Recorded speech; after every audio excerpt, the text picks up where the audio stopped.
Morning. All will get started. Attorney Bullard, the floor is yours. Good morning.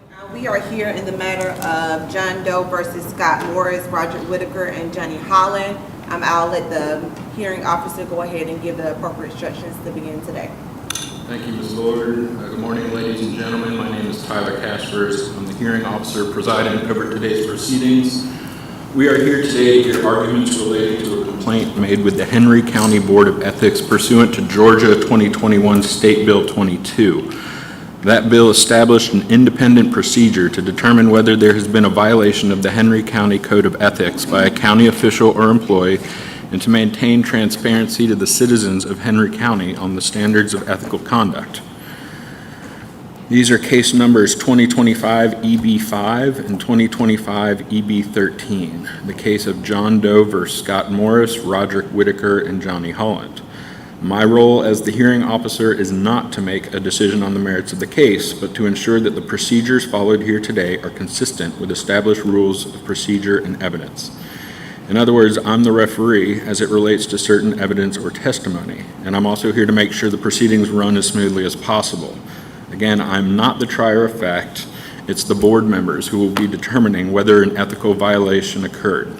In other words, if this were a jury trial in court, I would be the judge and the board members would be the jury.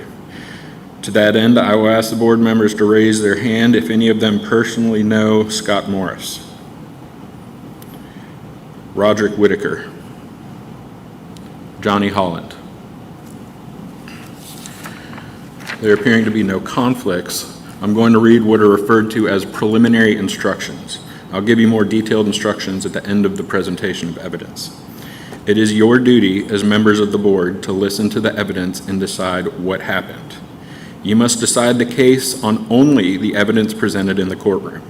Evidence comes in many forms. It can be testimony about what someone saw, heard, or smelled. It can be an exhibit or a photograph. It can be someone's opinion. Some evidence may prove a fact indirectly. There's a good day for this example. Let's say a witness saw wet grass outside and people walking into the courtroom carrying wet umbrellas. This is indirect evidence that it rained, even though the witness didn't personally see it rain. Indirect evidence like this is also called circumstantial evidence, simply a chain of circumstances that likely proves a fact. As far as the law is concerned, it makes no difference whether evidence is direct or indirect. You may choose to believe or disbelieve either kind. Your job is to give each piece of evidence whatever weight you think it deserves. Also, during the hearing, you'll hear certain things that are not evidence, and you must not consider them. First, the lawyer's statements and arguments aren't evidence, or what the parties themselves say, absent being under oath. In their opening statements and closing remarks, the parties or their lawyers will discuss the case. Their remarks may help you follow each side arguments and presentation of evidence, but the remarks themselves aren't evidence and shouldn't play a role in your deliberations. Second, the lawyer's questions and objections aren't evidence. Only the witness's answers are evidence. Don't decide that something is true just because a lawyer's question suggests that it is. A question is not evidence unless the witness agrees with it. There are rules of evidence that control when the court or the board can receive into evidence. When a lawyer asks a witness a question or presents an exhibit, the opposing party or lawyer may object if they think the rules of evidence don't permit it. If I overrule the objection, then the witness may answer the question or the board may receive the exhibit. If I sustain the objection, then the witness cannot answer the question and the board cannot receive the exhibit. When I sustain an objection to a question, you must ignore the question and not guess what the answer might have been. Sometimes I may disallow evidence. This is also called striking evidence, and order you to disregard or ignore it. That means that you must not consider that evidence when you are deciding the case.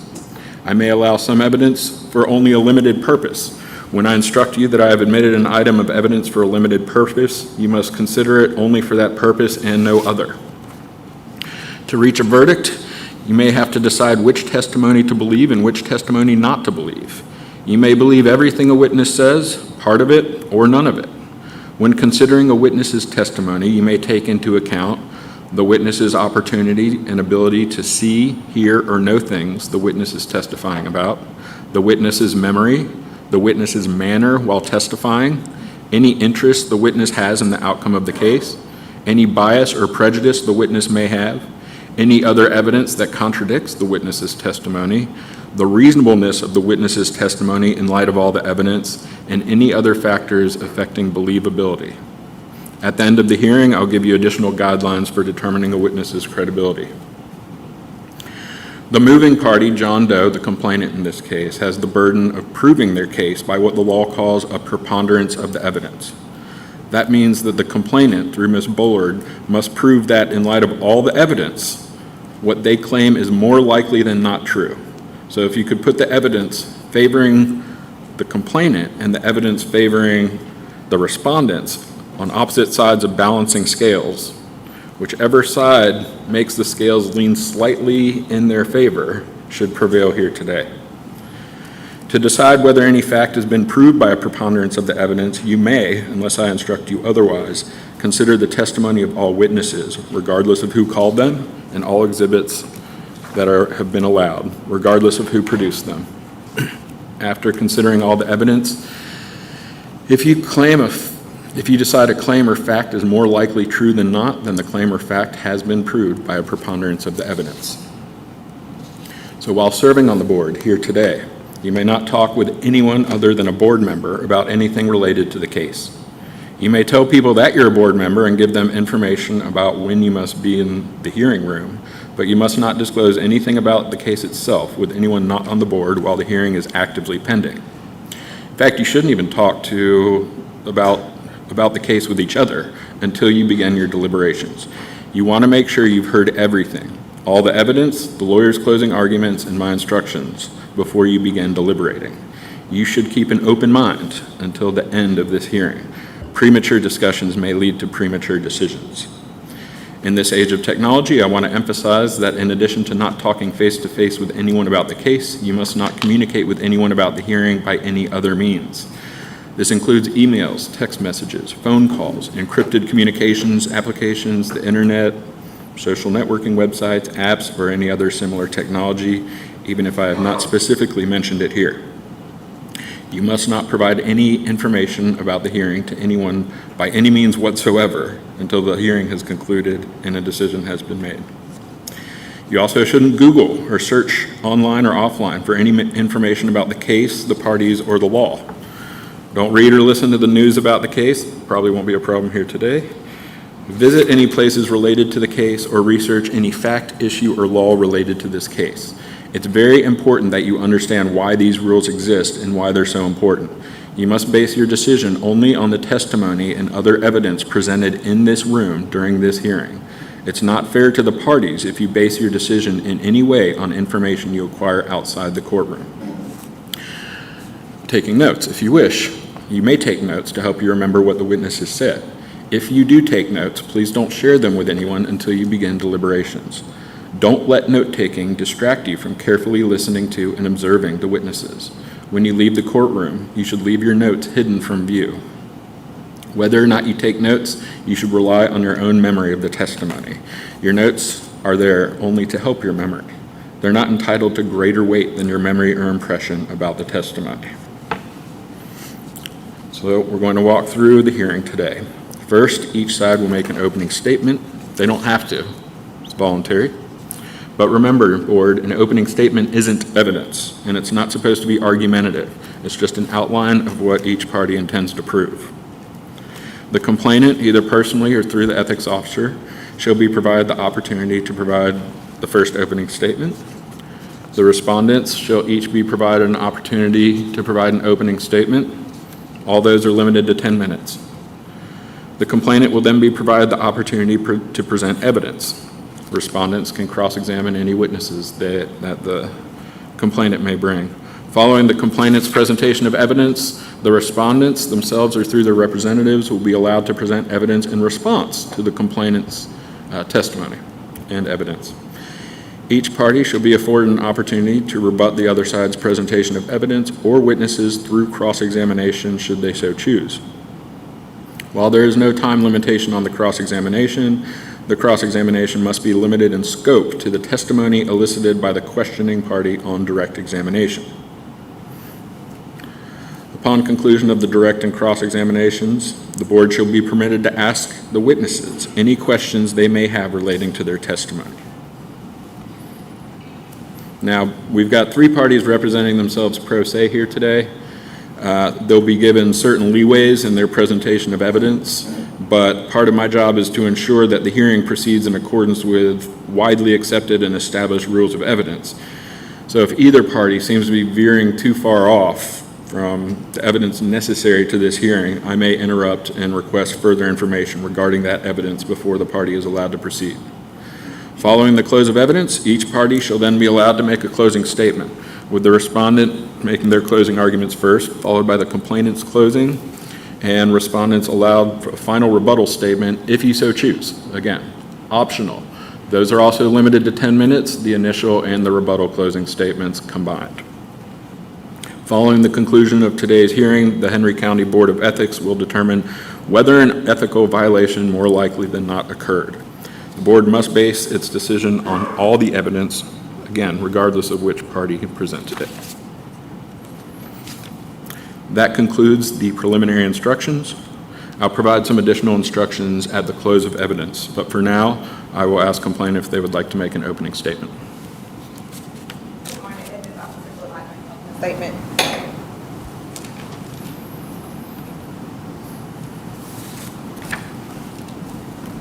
Good morning, Chair, members of the board. This matter comes before you on a final evidentiary hearing concerning allegations brought under Henry County Code of Ethics, Senate Bill 22, Section 7.1C. The board has previously found probable cause on July 8, 2025 to believe that violations may have occurred, and today's proceedings is determined by a preponderance of the evidence whether the respondent, Scott Morris, Roger Whitaker, as well as Johnny Holland engage in conduct that is inconsistent with the rules as set by the Code of Ethics.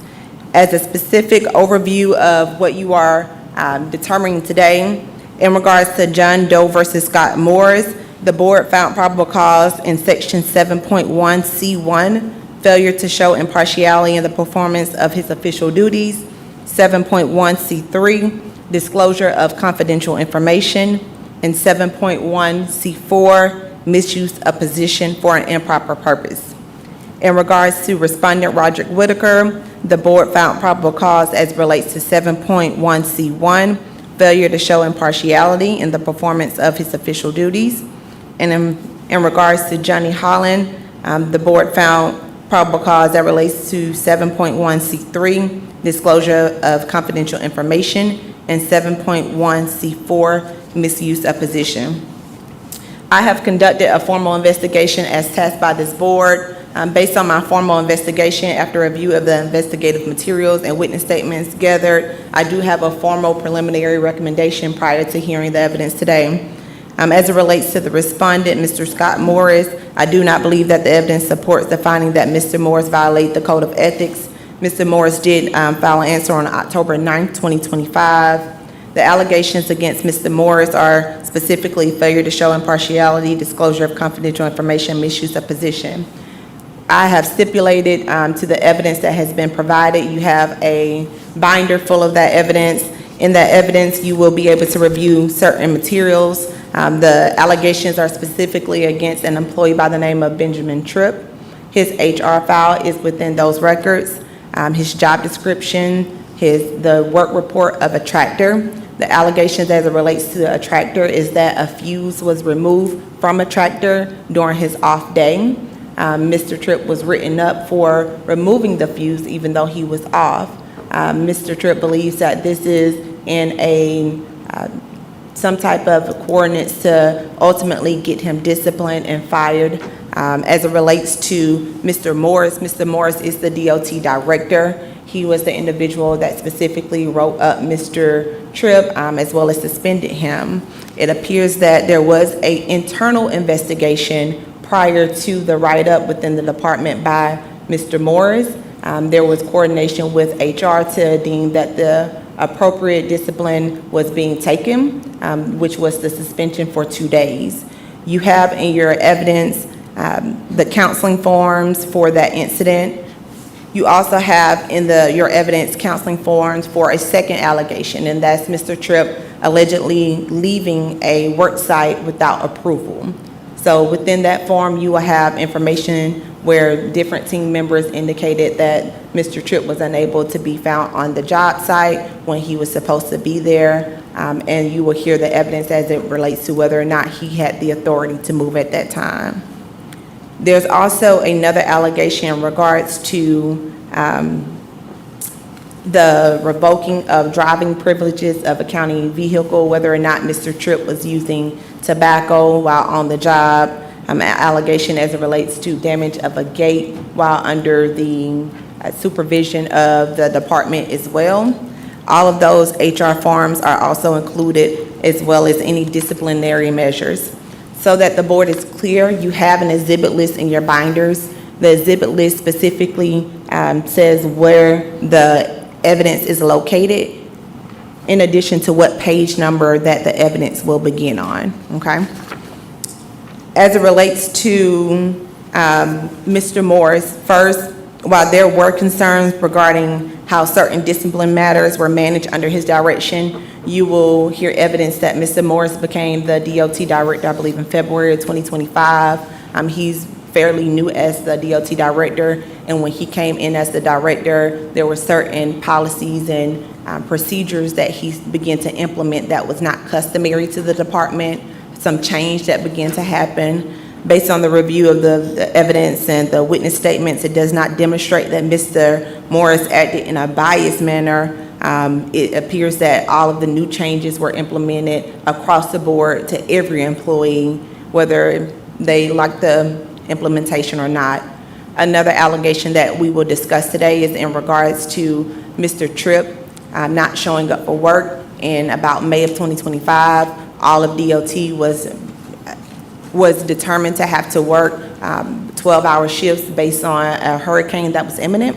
Mr. Tripp indicated that he had a pre-planned trip, therefore he was excused from attending that weekend from actually coming to work. When he returned to work on that Monday, he was asked for his flight or some type of confirmation that he did go on that trip. He did not provide that, indicating that was his personal time and he did not have to provide such a thing. After reviewing all of that information that you will also have a chance to review, my recommendation remains the same for Mr. Morris. As it relates to Mr. Whitaker, I do reserve my recommendation until the close of all the evidence. His alleged conduct is including that making statements such as he was going to have Mr. Tripp fired and removed off of his team, and that warrants a full examination during the testimony before the board today. Regarding Mr. Johnny Holland, he has failed to actively participate in the proceedings. He did not file an answer in the formal response as the rules and procedures require. So under Rule 8.7, such a failure automatically deems an omission. So I am recommending that there is a finding of violation of the code as it relates to Mr. Holland.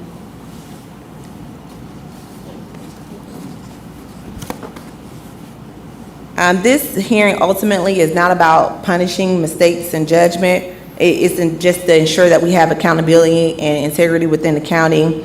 I will remind the court or the board that the standard of proof is a preponderance of the evidence, which is higher than the probable cause standard that you are accustomed to. The board must decide based on the weight that is greater, as you heard from our hearing officer, more likely than not, that the actions and the evidence that you all hear today constitutes a violation of the code. At the close of the evidence, I will review and renew my recommendations based on everything that you all heard today. But to summarize, I am recommending no violation for Mr. Scott Morris. I reserve my recommendation for Mr. Roderick Whitaker, and a finding of violation as to Mr. Johnny Holland as a result of his failure to file an answer.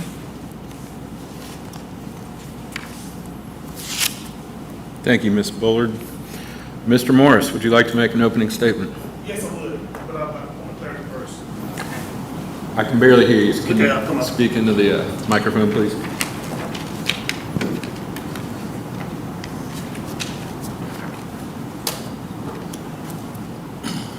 Ms. Lawrence, hi. Alicia Hare, Chair of the County Board of Ethics. If you could raise your right hand for me. Not quite yet. Not yet? Yeah. Okay. Go ahead. I'm just asking for a point of clarity. Sure. Who's been charged with what today? I heard a lot of, and it seems like decisions already been made. Who's been charged with what? I just want everybody to be completely clear on what's going on. Well, that was part of Ms. Bullard's statement here today. So that was all the charges she set forth fairly clearly and succinctly. I'm sorry, I can barely hear you. Ms. Bullard set forth all those charges in her opening statement, very clearly and succinctly. I believe it was a violation of 7-1C1, 7-1C3, 7-1C4 against Mr. Morris, 7-1C1 against Mr. Whitaker, 7-1C3, and 7-1C4 against Mr. Holland. Okay, all right. You ready to swear him in? Not yet. This is an opening evidence. statement. It's not So a again, statement. this is not evidence. Anything he says now is basically his opinion and where he's going to tell you what he wants to prove today. So what do you want to prove today? Well, actually, I'm not going to prove anything. The job is for you guys to prove whatever you need to try to prove against us. What I'm going to do is deliver facts of the matter, facts of the case. And let's talk about the facts of the case. It's a couple of things I want you guys to write down right now, because it's going to be very important as you think about this and deliberate. I want you to write down these dates. June 4th, that's when the first complaint was made, where we failed to show impartiality, allegedly. July 8th, that's when the preliminary hearing was held regarding the failure to show impartiality. August 11th, that's when the second complaint was filed. And September 9th, that's when the preliminary hearing was held regarding that second complaint of misuse of position. The reason I asked you to write those dates down because it's very, very important. There are rules and procedures prescribed by Senate Bill 22. All the rules are online on the Board of Ethics website. But the crux of the matter is they're not being followed. Not being followed by me, no, not me, but by Attorney Bullard. In the rules and procedures, it clearly states that an investigation is supposed to be conducted prior to a preliminary hearing. Today, you're going to hear testimony from myself, Mr. Whitaker, and Mr. Howland that investigation did not happen. For instance, a couple of weeks after the first complaint was made, she did reach out to me. I was actually driving on my way home, and she asked me what was the procedure for people to come in during inclement weather. And I told her it's part of the job description. And she asked, do you have a description of that that you can send me? Yeah, I sent it to her 20 minutes later. That was it. That was it. As far as Mr. Whitaker is concerned, the first time she reached out to him was a week ago today. How can you have a fair preliminary hearing against Mr. Whitaker if you hadn't even heard from him? No statements, no comments, no anything. Again, a week ago today was October 22nd. The preliminary hearing for this was July 8th. That's months afterwards. Help me to understand that, but I'm sure you will. And finally, she just stated, Mr. Holland didn't respond. She never contacted him, period. As a matter of fact, it was just 2 days ago when he received first paperwork about this hearing to come today. So we talk about rules and procedures. We talk about truth. We talk about ethics. But it's a bunch of junk if you ain't following it. How can you hold me to a standard, hold any employee to a standard, if you're not holding yourself to those standards? She's not following the standards. And by default, unfortunately, you're not following the standards, because she's presenting you information that's misinformation. So therefore, your findings, personally, I find them questionable. But hopefully today, we'll get to the bottom of all of this. Thank you, Mr. Morris. Mr. Whitaker, would you like to make an opening statement? Wait. Mr. Holland? No, wait. Very good. Ms. Bullard, would you like to present your evidence? Yes, I call Mr. Benjamin Tripp. Mr. Tripp, Yes, sir. can you come up to the Where would you like him, Mr. Bullard, in the chair, standing right there? He can stand right there. Ms. Harrell.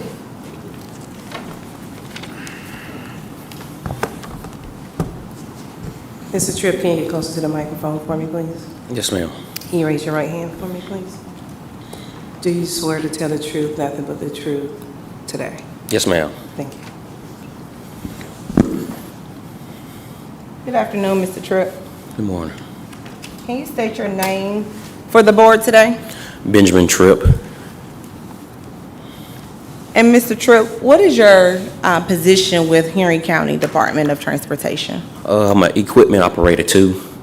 And what does that all entail? It's multiple things. Running heavy equipment, shovel, rake, anything that's going to complete the job. I'm going to hand you what I have marked is at this officer 2. Are you familiar with that job description? No, ma'am. Is that not the job description for a equipment operator 2? No, ma'am. Okay. Based on your understanding of what your job description entails, can you explain to the board what that is? Running a tractor.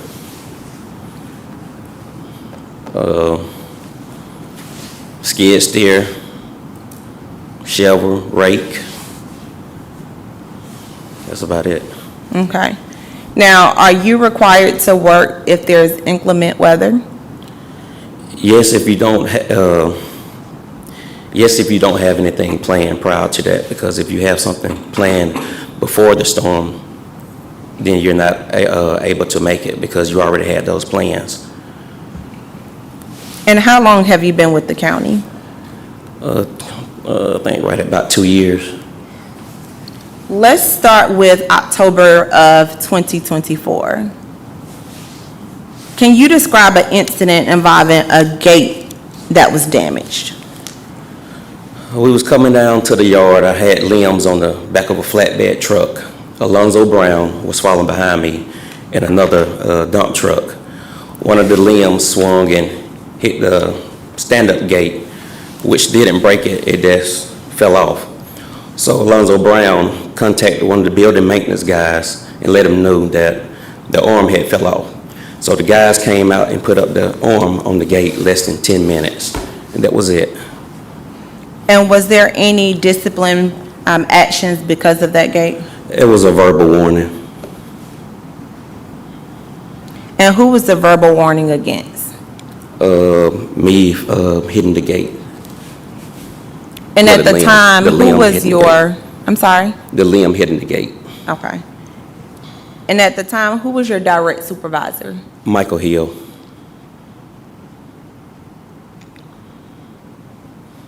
And how long had Mr. Hill been your supervisor? I don't recall. It's a year since I had started. Prior to this incident with the gate, and that was October of 2024, correct? Yes, ma'am. Prior to that incident, had you had any other discipline measures? No, ma'am. And what year did you start with the county? Last year of, I think, June.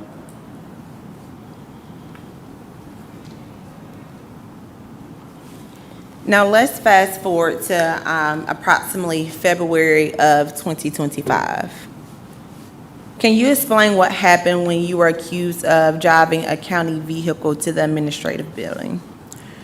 I was contacted by Mr. McClements, Kevin McClements, that Jonathan Penn had contacted him, that he told him that I wasn't able to, why am I driving a county vehicle to the administration building?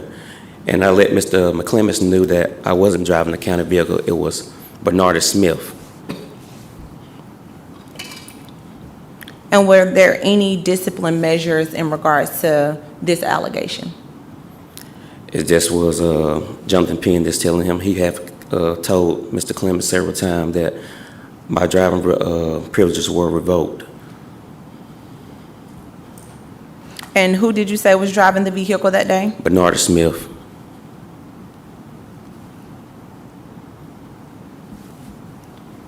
And when were your driving privileges revoked? A couple of weeks after Mr. Moore started. And who revoked those privileges? Jonathan Penn.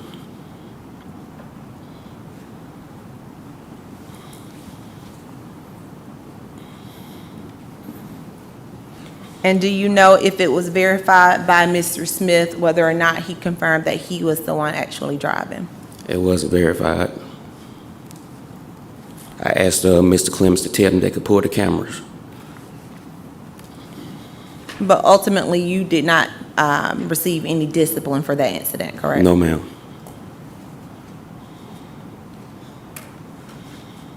Mr. Castles, I'd like to know if I could object right now. On what grounds? If I may, the driving suspension or revoked driving has nothing to do with anybody's charge today. This is just muddying up the water. No one being charged, suspended him from driving. No one has anything to do with that. So this has nothing to do with, You're free to cross-examine the witness when Ms. Bullard's done, and you can ask him questions about this, and in your closing, you may want to bring up the lack of relevance of any testimony that he or anyone else may give. But right now, Ms. Bullard's got him on direct examination, so we'll let her continue. But again, you and each of the respondents will have the ability to cross-examine the witness. thank you, I understand. In the month of February, were there any other allegations lodged against you?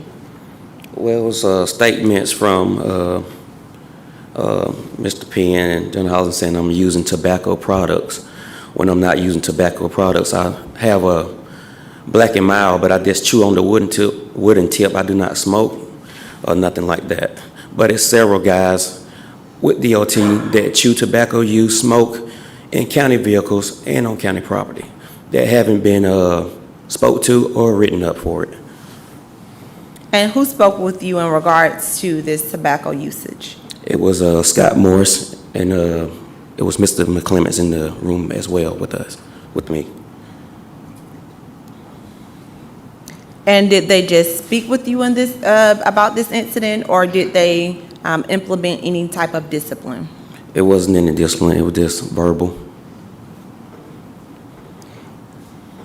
And you mentioned several other people who also engage in tobacco use while on the job, correct? Correct. Do you know if they have spoken with them in that regard? They haven't because they still do it.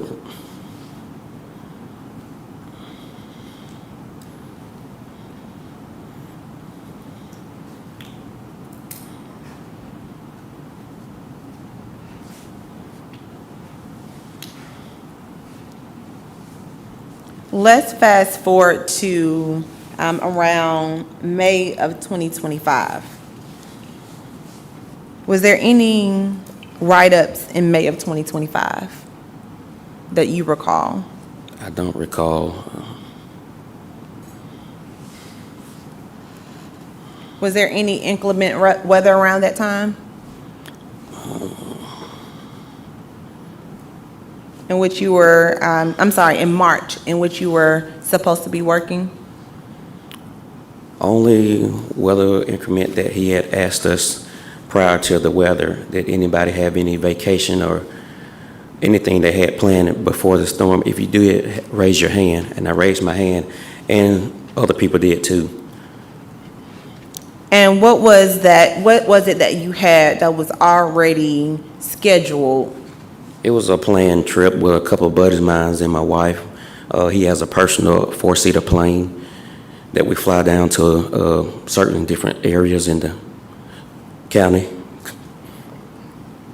Now, you would agree with me that because of the inclement weather at that time, everyone was to work that weekend, correct?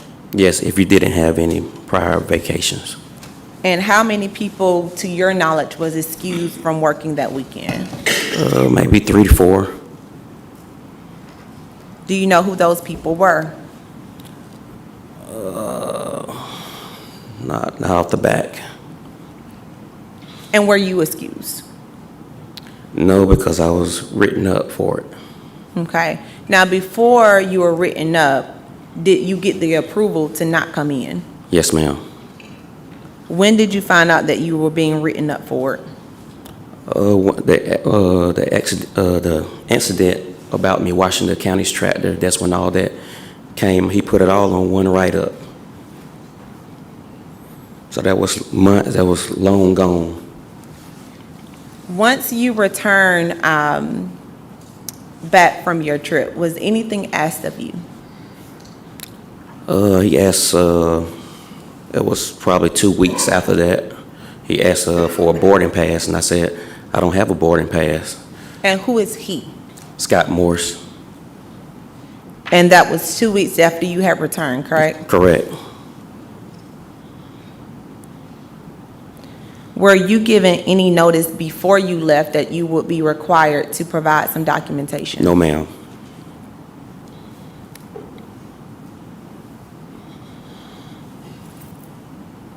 And did you provide that boarding pass? No, ma'am.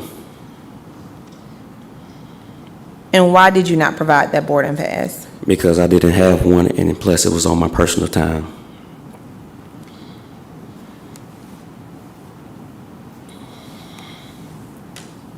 Now, sometime after that incident, were you removed off of your team?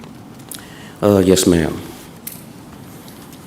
Due to I was causing disruption to the crew. When were you removed? I don't have the exact dates. Was it around April of 2025? Yes, ma'am. And how many people were on your team? It was Bernard Smith, Alonzo Brown, Danny Perry, and a guy named Q. So about 4 people? Yes, ma'am. And how many people were removed from that team? It was 2 people moved from my crew, 2 people moved from Duffy's crew, and that was it.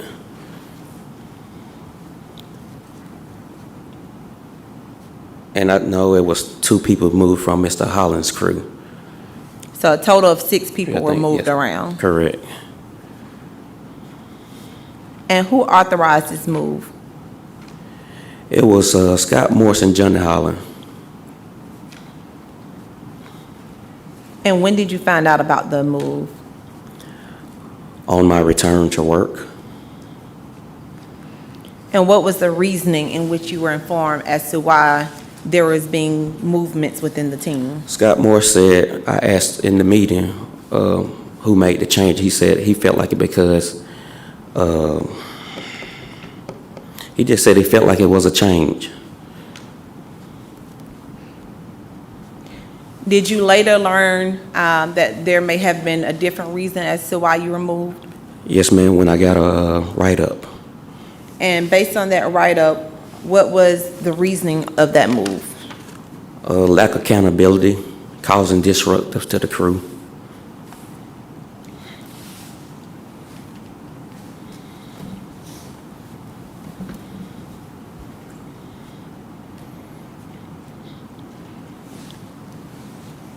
Mr. Caspers, at this time, I would like to admit E01, which is Mr. Tripp's HR file that has been provided as well to all of the respondents. It should be able to come in under the public records exception of the rules of evidence. Any objection by any respondent to the admission of this document? It's admitted.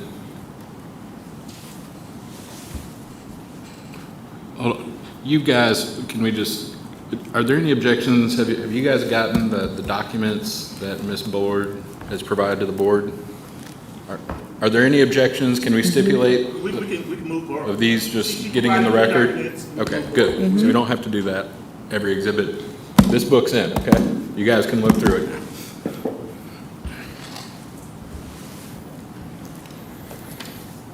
Not that you should, but you can.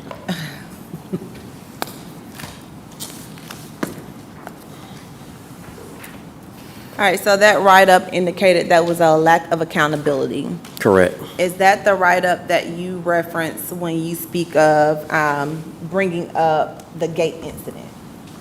Yes, ma'am.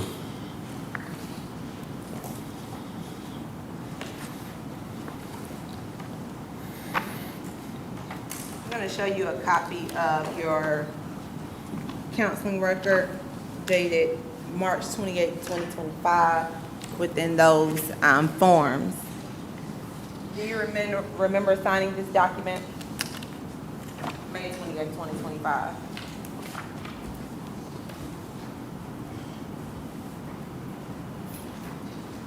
Where is that in the book, Ms. Fuller?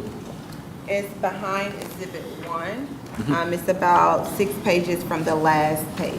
Thank you.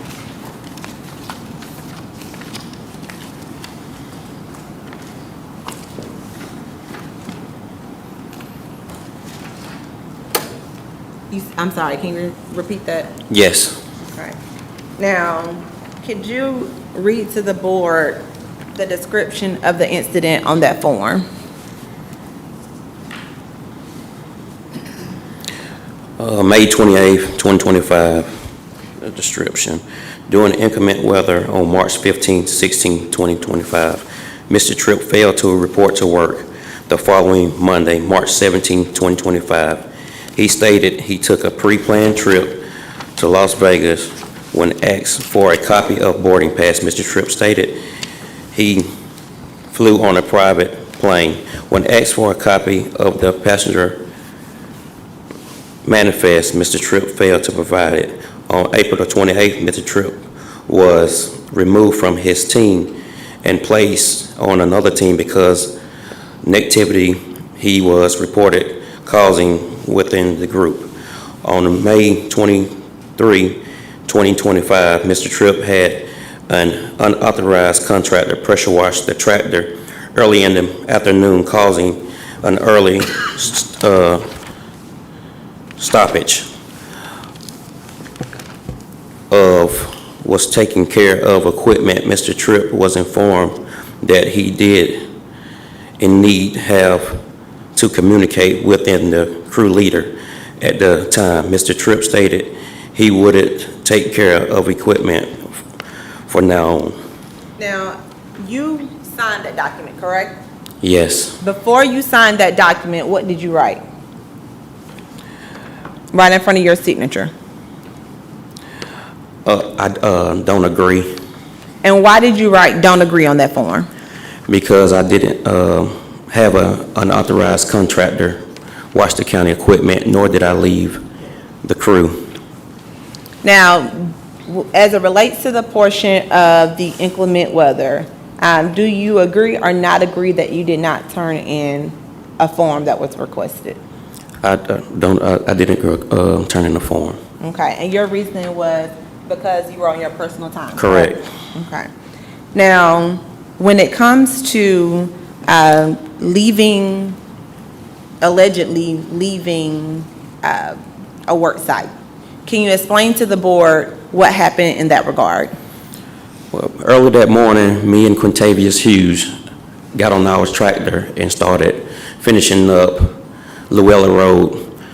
Once we got done with Luella Road, we pulled over to check the tractors out because during that month, we have been breaking out multiple cars' windows, houses, and all that kind of stuff. So I contacted, a week ago, I contacted Hutch and asked him, was it okay to use the pressure washer because a lot of county equipment has been burning up lately due to lack of accountability, people not taking care of the equipment, cleaning it up, greasing it, and all that. So Mr. Whitaker said we're gonna wash the tractors at Nash Farm, which it probably take us a month or so to get over there to do maintenance on the tractor. So I contacted a pressure washing company to bring me a mobilized pressure washer. I paid them $100 for me to use their equipment to clean up the county equipment. And within that time, me and Quintavious Houseworthy found the cause of the tractors was slinging rocks and stuff out, so we could not operate the tractors. We had to take them back into shop. Okay, so let's back up a little bit. What is your understanding of the policy in regards to being able to pressure wash your tractor? Mr. Morris asked everybody to pick a date of cleaning up your equipment, and it was Friday, which is our day of cleaning up our equipment, was on Friday. And was this a Friday? Correct. And at this time, who was your direct supervisor? Scott Morris, Who's your superintendent? Calvin McClements. I mean, no, it was Johnny Holland. And who was your crew leader? Roger Whitaker and Randy Farley. And on this specific day, on this Friday, did you inform Mr. Whitaker that you were going to be cleaning your tractor? No, ma'am. Did you inform anyone from your crew? No, ma'am.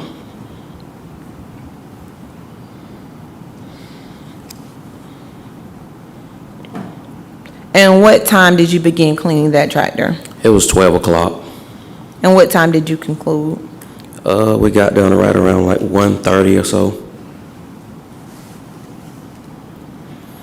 And once you finished cleaning that tractor, did you return back to your work site? Yes, ma'am. Me and Quintavious Housework and the other crew member, we went and started looking for potholes in that matter due to we couldn't use the tractors because of the damage to them. Were you the only person that used, that stopped on this day during these times to clean your tractor? Yes, ma'am.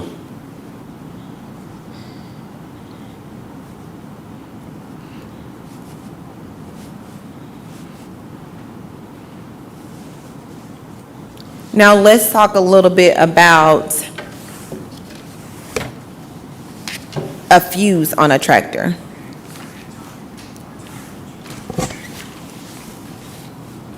Do you have a specific tractor that you drive? When I first came on to the county, I was assigned to a brand-new John Deere tractor. Do you know that tractor number? I think it's 8759. And you've had that tractor since? Since I started, about 2 months after I started.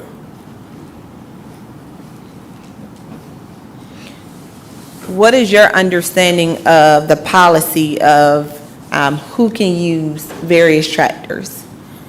Well, we all assigned to our own tractor, so you have to take accountability to your tractor. So you're responsible for keeping up the maintenance and whatever. So if anything happened to it, you're responsible for it. Do you all sign any document acknowledging receipt of a certain equipment? It's just in the shop. The shop should have records of it. Different crews have like their own dump trucks, own tractors. Since you've been with the county, has there been any circumstance in which you had to use a different tractor besides this 8759? No, ma'am, I always use mine.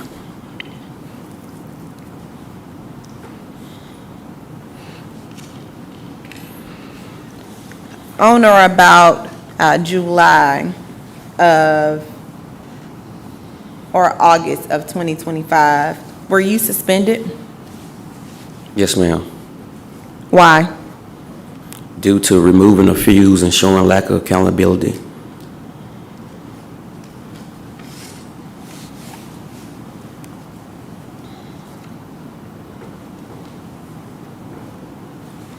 I'm going to show you the second counseling form, which is dated July 21st, 2025. Do you remember that form?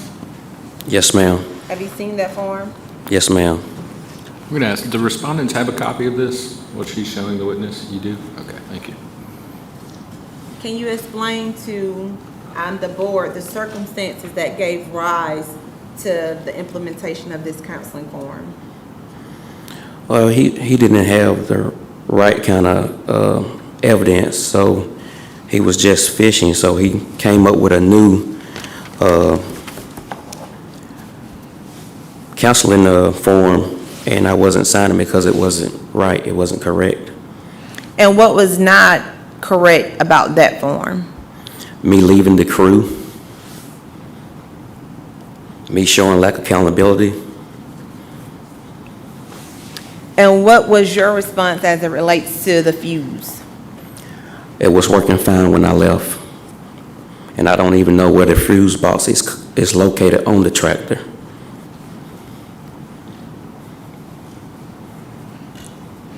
Now, you are aware that there is a prior allegation of you removing a fuse from a tractor in 2024, correct? Say that again? Are you aware that there's an allegation of you removing a fuse from a tractor in 2024? No, ma'am.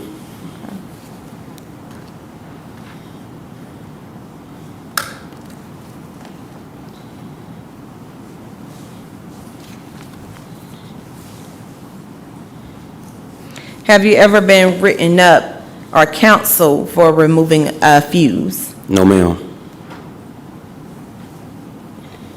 If there was a document within your HR files regarding counseling from 2024 of removing of a fuse, would that surprise you?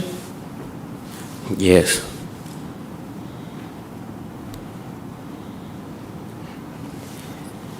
When you returned to work, did you speak with anyone about the allegation? Yes. Who did you speak with? It was Johnny Holland, Randy Farley. I mean, it was pretty much the whole crew. Did you speak with Mr. Morris?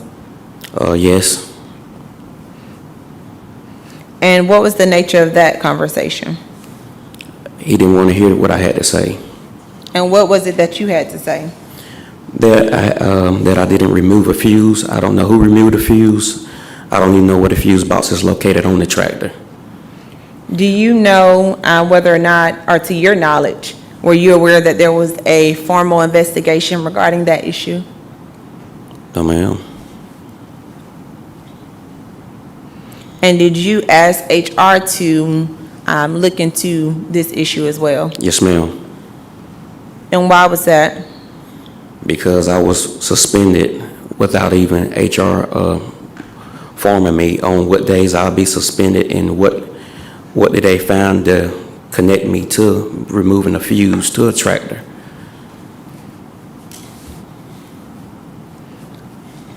And do you know if the tractor was inspected by Fleet before the decision that you remove the fuse had been made? It wasn't inspected by Fleet because Johnny Holland had, he was the mechanic on it. What is your understanding of when equipment is not working, the correct protocol in order to get it back up and running? You call Fleet and they'll let you know, are they able to come out right then? If not, they'll tell you when they'll be out there to get to it.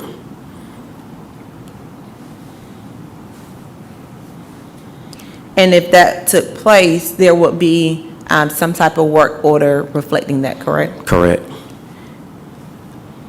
Ask the board to take in consideration Exhibit 3, which is the work reports for the tractor reference before the board.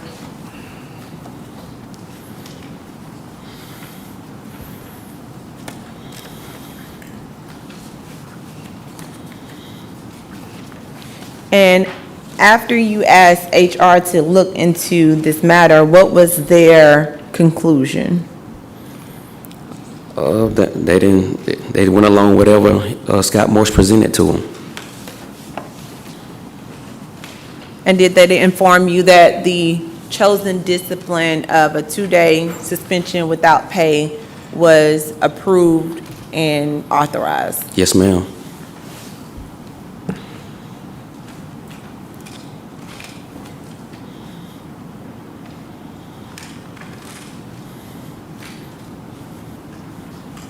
It was stated on a memo letterhead.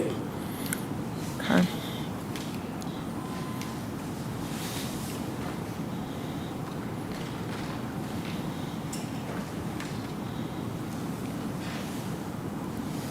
When you say it was stated on a letterhead, I'm going to show you a memo of the summer events from Director Morris dated July 28, 2025. Is that what you're referencing? Yes, but it had memo written across the center of it. Okay, say it again. It had memo across the middle of it, yes. Right here? Yes, correct. Okay. I also asked the board, draw your attention to page 25, and if you look, there's Bates numbers at the bottom after Exhibit 4, that will take you directly to that page. It's also labeled B5.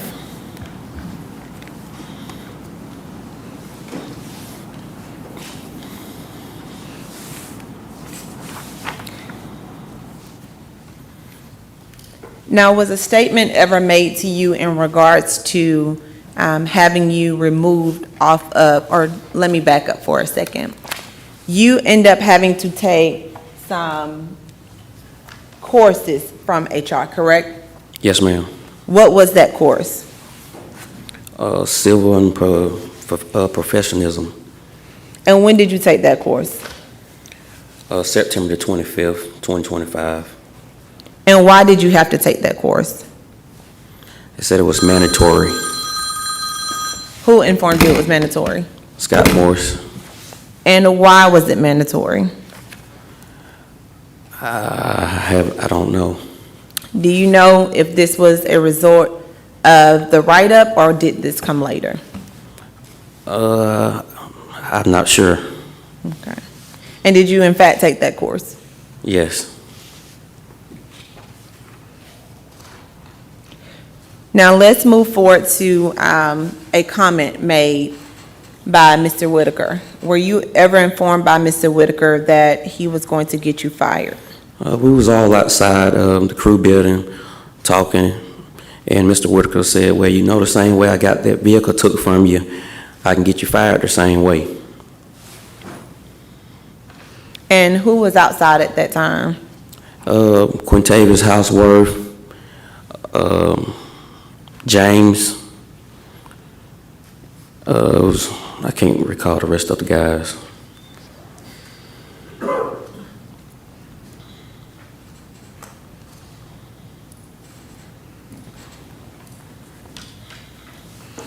And based on that comment, do you believe that some of these actions have been taking place, causing the disciplinary actions? Yes, ma'am. And when were you told, when was that statement made? It was made 2 months ago. Would that have been in August? Yes. Now, you were not initially on Mr. Whitaker's team, correct? No, ma'am. Who was your team lead before Mr. Whitaker? Hollis Campbell. I'm sorry, say it again? Hollis Campbell. Campbell.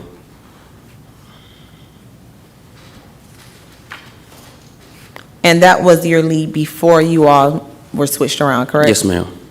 And had he been your lead since you have been with Henry County? Say that again? Had he been your lead since you've been with Henry County? Yes, until they switched crews.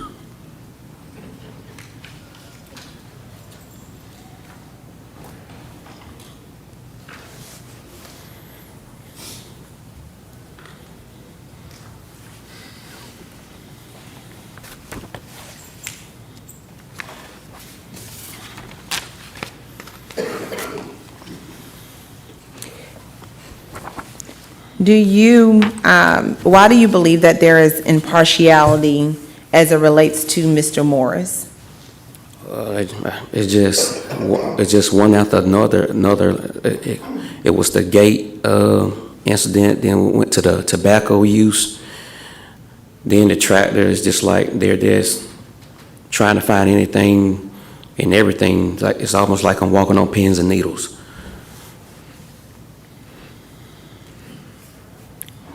Now, that's as it relates to Mr. Morris. As it relates to Mr. Whitaker, why do you believe that he misused his position? Because it's called, I think, like lack of communication. He should have been communicating, and otherwise he's going off what Mr. Holland and Scott got going on.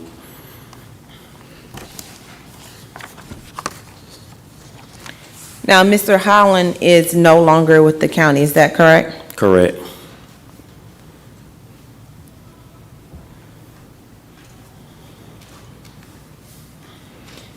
And before he left the county, he was the individual that looked at the tractor, is that correct? Correct.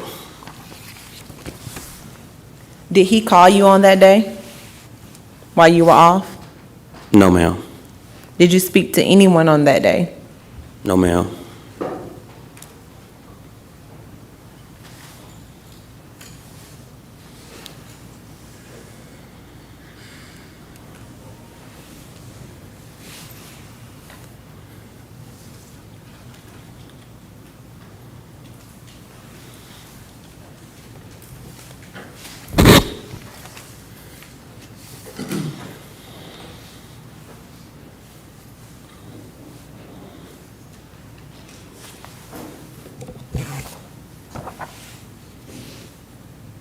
I'll ask the board to take note of a couple of other documents before you. The first one is page 2A1, which is Mr. Tripp's counseling form regarding leaving work site. Page 3A2, which is a counseling form regarding an unauthorized contractor.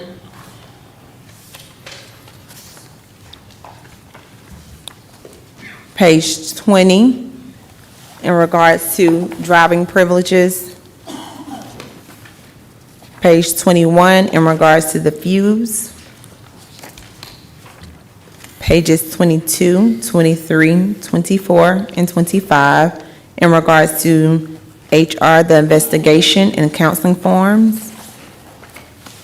And page 300, in regards to the gate damage. Mr. Tripp, is there anything else that you would like the board to know in regards to making a decision in regards to Mr. Morris, Mr. Whitaker, or Mr. Holland? Well, if there's any kind of information on me in previous moving a fuse on the tractor, I asked y'all to ask the crew member on my last crew about that, if anything was ever happened like that. Is there any other information? No, ma'am. That concludes my examination of Mr. Tripp. Thank you, Ms. Bullard. Mr. Morris, do you have any questions for this witness? Absolutely.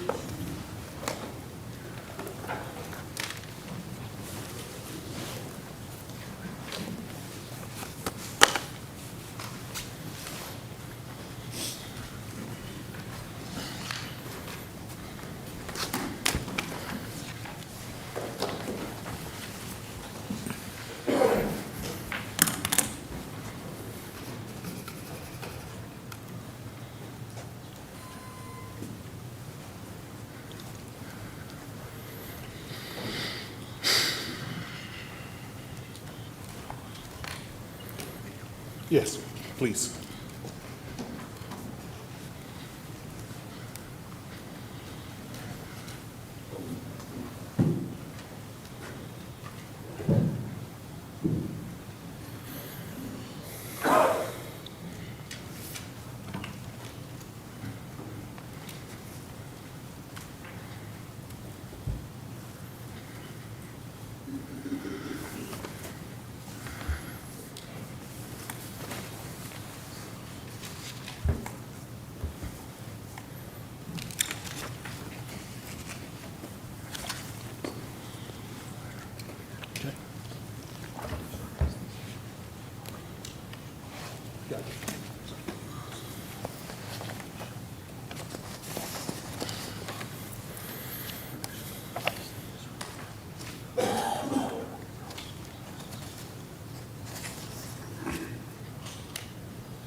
Okay. Gotcha. Thank you.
This might be a good time for a bathroom break, so let's adjourn it's 10:43, can we all be back at 10:50? Thank you.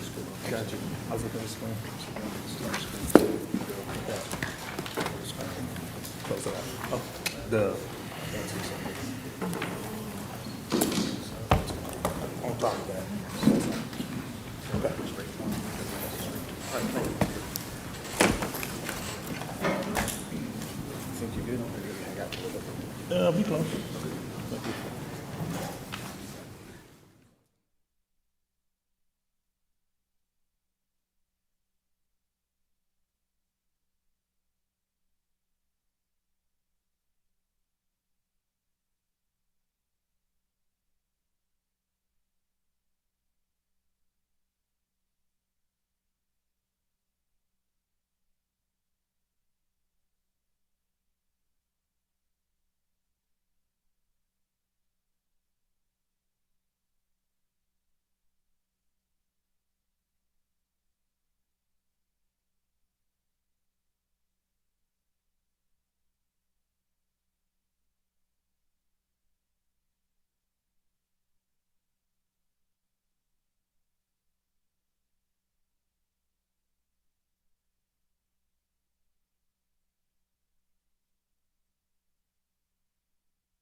Yes, sir.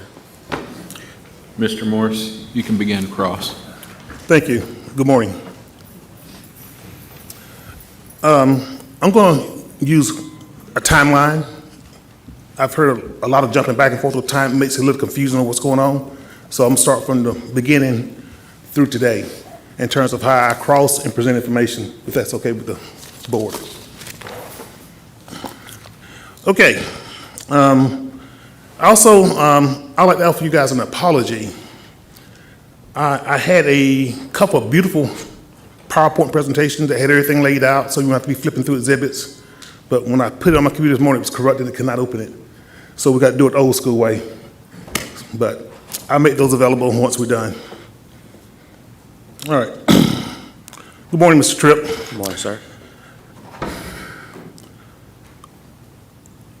As a matter of housekeeping, I just want to be clear here. Do you or your wife have any relationship to anybody on the Board of Ethics? No, sir. Okay. Because I see the last name spelled the same, so I guess it's just a matter of coincidence. Okay. All right, cool. Question number one. Do you know the difference between right and wrong?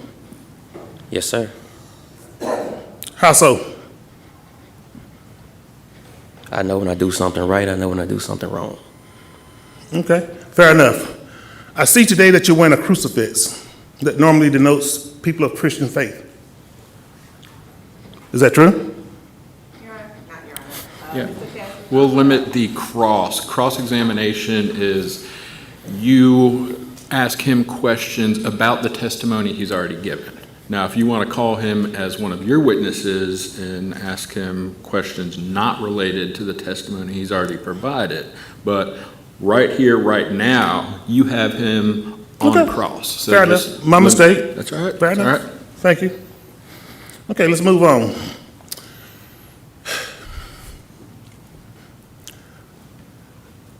Is it true that I started as the DOT director on February 14th, 2025? Somewhere right in that area. Okay. How many, I'm gonna call them gate incidents, did you have while driving a county vehicle? Only one. Only one, okay. Whose responsibility is it to make sure that all loads are secure when driving a county vehicle? Driver. And you was driving during this gate incident, correct? Correct. So who was responsible for the gate being damaged? Me, sir. Okay. Moving on. And just to be clear, that gate, those gate incident or incident happens prior to me coming on board? No, sir. Okay. During testimony, Attorney Bullitt said that the gate incident happened in October 2024. I started on February 14th, 2025. So isn't that evidence that the gate incidents happened prior to me coming on board?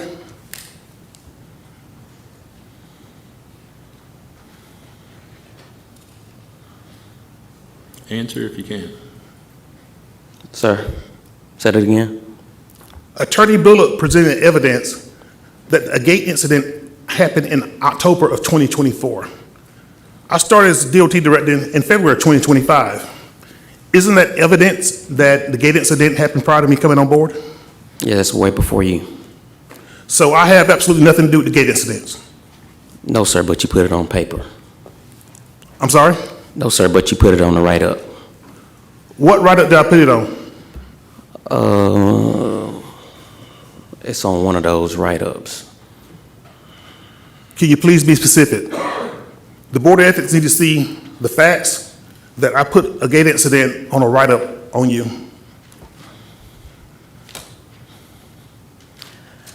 I don't have it with me. I don't know if this is appropriate, you can correct it if I'm wrong, but let the record show that there's no write-up reported by me on a gate incident by Mr. Tripp. You didn't write me up on it, you put it on, you wrote it on a write-up due to multiple things. Okay, I'm not gonna bounce back and forth. with you, Mr. Tripp. We're just gonna keep it moving, okay? Yes, sir. All right. When I first came on board as the director of DOT, my job was to observe, see what's going on. And did I write anyone up in the first 90 days of me being there?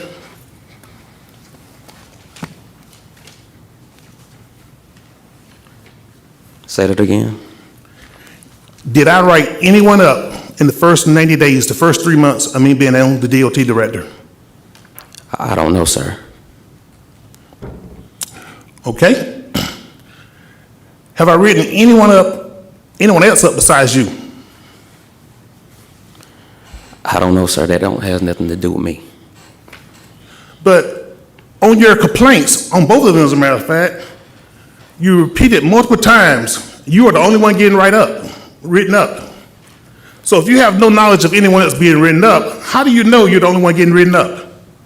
Because I asked Quintavious, how's word was he written up for leaving the crew as well? You said I left the crew. You asked one person? Alante. You asked two people? Yes, sir. How many people does the DOT have? I don't know, sir, but those was the ones on my crew due to the write-up. So is it fair to say that the DOT have about 50 people or so? Wouldn't you agree? I don't know, sir. Okay. So, I'm from a place in time where I learned this value called grace. And my faith teaches me that grace is unmitigated favor. You get it just for no reason at all. In the first write-up that council reported, displayed, put into evidence, what have you, you will see that I summarized some of the things Mr. Tripp had done prior to the write-up. Number one, I saw him myself with a cigar in his mouth, and I called him into my office, and I reminded Mr. Tripp. Mr. Gasper, at this point, object the narrative. Do you have a question for the witness? You are, Oh, okay, I do. Mr. Tripp, did I call you to my office and remind you about the tobacco policy of the county? Yes, Were you written up? it was this verbal. Yes or no? Were you written up? No, sir. Okay. During the tornado outbreak in March of 2025, we had a meeting on Thursday, that prior Thursday, I believe the 13th or the 14th of March. And I advised everybody that there's a strong supercell or tornadoes breaking out, and everybody will be on duty on 1 or 2 shifts. is that a question? I'm getting to it, and just said that, getting to it. At the time, I asked the entire crew, did anybody have any pre-arranged whatever, such that they couldn't be there on the weekend for the mandatory emergency work schedule? Did you raise your hand? Yes, sir. And what did you say? I have a planned trip. Did you indicate where your trip were going to? No, sir. Okay. Fair enough. Did I tell you that's fine as long as you bring me a boarding pass on Monday? No, sir. Okay. So, on Monday, when you came back to work, I asked for a copy of the boarding pass. What did you say when I asked for a copy of that boarding pass? It wasn't Monday, sir. It was 2 weeks after that. On Monday, the 17th, when we returned to work on Monday, I asked you for a boarding pass, a copy of your boarding pass. What did you say? Well, that's the question. So your question assumes a fact that is not yet in evidence. So you've got to lay the trail. So first, did you ask him something on Monday? Then the follow-ups to this. Okay. Did I ask you on Monday, March 17th, for a copy of your boarding pass since you didn't show up for the weekend? No, sir. So whenever I asked you, whatever date it was, what was your response? I don't have one. I don't have to show you one. You said you didn't have to show me one, even though it was required for a school, an excuse absent for emergency work schedule. You said you didn't have to show me one. Is that what you just said? Correct. Okay. Did you say anything else regarding your absence from work? It was already pre-planned it. Did you tell me that you flew on a private plane? It's private, yes, sir.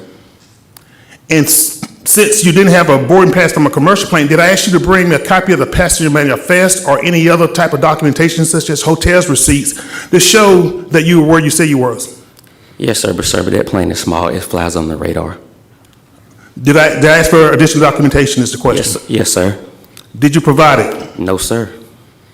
So again, you're stating today that you did not provide documentation to be excused from work. Correct. Okay. Did I write you up for that? At that time, did I write you up for that? No, sir. You waited on and put it all, like I say, you put it all on one write-up sheet about the gate, about the trip, about the tractor. It was all jumbled together. Let the record reflect that he didn't get a write-up for the cigarette driving. He didn't get a write-up for missing work during an emergency situation at the time of it happened. So, the following month, I moved you along with 5 or 6 other people to different teams. Is that correct? Yes, sir, due to you felt that it needed to be a change. It's yes or no answer. Is that correct? Yes. He's allowed to explain his answer. Do I need your permission to move you to a new team? No, sir. Do I have to consult with you to move you to another team? No, sir. What do you think my job is as DOT director? Say that again. What do you think my job is as DOT director? I don't know, sir. You don't know? Nope. Okay. One sec.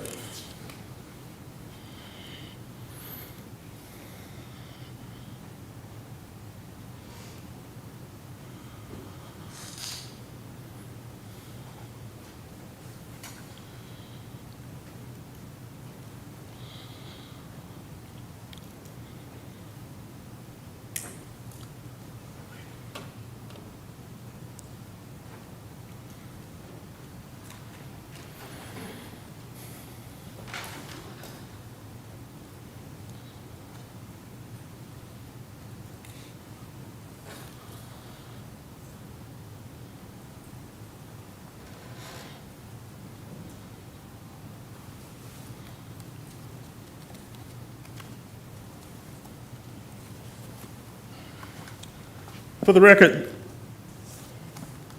this is Exhibit C6. Would it surprise you, Mr. Tripp, that part of my job description is to resolve conflicts?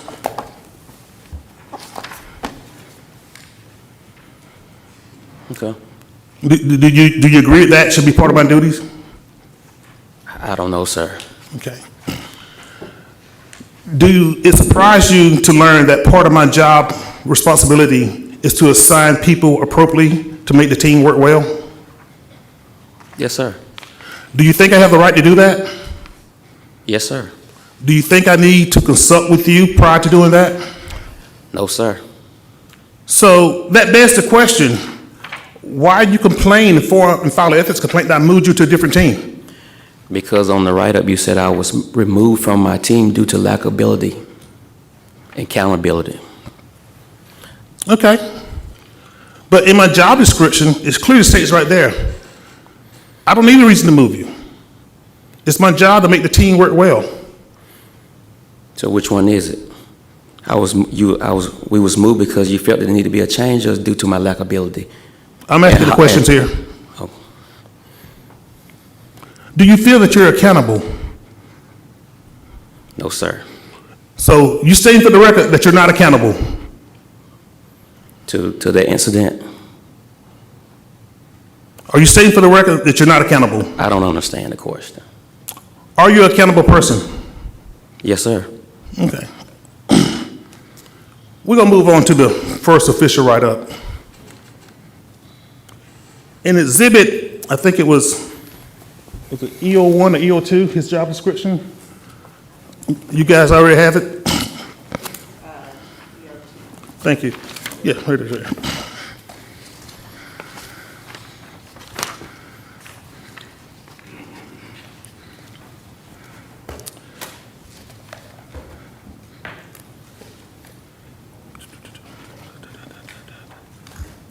It states, let me back up a second.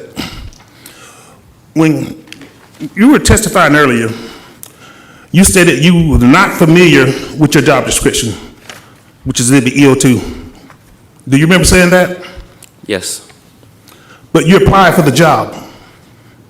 How can you not be familiar with the job description if you applied for the job? because I just looked at equipment operator.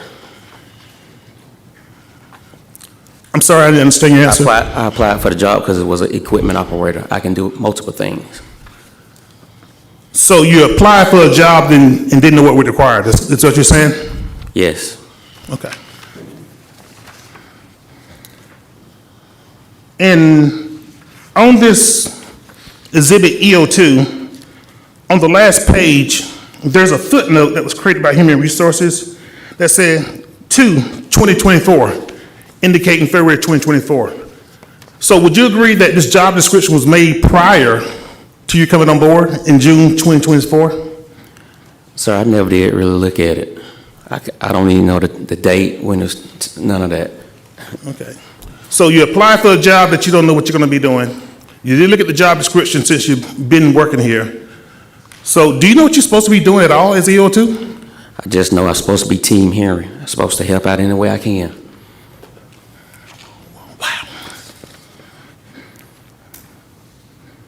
Okay. In this job description, it states in part, I'm sorry, are you referring to the job description? EO2, I'm sorry. I pulled that one down.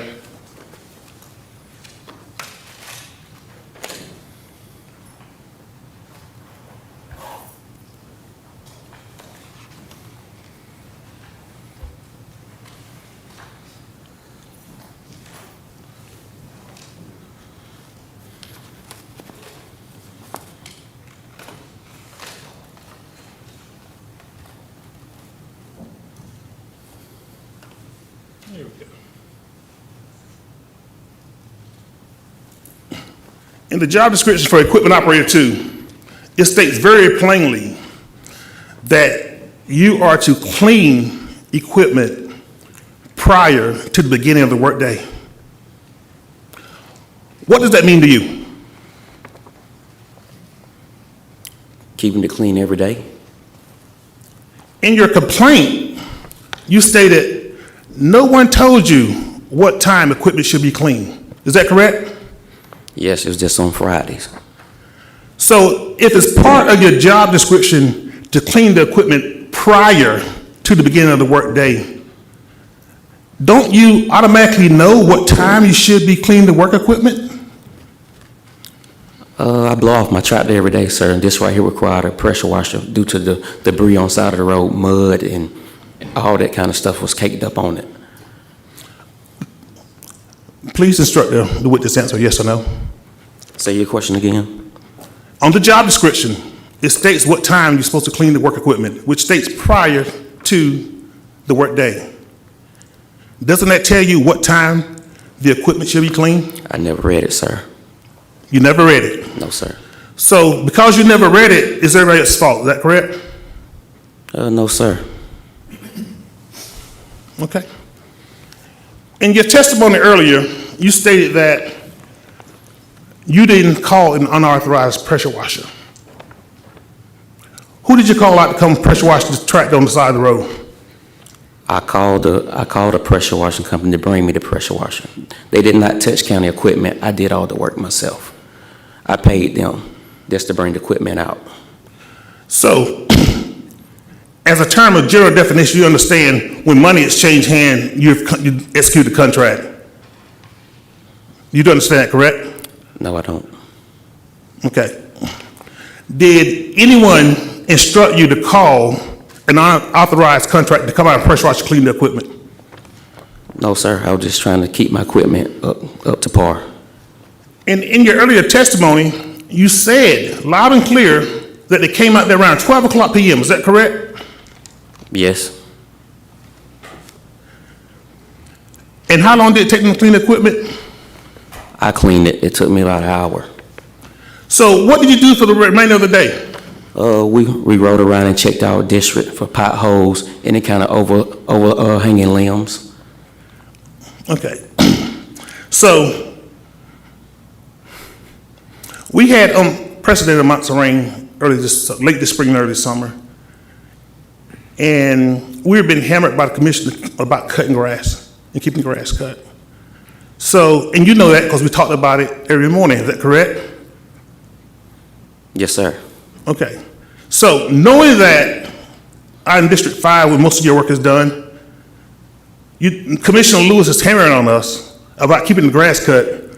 You decided on your own to have somebody clean your equipment and then decide not to cut any more grass. Is that correct? Sir, the tractors was, no one, I cleaned the tractor. The tractor was not operatable. It was, due to the change and all that stuff was broke off of it. And the commissioners also supposed to know that everybody is in line. We just can't jump around for commissioners. Can you show me a record from Fleet Services that the chain was broke off on the day in question? No, sir. They should have it. So there's no record. Did you write an incident report about the chain being broken off?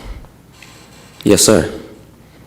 Who did you submit it to? It was on Quintavious Hughes' tractor. Wait a minute, I'm confused now, Your tractor was cleaned. Mr. Hughes' tractor chain broke, but you're saying you didn't cut anymore because his tractor was broke? Yes, sir. His tractor was broke. I'm confused now. How many tractors do you have in the district? It's two. It was two tractors plus 2 more. Is that 2 or 4? 4 tractor, but those guys wasn't cutting. It was just me and him. Okay, I see. And due to my driving privilege was revoked, so we have to stay together. Did I revoke your driving privileges? It came from JP. Okay.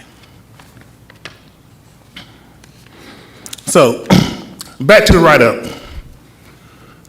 When it was reported to me that you had an unauthorized contractor come out and pressure wash the tractor, I brought you into my office for counseling, is that correct? Yes, sir. Okay. On the initial form that I wrote up, well, let me back up. Where did you clean the tractor off at? On the road, we was cutting Luella Road. What road? Luella. Were you in the right of way in somebody's yard on county property? Side of the road. Side of the road. Are you sure you were still on Luella Road? Yes. You was in the place where you're supposed to be cutting, Correct. but you wasn't cutting because you was cleaning the tractor. We finished up Luella Road, then cleaned the tractors. Okay. Is Luella Road the only road in your district that you cut? Say it again. Is Luella Road the only road in your district that you cut? We have multiple roads we cut.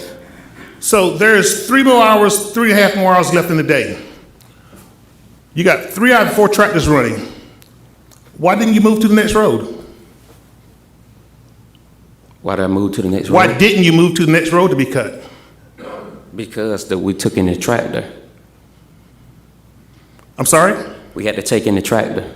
Who took in the tractor? I had to drive the tractor in because I can't drive a county vehicle. Okay. So back to your first write-up. Now, again, I didn't write you up for multiple things because I believe in grace, giving a person grace.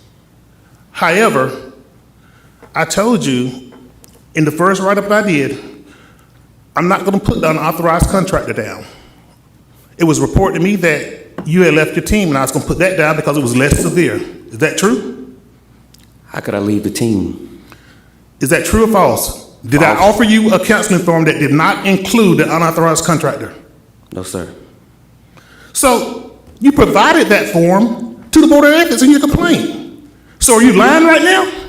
Say that again. You provided that form to the Board of Ethics in your complaint. What form? So are you lying now or are you lying then? What form?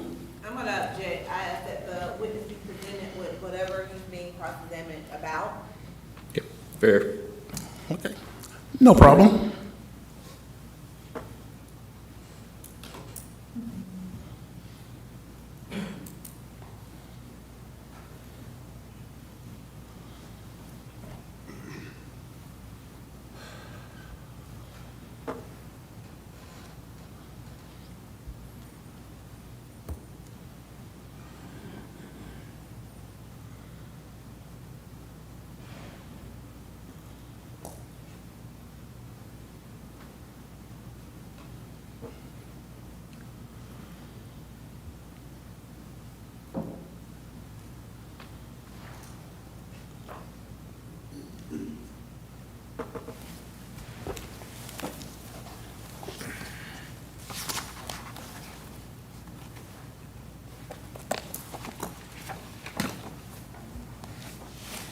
Right there. There we go. There's the form right there. All right? If you look in the section that says description of the incident,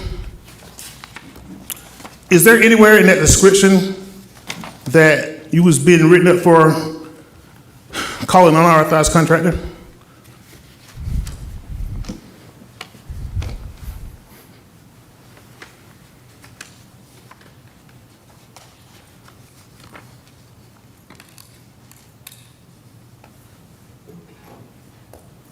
No.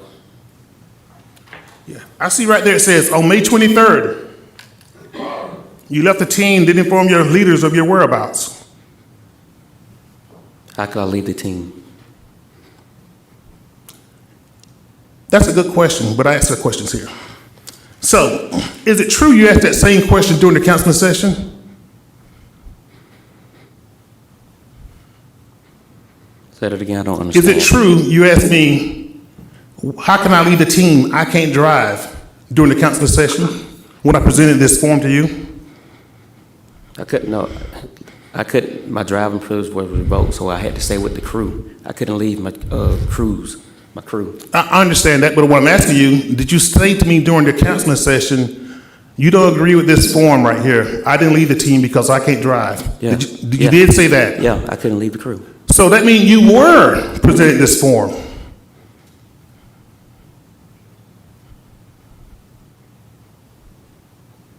It's a yes, no answer. I remember seeing that paper. So you was lying earlier when you said you never seen this form before. No, you got two different forms. You got original, and you have one that you went back and tried to correct. Okay. We're gonna keep moving.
Mr. Tripp, this right here was presented by a counsel, Bullard, as EO1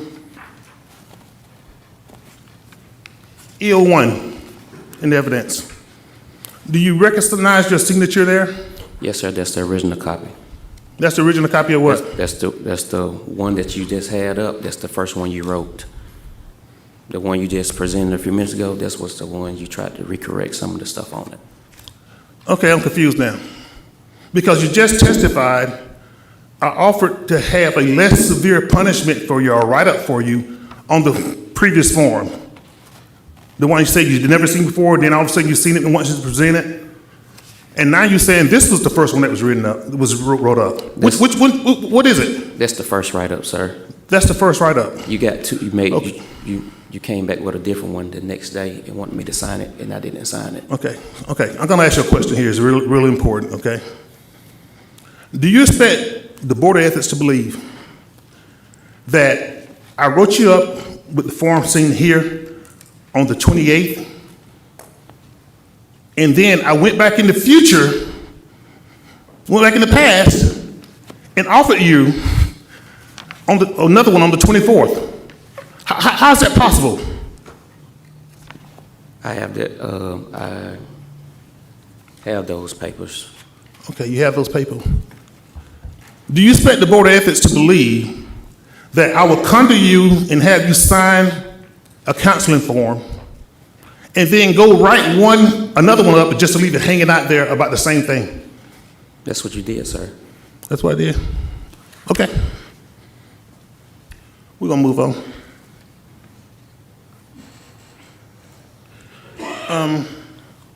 I want to go back to a previous exhibit.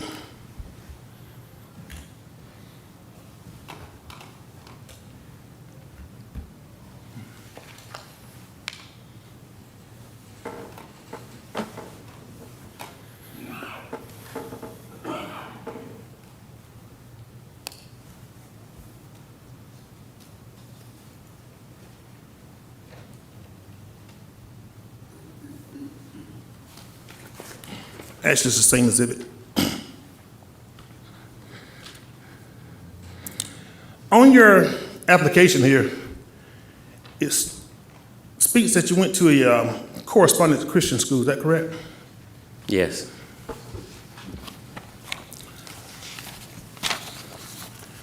Being a Christian school, did it encourage you to continue to do the right things versus the wrong thing? What does this have to do with the case? Yeah. She displayed this, she presented this exhibit. And it has the exhibit that he attended this Christian school. Yes. So in my view, it opens the door. You can't ask him anything about the Christian school. No, you can ask him questions relating to his testimony. Okay, fair enough. We're gonna move on. Let's skip forward. Let's skip forward in time. So, in your complaint, and also several times today, you stated that team leader Roger Whitaker was coming for your job, more or less, trying to get you fired. Is that correct? Well, it was pretty much you, Johnny Holland, and all y'all We was were talking about encouraged. Roger Whitaker, yes or no? Yes. On June 4th, one of those dates I asked you guys to remember, was your first complaint. And you stated on that complaint that Mr. Whitaker was coming for your job trying to get you fired. That's correct? That's what he said. Okay.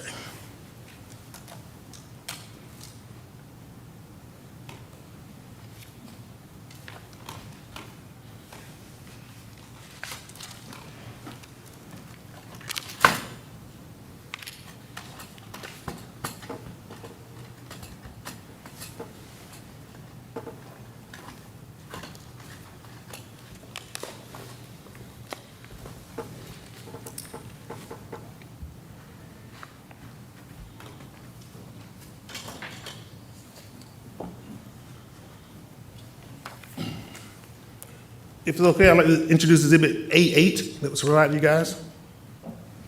A8. Mr. Tripp, Yes, sir. you state loud and clear that you stated Mr. Whitaker was coming for your job Yes, sir. on June the 4th in your first ethics complaint. Yes, sir. Do you recognize the picture on the screen?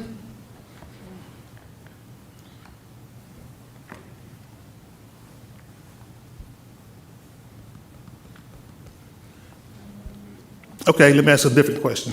Well, please answer. Do you recognize the picture? Oh, yes, sir. Can you tell the Board of Ethics who are the people on the picture? That was me, Roger Whitaker, and James Smith. Seems like y'all having a good time. Were you having a good time? Yes. To me, it seems to be a very endearing picture. If you look at the date on that picture, it's July 19th. Do you expect the Board of Ethics to believe that in June, you said Roger Whittaker was coming for your job, but in July, you got your arms around drinking at a restaurant and bar? Do you expect them to believe that now they see this, that he was coming for your job? I was out in the outing, and he said, "Hey, man, I'm sorry about everything. Let's take a picture." That's when the picture came on. He had his wife, them, to take the picture. I'm gonna ask the question again, so yes, no answer. Do you expect the Board of Ethics to believe your initial complaint now that Roger Whittaker was coming for your job if you're out drinking and bar hopping with your arm around his shoulder? I wasn't.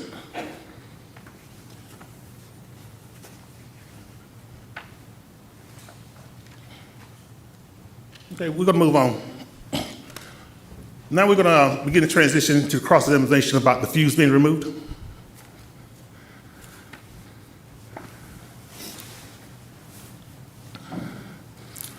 On about, I think it was July 17th, 18th, you put in for leave? Go on leave, is that correct? Yes, sir. On July 14th through 16th, who drove asset number, what is it, 8469 or whatever it is, that tractor we've been talking about all day? Who drove it those? I was the last person on my tractor. You was the last person on that tractor. As you were the last person on that tractor, are you responsible for securing the tractor? Yes, sir. But I only can secure it so many ways because the tractor have multiple keys. One key fits all. I'm gonna ask the question again, so yes, no answer. Are you responsible for securing the tractor since you was the last person on it? Yes, sir. Okay.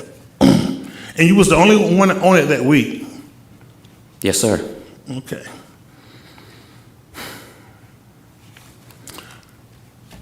The following day when you was on leave, it's been testified that somebody took a fuse out while you was on leave. You said that earlier. Do you remember making that statement? Yeah, somebody had to take it out because I did it. Do you believe, given as much grass as they have to cut, that somebody on your team would take a fuse out? Being that I've been through so much, I don't know if y'all trying to sabotage me or what. Okay, somebody trying to sabotage. Okay, now, council introduced a statement earlier, a sworn statement, saying that you had took a fuse out before. Do you remember her showing you that document? Yes, And you remember her saying, and you stated you'd never seen it before, correct? never seen it. And you never heard anything about it? No, no, sir. And you never had talked to anyone about taking that fuse out before? No, sir. Is that your truth today? Is not going to Yes, change? yes. Okay, fair enough. So, did anybody call you the morning of the 17th and ask you, what did you do to the tractor? No, sir. No one called you? No, sir.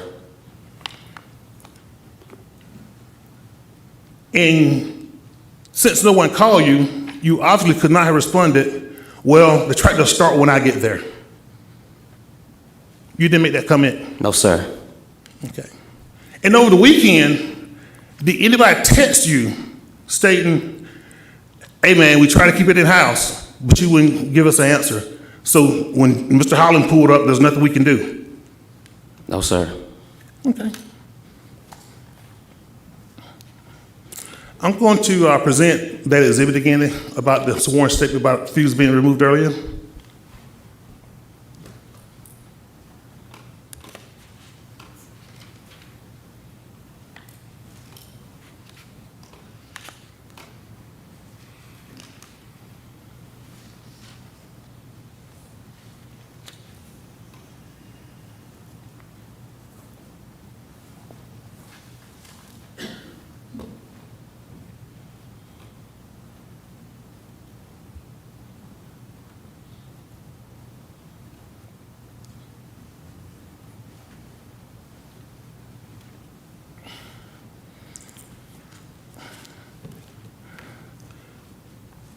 Mr. Tripp, we'll give you the background and the origin of this letter, if that's okay with the board, till how it came about. What's the question? We were investigating the fuse being removed. Right. If you want to, I mean, this document says what it says as far as foundation. in order to prove that this was actually written by someone, you'd probably need the person it was written by Oh, to come in and we got say, it. hey. We this got is- it. He's here. For right now, you can ask some questions about it. Okay, thank you. Thank you for the clarification. Is this statement a lie? Yes, sir. You never amused the fuse before. No, sir. So you're telling the Board of Ethics right there, the blue sky, clear blue sky, Hollis Cumbria comes in one day and decides Enough to. of the commentary, you can just ask him a question. So did Hollis Cumbria just on his own volition write an outright lie about you? Objection causes speculation. Yeah, you don't know, He just testified that this was a. but he wouldn't know. He wouldn't know what someone else is thinking or why they would do something. That would be a question more for Mr. Cambry. Okay, thank you. So, but one last time for the record, this statement is not true, correct? It's not true? True. Okay, we'll move on. So, when you came back into work the following Monday, I believe it was the 21st maybe, whatever that date was, you was informed at the end of the workday that you was being suspended for 2 days without pay, is that correct? Yes, sir. On top of that, once I returned to work, my tractor had been damaged. That wasn't reported either. Due to somebody had used the tractor, the fender was scraped, the pipe had been bent, the rubber seal was removed from the glass. Okay, we're gonna ask a question, and please remind the witness it's a yes, no answer. You're allowed to request a yes or no answer. He's allowed to give whatever answer he chooses. He can say yes or no with an explanation. So it is his testimony, but Mr. Tripp, I would request that you answer the question asked. Yes, sir. And not limit it to the issue that's asked. Yes, sir. Thank you. So on Monday, when you returned to work, were you advised you was being suspended without pay for 2 days? At the end of the day, yes. Did you sign the form? No, sir, Why didn't you sign the form? because it was false information. Before you came into the office, the conference room to be counseled on that, did you ask anyone to come in and be a witness? Say what now? Before you came into the office to be counseled about removing the fuse from the tractor and being informed that you've been suspended without pay for 2 days, did you ask anyone to come in and be a witness? Not that I recall. Okay. That concludes my cross. Thank you, Mr. Morris. Mr. Whitaker, do you have any cross-examination for the witness?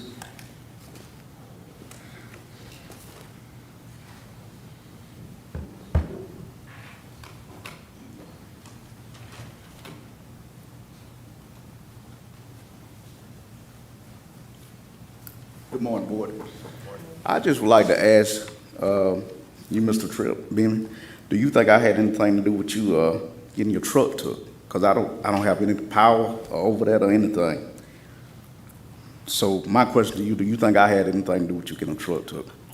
Well, you told me, you said the same way I got that truck took from you, same way I can get you fired. And by us being friends for over 8 years, over 8, so you think I would go out my way to get you fired? Yeah, yes, sir.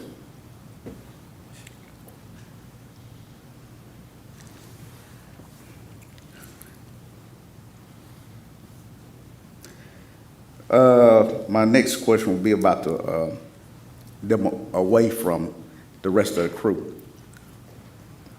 I myself was on the side road. Him and Housework was supposed to be completing an assignment that we had previously discussed during the team meeting that morning. And when I realized that they wasn't cutting, I drove my tractor back, got in my truck.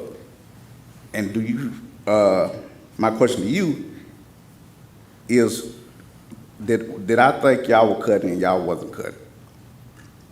You're supposed to be with the crew, so you're supposed to communicate with him or with the whole crew to know where we're at all times. You're the crew leader. My question to you, do you think you're just a rogue individual and you want to just come and take over that crew?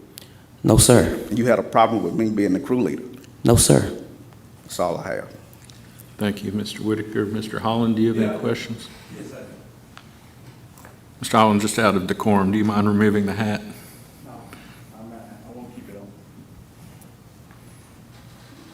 I need a haircut. I want to keep my hat on. That's all right. It's Okay. a rough game Sunday. So, Okay, but could you remove the hat? No.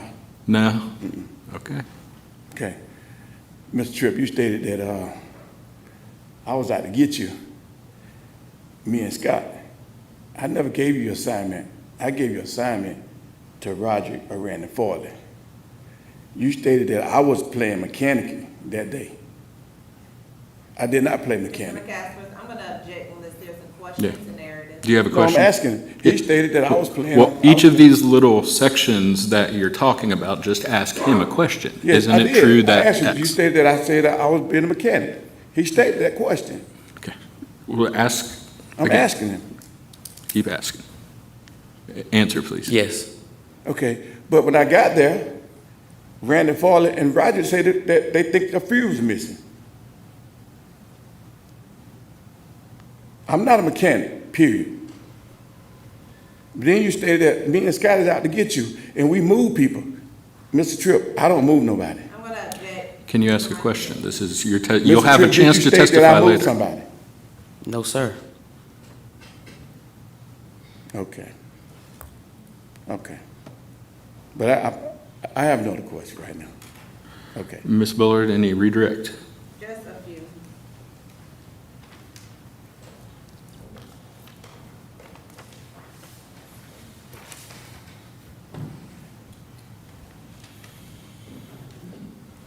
Mr. Tripp? Yes, ma'am. You indicated that there was testimony about you were moved to resolve conflicts. Were you ever informed that you were involved in any conflict? No, ma'am. And then there were two forms that you were presented with. I believe they're still up here.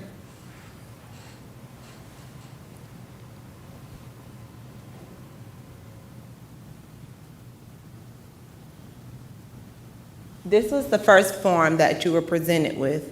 It's not signed, is it? No, the first form was the one that I said I don't agree. That Yeah, was the correct. second. This is the second form? Correct. So the form that you did sign was presented to you first, is that correct? Yes, ma'am. And then this was presented to you on a different day? Correct. And the language in this form is not the exact same language as the first form, correct? Correct. Is that why you did not sign this form? Correct.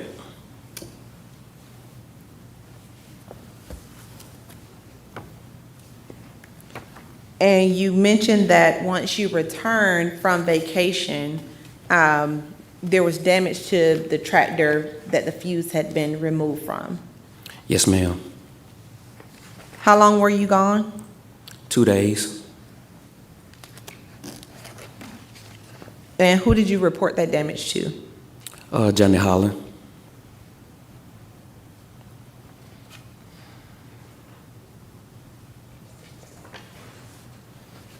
Now, you were asked questions in regards to your job description and the time in which you are to clean equipment.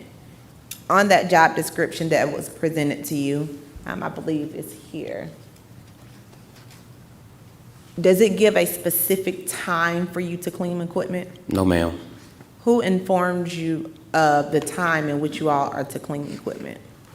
The crew leader picked the date, a day of the week, what days we're gonna clean the equipment. Did the crew leader ever give you all specific times? No, ma'am.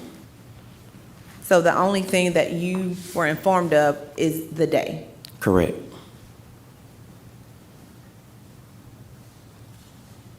No further questions? Okay, Mr. Morris, Mr. Whitaker, Mr. Holland, you are all allowed recross, but it's got to be limited to questions about what Ms. Bullard just asked on redirect. Do any of you have any recross?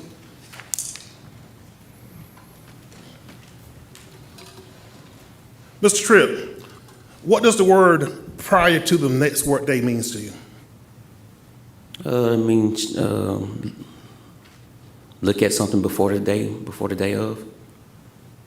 in this job description, Attorney Bullock just referenced, it also a clause in there saying you're supposed to have the ability to make deductive reasoning, okay? So if the job description say prior to the next day, in terms of time of the day, what pops in your mind? I don't know. Okay, let me ask it a different way. You chose to call the pressure washer company in the middle of the day. Why didn't you call them at the end of the day? Because we was done with that road and need to find out what was going on with him busting all the car windows and stuff out. You called the pressure washer company in the middle of the day. Why didn't you call them in the morning? I called him once we got done with Llewellyn Road. That's a side road with less traffic. We would have to go down Hampton Locust Grove Road with multiple vehicles, so we need to find out what the issue was before we get inside the heavy traffic. Okay, so in general, wouldn't you agree that prior to the next workday means at the end of the previous workday or the morning before you get started? Sir, we didn't have time to do it right then. We didn't even take lunch that day. I'm gonna ask a question again, it's a yes, no answer.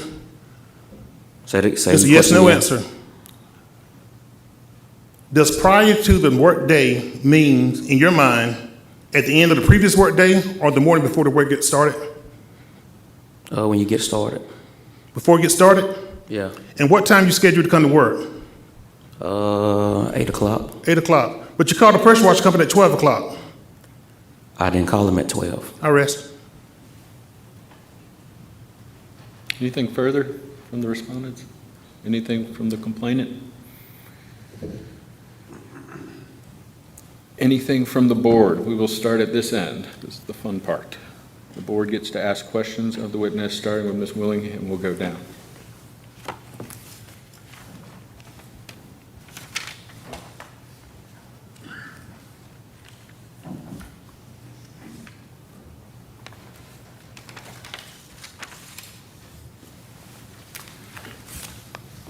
No questions. Let's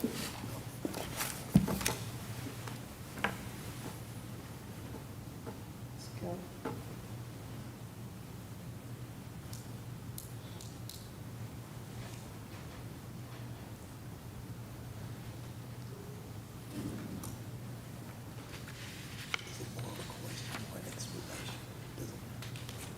Ask and I'll make a ruling if there's any objection.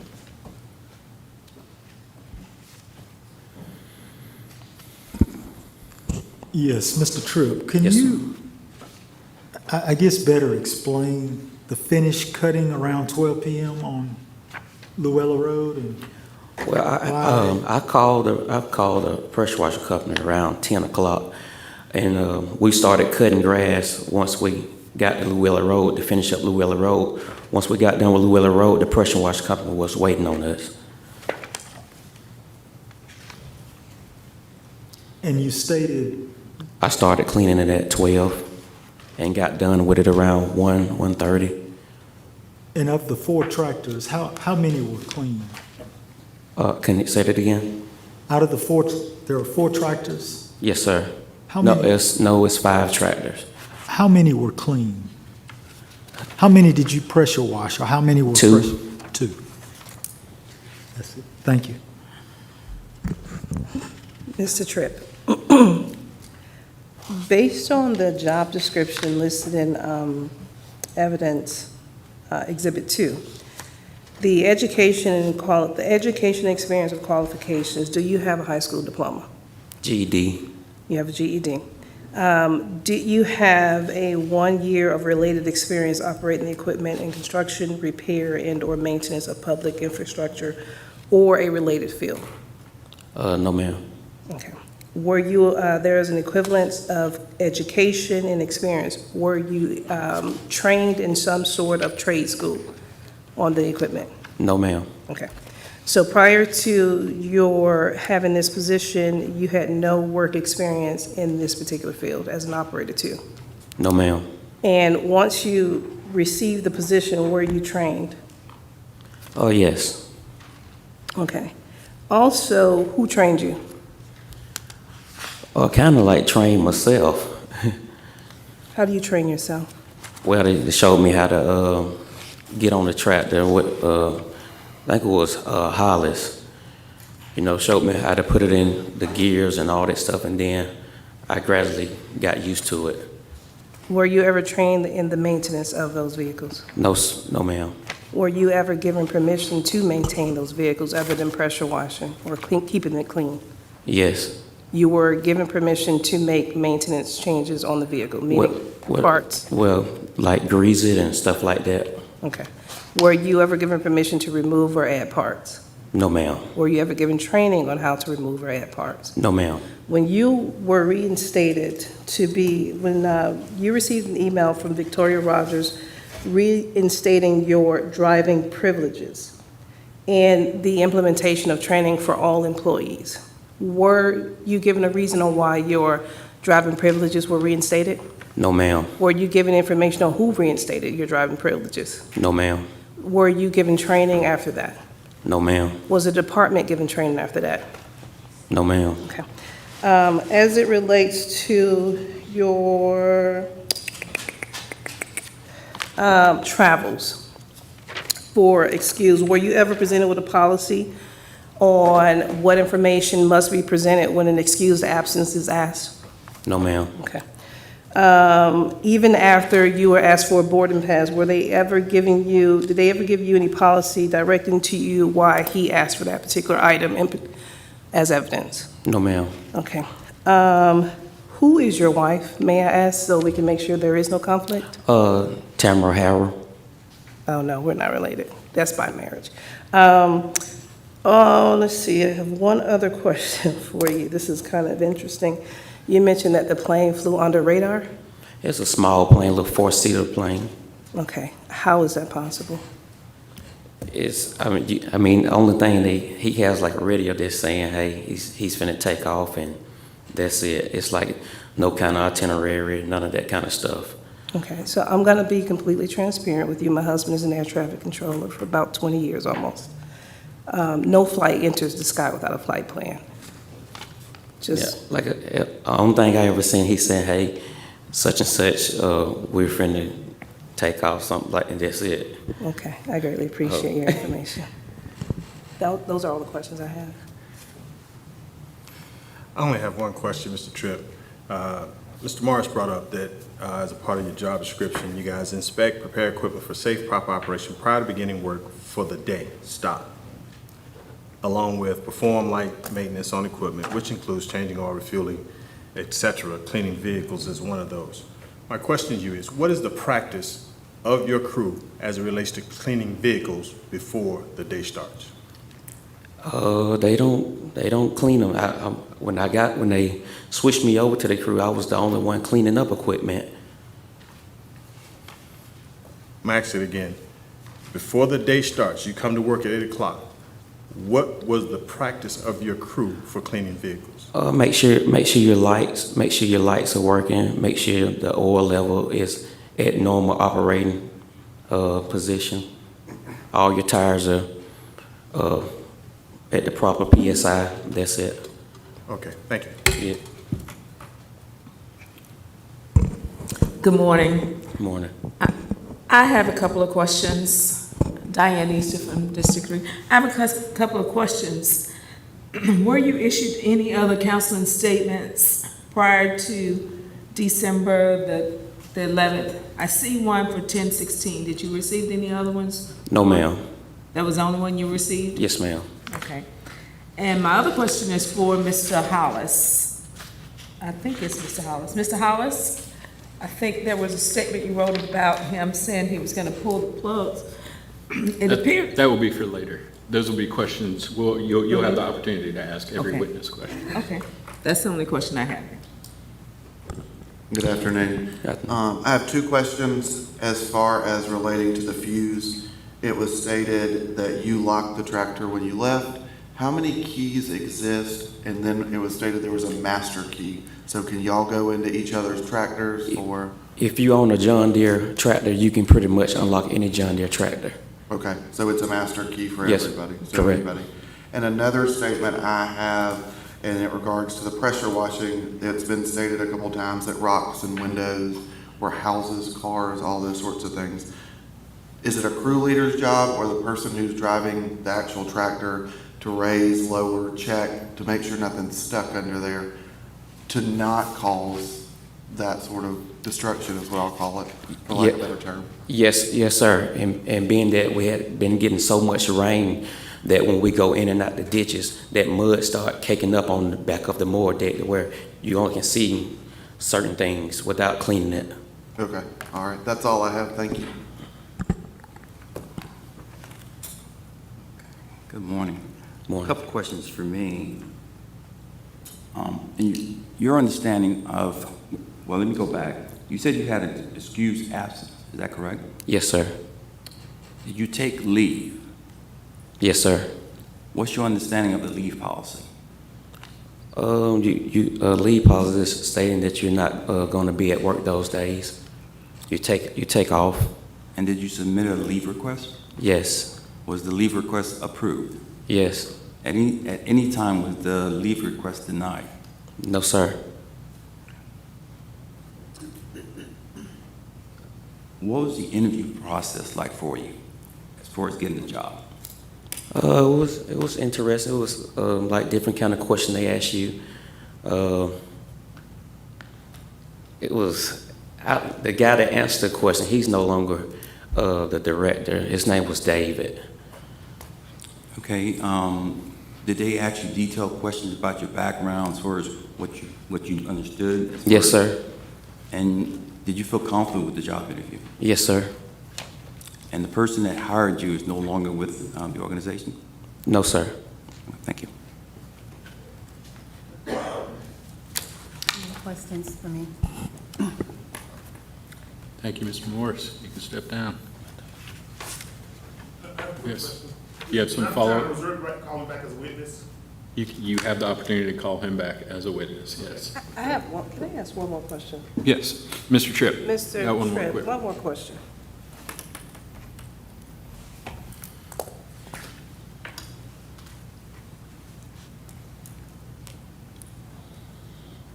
It appears on August 11th, you received an email correspondence from Ms. Victoria Rogers responding to your request for documentation on your suspension. Did you ever receive, I see in her email, the personnel action form is an internal document to request a suspension, which is not typically given, but were you ever given, even though it's typically not given, once you requested it, did you ever receive it? No, ma'am. Thank you. Anything else from the board? Now you may step down. It's 11:53. We had a 12 o'clock lunch scheduled. Ms. Bullard, I assume your next witness will be more than 5 minutes if you have one? Yes. Okay, so let's go ahead and break for lunch. We'll be back here at 1 o'clock. Adjourn.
Now back on the record, it's 1 o'clock. Ms. Board, your next witness?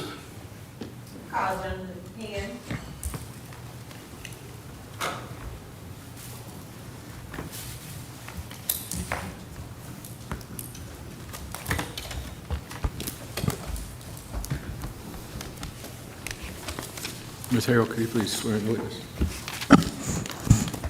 Hi, Mr. Penn, welcome. Do you swear to tell the truth and nothing but the truth? Yes, ma'am. Thank you, sir. Good afternoon. Can you state your name for the board? Jonathan Penn. And Mr. Penn, what's your role here in Henry County? I am an executive director. And are you also over the Department of Transportation? Yes, that's one of the departments that myself and the other executive director, Mr. Hutch Purvis, oversees. Okay. I'm going to turn your attention to an incident in regarding to revoking Mr. Tripp's vehicle privileges of the county. Did you authorize any such revocation? No, I never revoked any driving privileges. I had a conversation with Mr. McClendon about calls that I was getting around Mr. Tripp driving Mr. McClendon around, and I asked him why, and he shouldn't be doing that because Mr. McClendon's superintendent. He has his own vehicle. He shouldn't be driving him around. And then on another occasion, I had a conversation with Mr. McClendon about Mr. Tripp getting a call that I actually got a call from the county manager saying that she received a call that someone saw Mr. Tripp with a cigar in his mouth driving. It needs to be addressed. And so I had a conversation with Mr. McClendon about that. Hey, make sure you're talking to the staff. You need to get with Mr. Tripp, let him know he can't be driving around smoking a cigar if that's the case. But you personally never facilitating revoking Mr. Tripp's driving of a county vehicle? No, I told Mr. McClendon that he needs to be with a crew, and that, you know, to mitigate all of these complaints, you might want to let somebody else drive. And now if the crew is short, then hey, you know, you got to do what you got to do to maintain operations. But we can't keep having these issues, and you need to take care of it. So ultimately, who has the final decision on whether or not Mr. Tripp would be allowed to drive a county vehicle? His supervisor has those privileges. I can revoke them, or you know, go through the process of like, hey, there's a problem with this employee. They can't drive this vehicle for these reasons. County manager, several people. So just to make sure I understand correctly, although you have the authority to revoke those privileges, in this particular circumstance with Mr. Tripp, you left it at the discretion of Mr. McClendon, is that correct? Correct. Okay. And did you also leave it at the discretion of Mr. McClendon to speak with him about any tobacco use while being on the job? Did you speak with anyone else besides Mr. McClendon regarding the vehicle or the tobacco use? Yes, and the second time I talked to Mr. McClendon, Mr. Morris was present because I wanted someone else. The first time it was just kind of like, hey, one-on-one, hey, got, you know, keep out. These are the things that's happening. You want to make sure you're not doing something that's not supposed to be done. Okay. And Mr. Morris, and then at the end of that meeting, Mr. McClendon called in Mr. Hollis, because I believe that's the crew that he was going to be on. And to your knowledge, has Mr. Tripp ever been disciplined formally for driving a county vehicle without authorization or use of tobacco while in a county vehicle? No, not to my knowledge. Besides just verbal counseling or, you know, talking to him, like, yeah.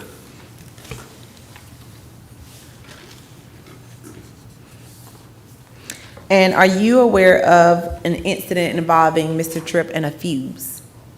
Did that come to your attention? It did. I saw the write-up. I was copied on that email. And did Mr. Morris get your approval to proceed with the write-up? We spoke about it, and I told him that, you know, he needs to get with HR, and if these are the steps that we need to take, it's his call, and we can move forward with it.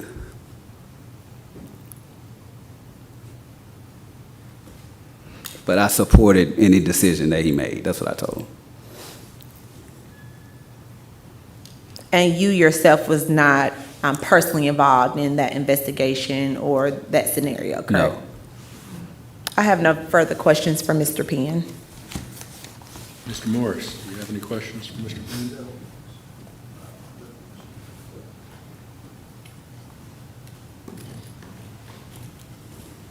Good afternoon, Mr. Penn. Yes, sir. How you doing today? Great. How long you been in the county? 5 years. All right, thank you for your service. Just to be clear, did I have anything to do with Benjamin Tripp driving anything? No. Okay. On the day you were copied about the write-up about the fuse, was it crystal clear that I had reached out to Human Resources and gave all the steps we need to do and would have to be approved by Human Resources before he was suspended? Yes. Do I have the power to up and suspend Mr. Tripp by myself on my own volition? No, that goes through the HR department for a consultation on those items. Those for consultation, okay? And once it's approved, do I have to have a meeting with Mr. Tripp about the decision of HR? Or how does it go about telling him he can't come to work for 2 days without pay? How does that normally happen? Once it's approved, there's emails that are sent out for notification. Obviously, you get those emails, and then there's a discussion had with the employee. Okay, gotcha. So, to your knowledge, did I do anything that's not prescribed in the Henry County Employee Manual, the HR Manual, anything out of order? Not to my knowledge. Thank you. Mr. Whitaker, any questions? No, I don't have any. Mr. Holland, any questions? No. Ms. Bullard, any redirect? No redirect. Board, any questions, starting here, going down? Good afternoon. Good afternoon. You mentioned a Mr. McClendon. So what is Mr. McClendon's role in comparison to Mr. Tripp? He's the superintendent. And did I hear you correctly when you stated that you were contacted because Mr. Tripp was seen driving Mr. McClendon around? Yes. And since Mr. McClendon is the superintendent, he would be superior to Mr. Tripp, correct? Correct. Okay. Was Mr. McClendon reprimanded? Just verbal conversation.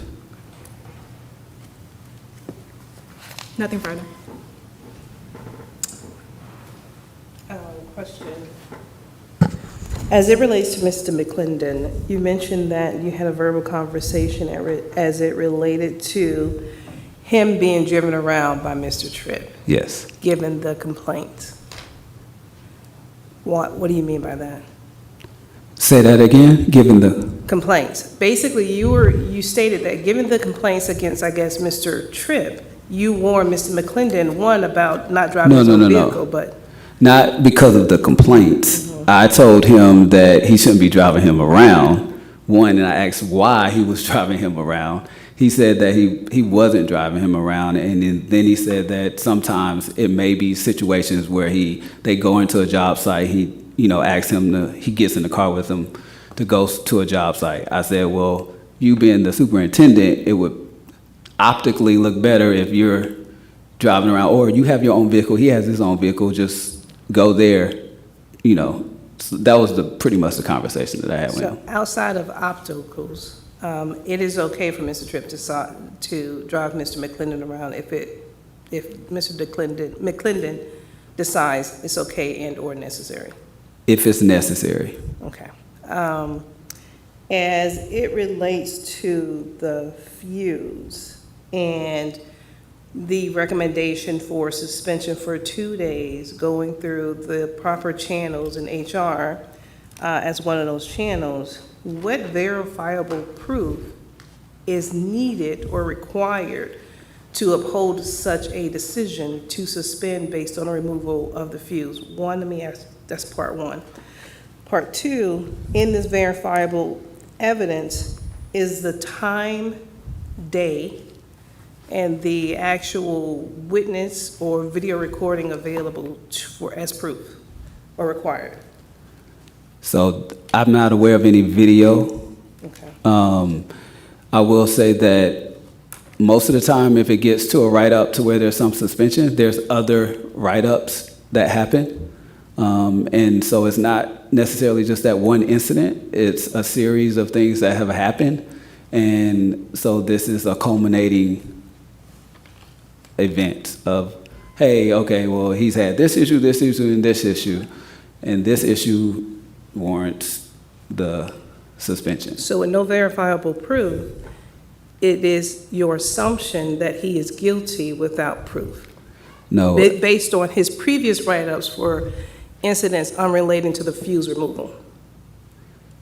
I guess I'm confused with what the question is. Sure, you said based on a repeated or reputation of repeated offenses, it is then in your best, or you believe that because of all the other write-ups, that the possibility of the fuse write-up being true, even without evidence, you, based on all the history of write-ups, have deemed this one in particular true? No, that's not what I'm saying. I'm saying the process for the write-up and coming to the conclusion of the 2-day suspension is a series of events that's why you come to the conclusion of 2-day suspension. As it relates to the validity of whether the fuse was removed or not, I relied on Mr. Morris's internal investigation and then consultation with HR. And in his internal investigation, what was turned over to you and/or HR to justify his recommendation? Written statements. Written statements by witnesses or written statements just by the supervisors themselves? Written statements from I don't recall exactly, but if I recall correctly, from his supervisors and then other staff.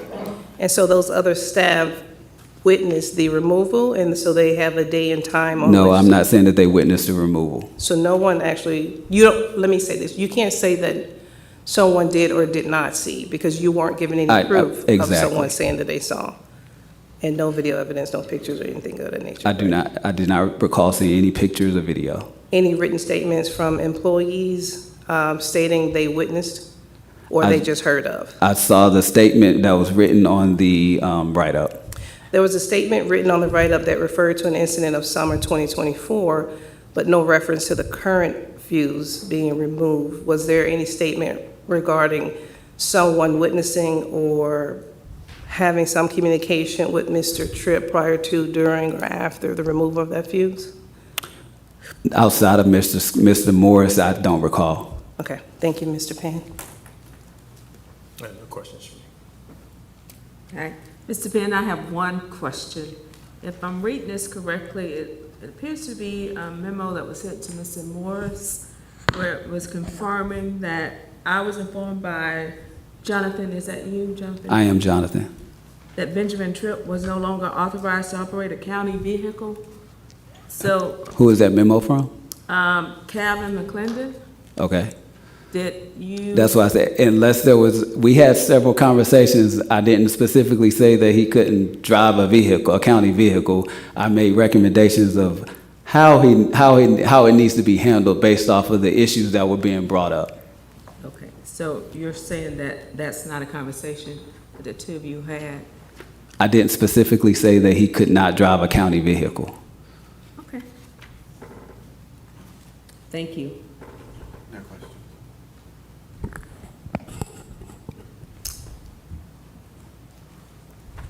Is there a policy for revoking leave? Revoking leave? Yes, once approved. I can't recall a specific policy around revoking leave unless there's an emergency and essential personnel is needed for that emergency. Okay.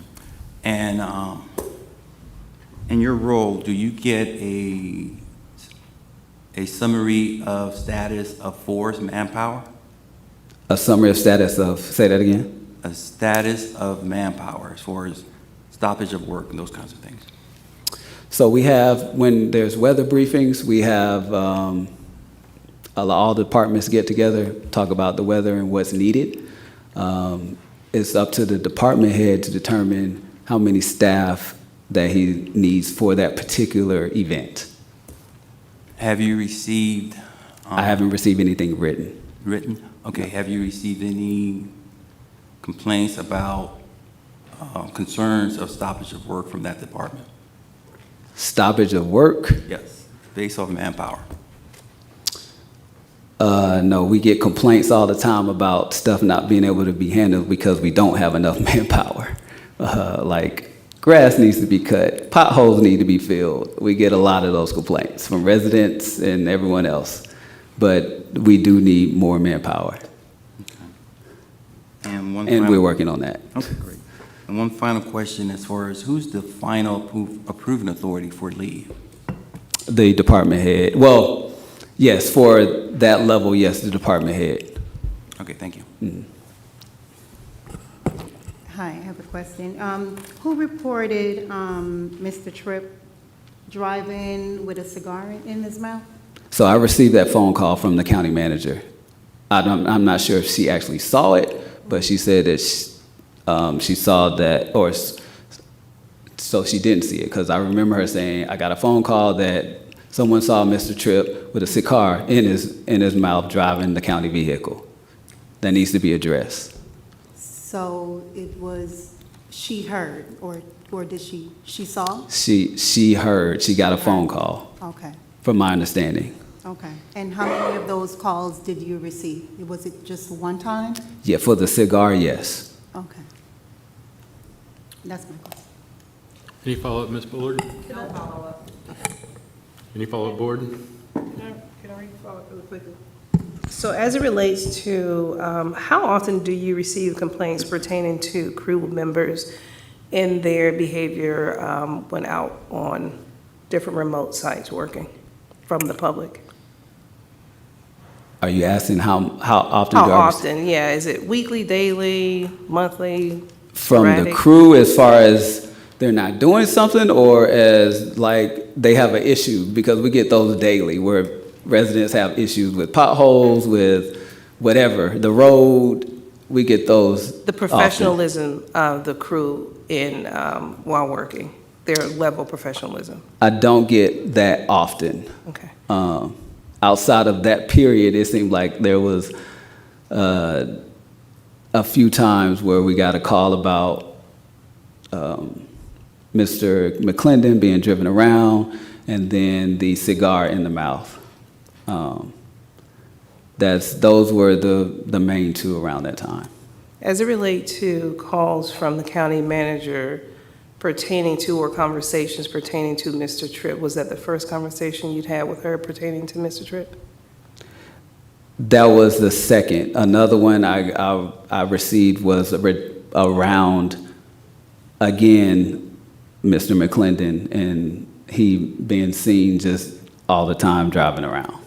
Is there a personal relationship between a county manager and Mr. Tripp? Do they know each other outside of work, or have they interacted? Not to during my work? knowledge, I'm not sure, but I don't think so. Okay. As it relates to the email received from Mrs. Victoria Rogers, as when Mr. Tripp's rights to, or privileges to drive were reinstated, there's also the second point of professionalism in the workplace training will be scheduled with all staff to reinforce expectations for respectful communication and behavior in the workplace. So as it's stated in this particular email, all staff was considered in need of that training. Whose responsibility is it to make sure that the staff is trained and that requirement is followed up on? So it's Mr. Morris, the director, to make sure that is followed up on. Okay, and then how long are they given to schedule that training? I'm not sure on that particular training. It varies depending on the availability of the training and the amount of people that can be in the training, but I'm not sure on that one. And when it says all staff to reinforce expectations for respectful communication behavior in the workplace, does that also include supervisors? Yes. Thank you. Any follow-up from complainant? I got one question. Or the board? Yes. This question is in regards to escalation. Has there been any escalation at your level concerning Mr. Tripp? As it relates to, Mr. Tripp work performance or anything else? yes, the write-ups that I was copied on. Was there any action that was required by you? No, just review of the write-ups from the director.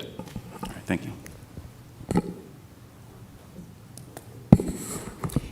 And were these write-ups accompanied with evidence of the behavior? Or it was just a write-up? It was backed up through the written statements, whatever the written statements were attached to those documents. That's what I saw. Okay. As it relates to the write-ups, there is, in one of the write-ups, Mr. Morris mentions an incident that would have occurred before he started working there. Is that typical for someone to be able to include in a write-up an incident that they were not even employed with the county at the time of? If there shows that there is a pattern of things happening, because you can look at the file to say, hey, are there issues that's going on? So, well, you had an incident on this day, and this day, and this is why this is happening with this incident. So it is customary for department heads, staff, supervisors to reference other write-ups But would it be customary for that to be included in a write-up if there wasn't a write-up about that actual incident? Sometimes you can put supporting information if you've had verbal conversations that you've documented with the employee. Thank you. I have a follow-up question. Referring back to the incidents, and you mentioned that there were no evidence presented. So a decision was made, or your recommendation was made for him to receive the suspension, correct? No, I didn't recommend. I said to follow up with HR regarding the recommendation and if it's approved. Okay. Anything further from the board? Yes. As it relates to the counseling form for Mr. Tripp, there were two forms for the May 28 notice. One in particular, it mentioned Mr. Tripp did not inform his crew leader of his whereabouts. And then on the next form, it removed the statement about him not informing his crew leader of his whereabouts, and then it included, instead it was replaced with unauthorized contractor pressure wash the tractor early in the afternoon, causing early stoppage of work. Was that previous statement removed because it's not a write-upable offense, or was it removed because it wasn't necessary to get permission? And would you like to review the documents to which he's referring? Yes. Ms. Bullard, can you provide a copy of those? Yes.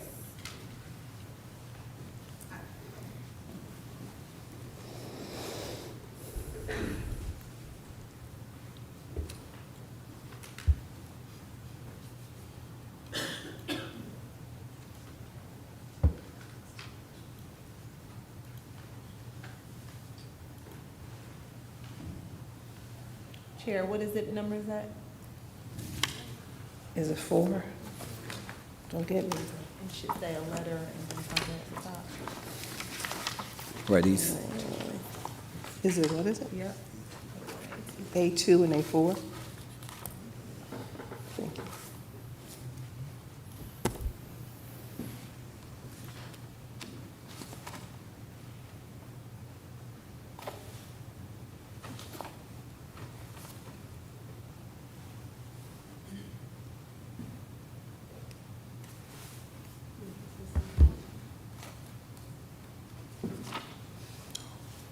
So, Mr. Penn, feel free to review the documents before you answer any questions.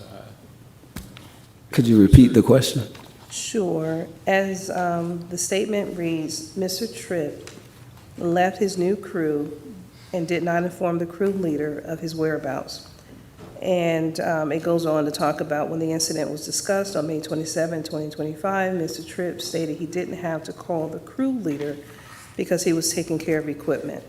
So that was on the statement, the counseling form, May 28, but then on May 28, a new counseling form was issued, and it did not include that language. So we'll first address the fact that it isn't included. Is it not a write-upable offense? So based off of what I'm reading, you are to, notify your crew leader about where you are, what you're doing. It can be written up, however, that could be a written verbal, whatever. I'm not sure why it was removed, though. Thank you. Is, as far as the unauthorized contractor pressure washed the tractor early in the afternoon, is the issue that a pressure washer was used by Mr. Tripp, or that someone, a contractor, actually used the pressure washer on the equipment, or that Mr. Tripp entered into an agreement basically by paying for that pressure washer? What is the offense exactly? I think that there are quite a few things here. One, you are technically entering into a contract at that moment to work on, use outside source for the county equipment. Then he said he paid his own money for that. We typically don't want employees doing that, so that we have ways that we could take care of our own equipment. I think the biggest issue here is that it was done in the middle of the day. It appears to be that it was done in the middle of the day, and there were other things that needed to be completed that were prioritized, and it was disregarded that those other things needed to be done, and I'm just going to do this right now. That's what it appears. Is there a stated time that those items should be done? Meaning the work that wasn't completed as well as the pressure washing? Not to my, for this particular instance, I'm not sure. And so his schedule for that day, was it predetermined or at his discretion based on the list of items needed to be completed? I'm not sure. You have to ask the supervisor. Thank you.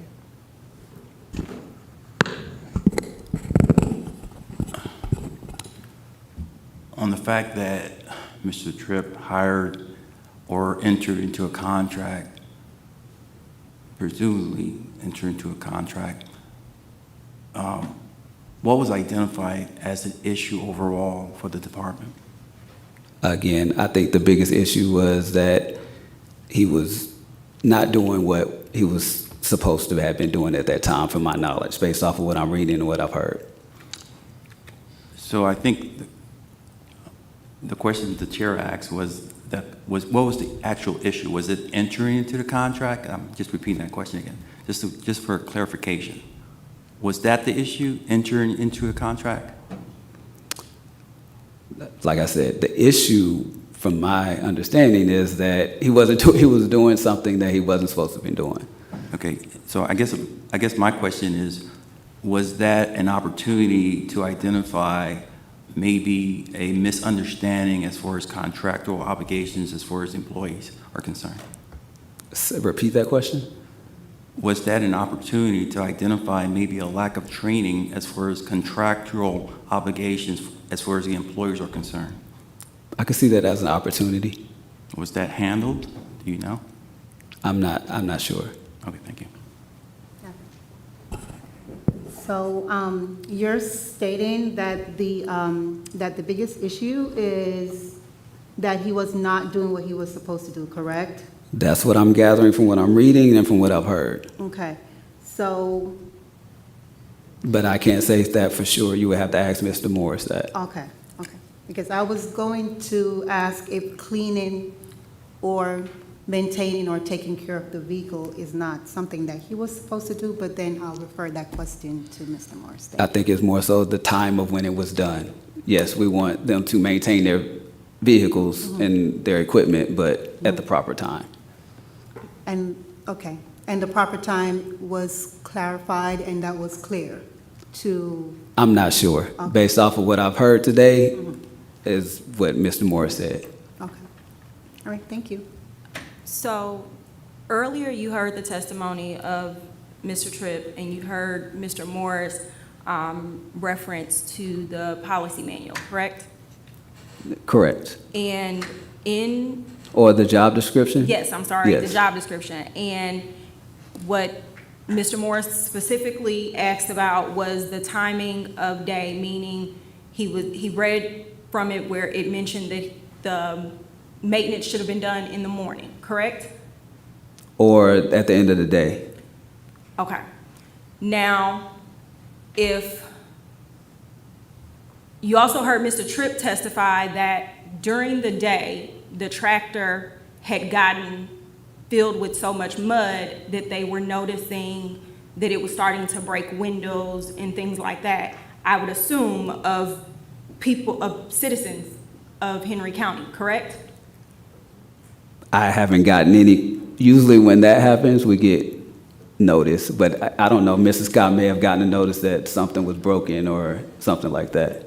But what I'm asking is, did you hear Mr. Tripp testify to that earlier today? Yes, I heard him testify to that. So if that was occurring, even if it is in the description that the vehicles or the tractor should be cleaned at the beginning or the end of the day, would it not be appropriate to clean a tractor to ensure that it does not cause any more damage to the citizens? I think it's appropriate to make sure that your equipment is operating functionally and not causing damage. I do think that there are various ways you can do that besides calling a company to come pressure wash the equipment. Thank you. Please elaborate on your various ways of doing that without calling someone else in on the side of the road with watering tools to clean it. What do you suggest instead? What's Well, the if proper- it's mud, I'm just, and like I said, I'm not an expert. I'm just thinking that, hey, you get I've done it to my mower. You get sticks, you get the mud out and it won't get caught anymore. It takes all the debris out and then you can keep going. But as far as a professional pressure washing, I'm not saying that wasn't, I'm just saying that may not have been the best choice at that time. So based on your testimony, what you do with your personal mower, you're not sure if that's what they do with commercial equipment?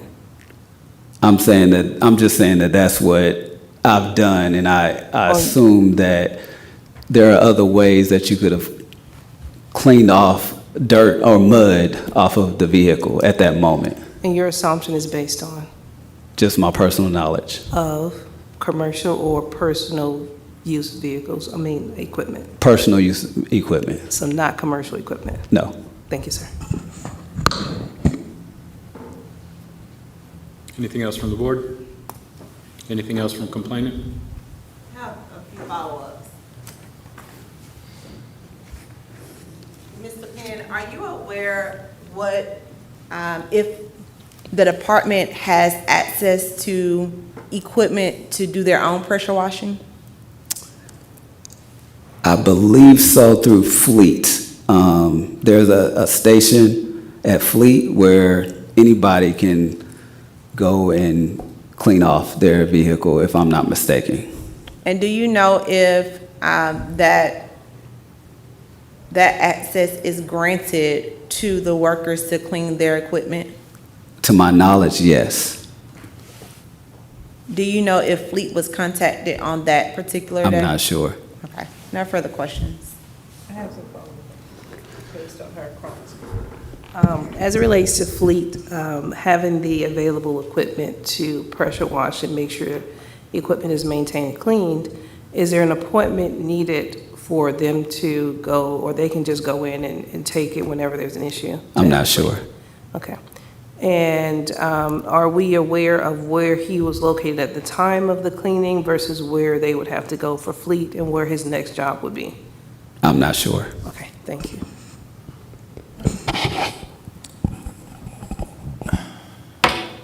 from the cleaning of the vehicle,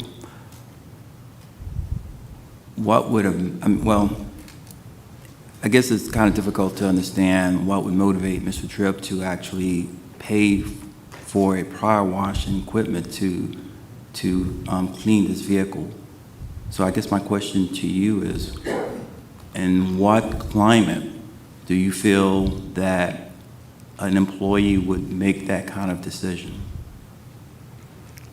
I'm not sure when or why an employee would make that kind of decision. I know there have been situations when there's issues with vehicles, the employees have called Fleet, and Fleet would come out to the location if there was an issue that needed to be handled. And I've experienced that in other departments. Thank you. Anything further from the board? Ms. Bullard? Any questions by respondents? Yes, I'd like to respond, please.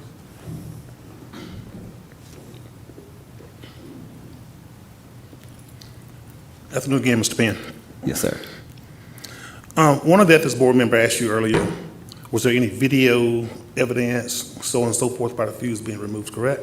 Correct. Okay. Have you had the Board of Ethics training recently? It's been a while. It's been a while. Yeah, it was, I can't recall, but it hasn't been very recent. Okay, no problem. Do you remember a term being used by the trainer, preponderance of evidence, which is a low burden of proof? Do you remember that term? I don't recall, honestly. Okay. No worries.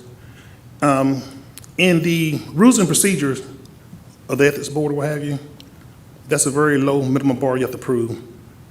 You don't need HD TV video or fingerprints or DNA or anything like that. Argumentative, can you get to the question? So that being the case, do you feel that I was justified in requesting a 2-day suspension from Human Resources? Based off of Based off the testimony, the write-ups and everything that you heard and received? Based off of all of that, I could see that justification. Okay. Do you feel that Human Resources thoroughly vetted the situation before running up the change? Based off my, Yeah, it's true. That's not a fact question, so stick with the facts. Not how he feels about something. He just hasn't been qualified as an expert in anything, so it's hard to ask for his opinion. Including Moore's. Got you. Okay. Final question, Mr. Penn.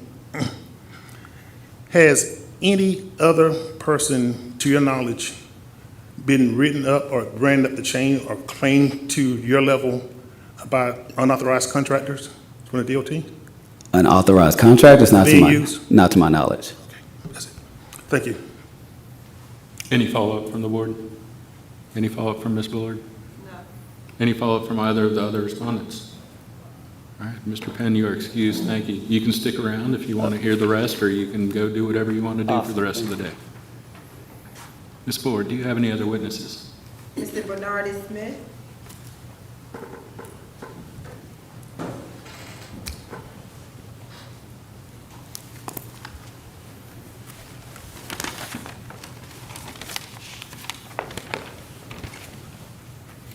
Ms. Harrell, could you please swear in the witness?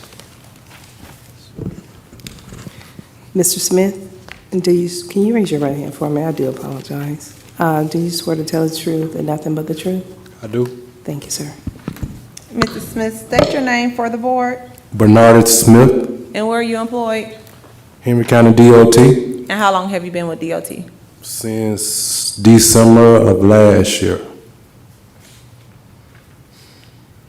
And at any point in time, was Mr. Benjamin Tripp on your, or within your crew?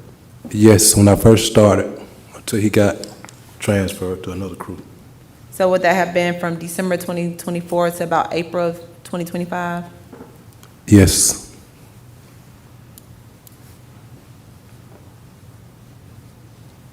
And at any time that he was, while within your crew, were there any allegations that he removed a fuse from a tractor? not while I was there.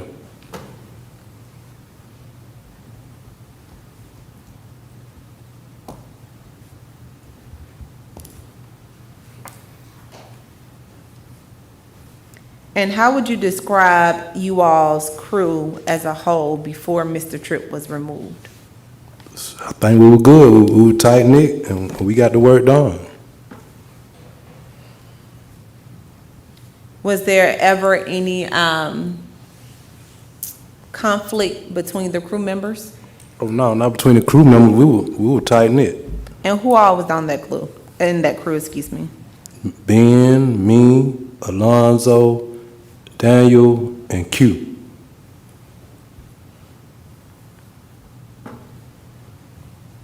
And what is your job description? EO2. Is that the same thing as Mr. Tripp? Yes, ma'am.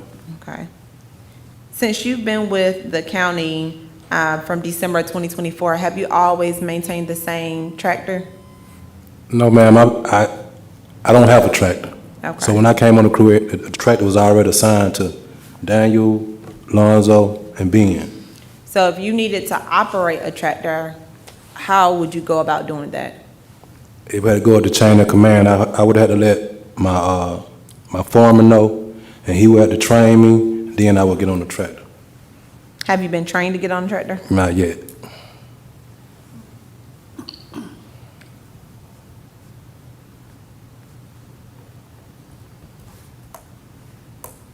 And were you told that there would be a change in the crews?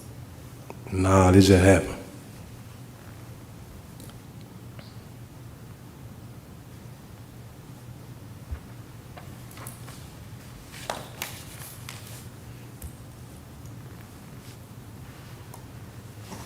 And while you've been, or while you were within the crew with Mr. Tripp, did you ever personally observe Mr. Tripp being treated differently from any of the other crew members? No, ma'am. Different how? Being singled out? Nah.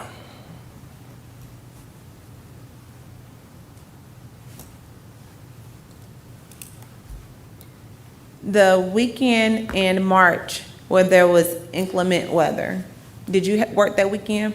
Yes. Hold up, March of 25? Yes, sir. Yes.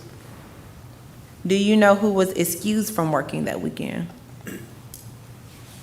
No, ma'am, but I remember Ben was saying he had a previous trip in the meeting. When they told us we had to work. There was a couple more guys, but I can't recall.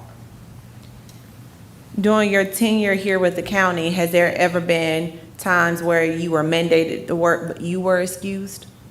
No, I came.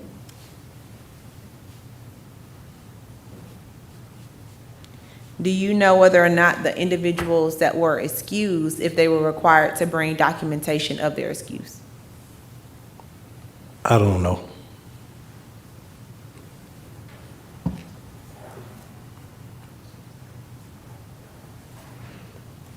Have you ever been told that the equipment belongs to the county and not an individual worker?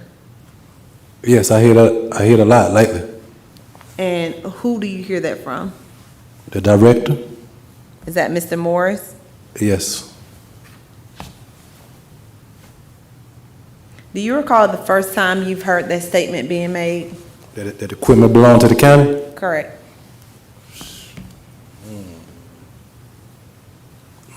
Probably last. I can't recall, but I can't. Mr. Morris having become DOT director in February, did you start hearing that statement shortly after he became director, or was it months after? Probably months after.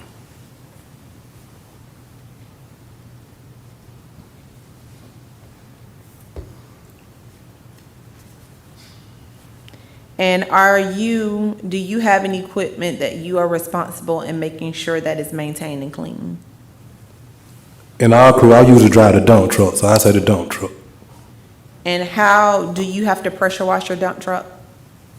I don't have to, but if it get like real nasty, I pull it to the side of the sign shop and skeet it off.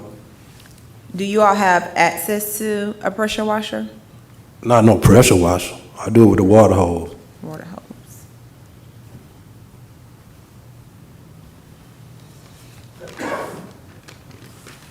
And have you personally heard Mr. Whitaker make any statement that was to the extent of getting Mr. Tripp fired? No, I don't really be around Mr. Whitaker.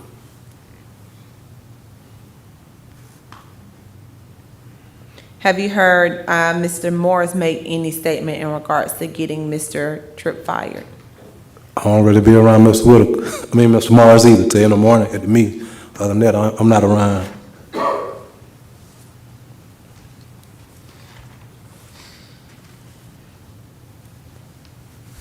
And are you aware why Mr. Tripp was informed that he could not drive a county vehicle? No, I wasn't aware. But I just know that he wasn't driving. And he told me he wasn't on our crew anymore. I don't think he was. He just told me his privilege had been revoked. And he didn't say why.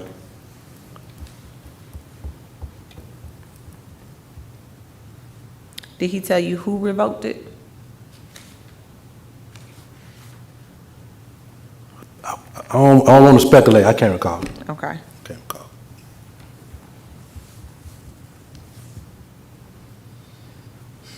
No further questions from Mr. Smith. Any questions from respondents?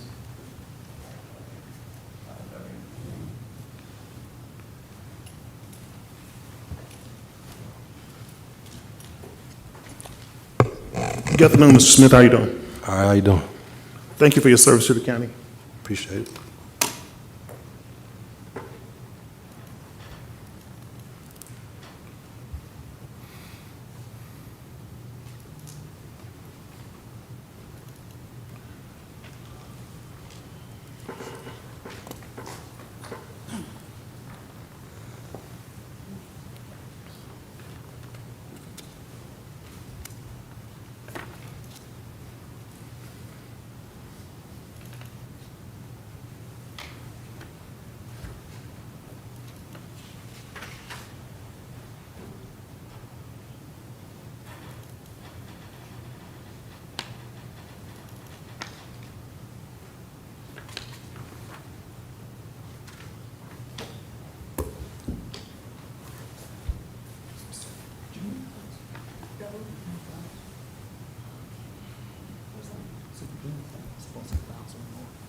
No.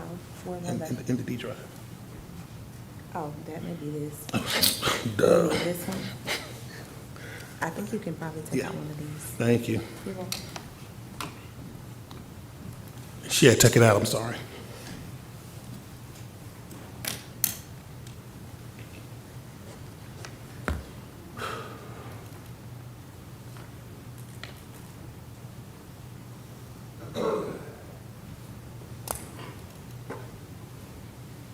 Okay.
I apologize for the delay. All right, Mr. Smith, again, how you doing today?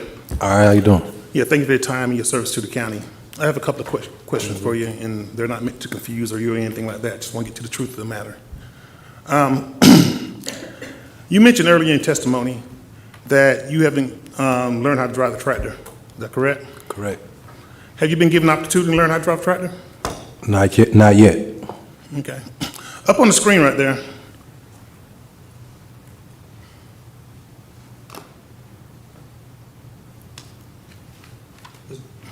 There's a document that's posted on the wall of the crew building where we meet every morning. Many a times, I've stated in our... You gotta ask him the question first. Okay. Are you familiar with this document? Yes, it's hanging on the wall in our building. Okay, what's this document mean to you? It's the five pillars of Henry County. Okay. I'm gonna scroll down.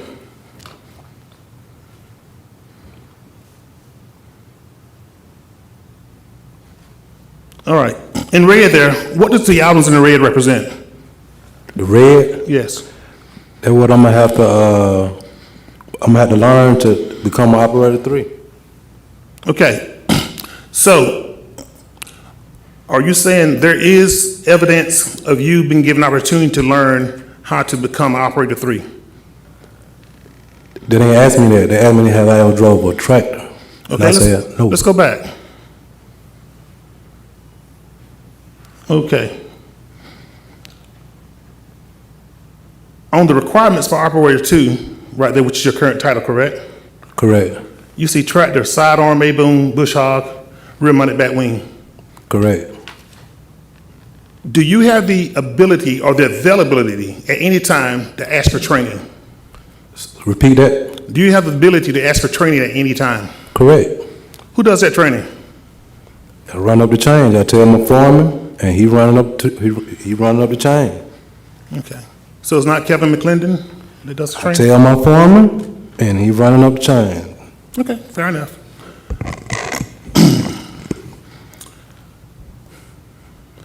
Let's talk about the pillars of excellence.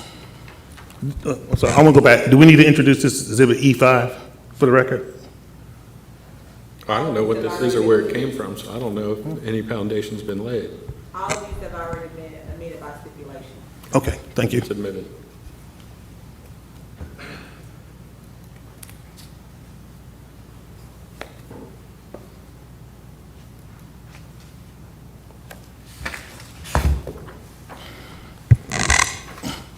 In our morning meetings, how often do we talk about the pillars of excellence? At this point, Mr. Pastor, I'm going to object to relevancy. We are way far off from the actual allegations of the complaint. We're getting into county, their values and things of that nature. I was trying to give it a little leeway with the last exhibit to kind of see where it was going, but this seems to be going the exact same way. As was I, giving a little leeway, but more importantly, you've got to focus on cross-examining him on his testimony that he's already provided. So got to stick to what he's already testified to and any questions relating to that previous testimony. Gotcha.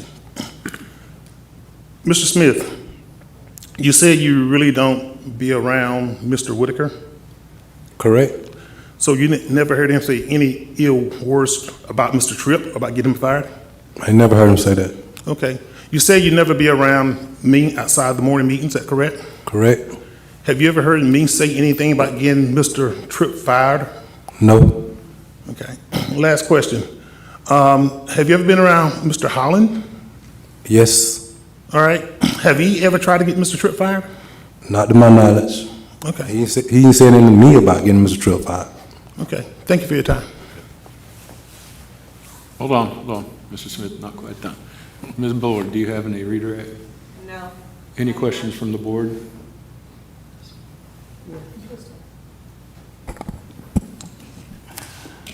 Mr. Smith, But again, I would recommend you focus on the testimony he's already provided and questions relating to that. you testified that you've been with the county since December 2024, correct? Correct. Have you taken any leave during that time? Yes. What's your understanding of the leave policy? My understanding of the leave policy, it's just said I want to take off 2 weeks from now. They want us to put it in as early as possible. And it may be approved, it may not be approved. And have you had any leave revoked? No, sir. Okay, thank you. Mr. Smith, you mentioned in your testimony that if you need to clean off your equipment, you could use a water hose. Yes, ma'am.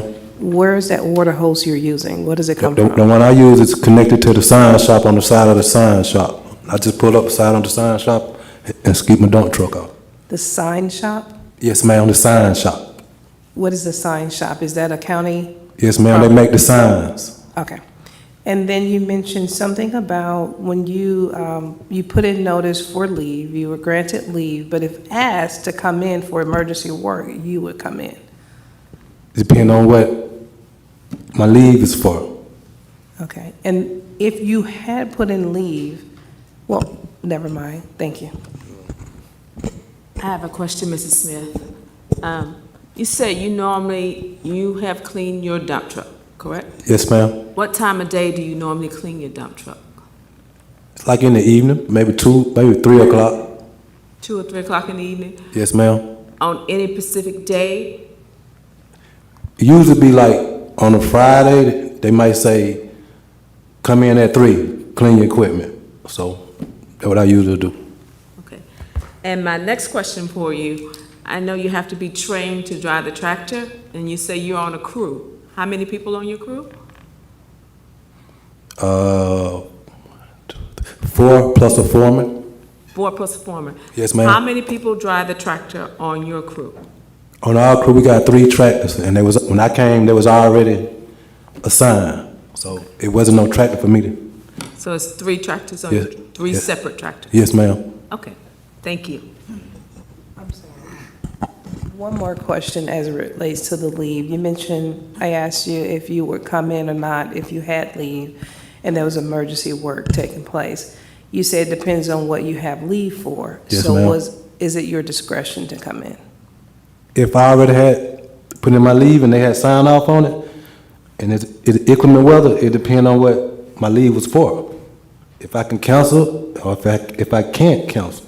So is it your discretion or the county's discretion on whether or not they decide? I don't know, ma'am, because I ain't never crossed that bridge. Okay, thank you.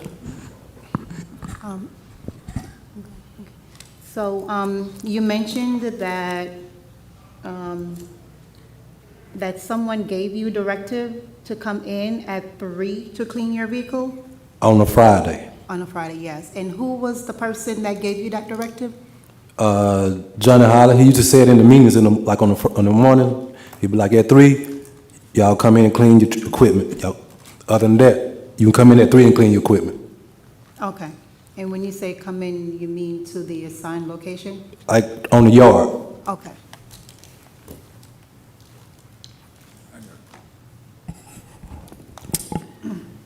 Is there a policy that you come in on inclement weather, or is it understood that you can waive your leave? I don't know, sir. I just know, like, when we have inclement weather, sometimes we have a meeting and they'll tell us, you had to come in, you had to come in, you had to come in, and sometimes we don't have to come in. What's your understanding of how that process works as far as who gets elected to come in, who does not? I think they'll blow my pay grade, sir. Okay, thank you. Just one question, Mr. Smith, I'm sorry. In the time that you've been driving, have you ever used your own funds to clean the vehicle? No, sir. Thank you. I have one more question. You said there were no conflicts between the crew that Mr. Tripp was on? No conflicts? Never. What about the current crew that you're with now? We get along. Okay. Anything further from the board? Ms. Bullard? Nothing further for me. Anything from the respondents? Mr. Smith, thank you for your attendance. You're free to go. Next witness, Ms. Bullard. Mr. Alonzo Brown.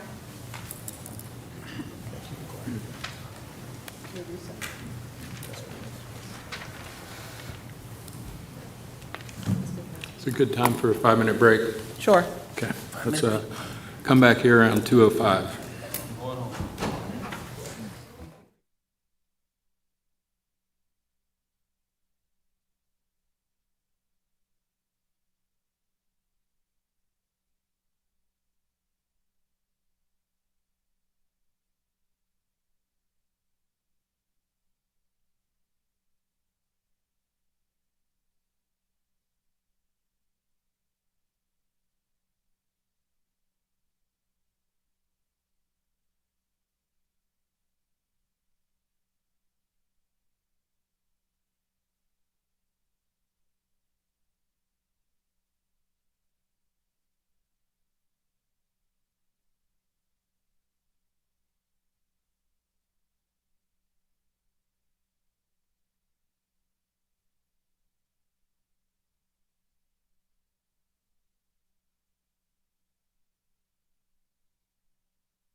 braking in case someone actually did bump into it. And what was your title while you were with DOT? Equipment Operator 3. And I believe, based on the prior testimony, you were assigned a tractor, is that correct? Yes, ma'am. How were you all instructed to maintain those tractors? Well,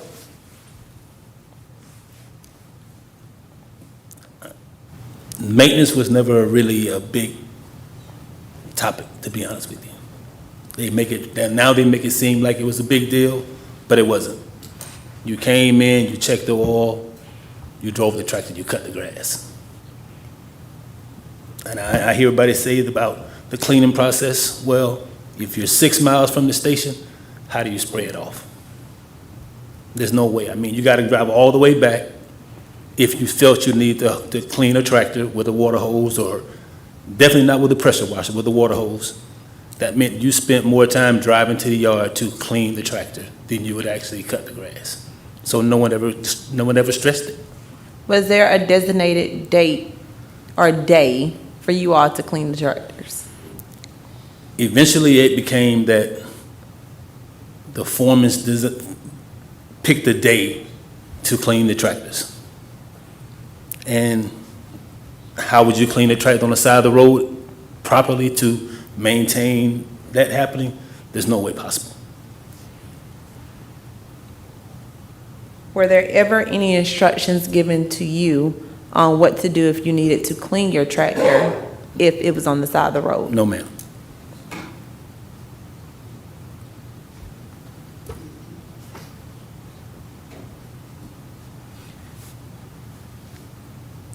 Do you know if, or at the time that you were working, was there any access to county equipment that allowed for you all to clean the tractors? On the side of the road, no. I mean, there was like Mr. Smith said, there was a water hose on the side of the building. At one point, there was a high-pressure water hose on the side of the fire department, but that cleaning process lasted maybe 30 days because cleaning those vehicles, when we did get opportunity to clean on the yard, it backed the drain up. So that procedure didn't last long because there was too many people trying to use the same location that couldn't serve the purpose it was used for. If a tractor broke down on the side due to it not being clean, what would have been, or what, at the time that you were employed, would have been the proper procedure? Well, if you had any issue with the tractor on the side of the road, you would contact your foreman, and then he would contact Fleet, and then you would be put into the line of when they can get to you. And being that they were only a few of them with one truck, there's no telling how long that would be. Did you sign off on any document in regards to being assigned a specific tractor? No, ma'am. Is it customary, or at least was it customary, for an individual to be able to use any tractor that's available? If your vehicle wasn't working and the other individual wasn't there, the job needed to be done, then you'd be asked to drive someone else's vehicle. But other than that, you'd be assigned that tractor, and if your tractor working, that's the tractor you would use that day.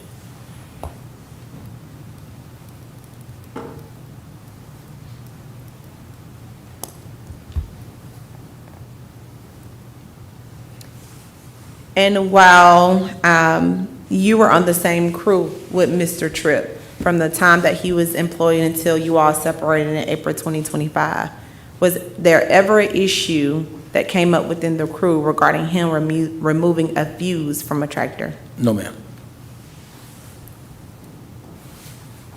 When was the first time that came up to your knowledge? Well, I've heard about that incident after I left. There was never, I mean, I was surprised when I saw that up on the screen because I never witnessed that while I was working there.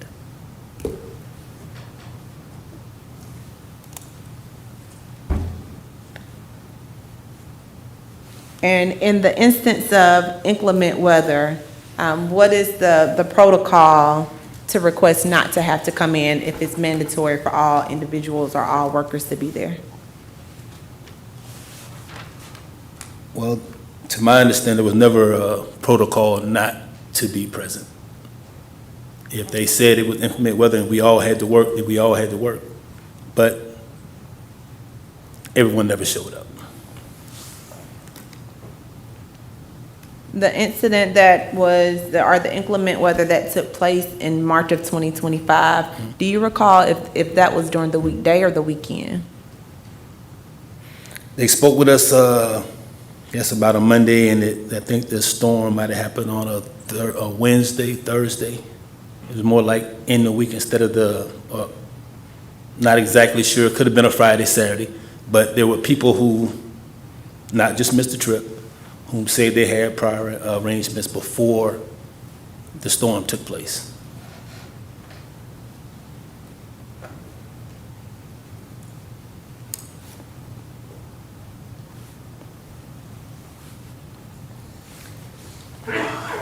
And do you know, have you ever personally had a prior arrangement during a time that was inclement weather and you were required to come in?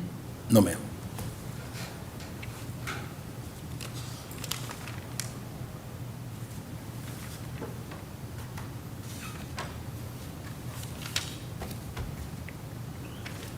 I have no further questions. Mr. Morris?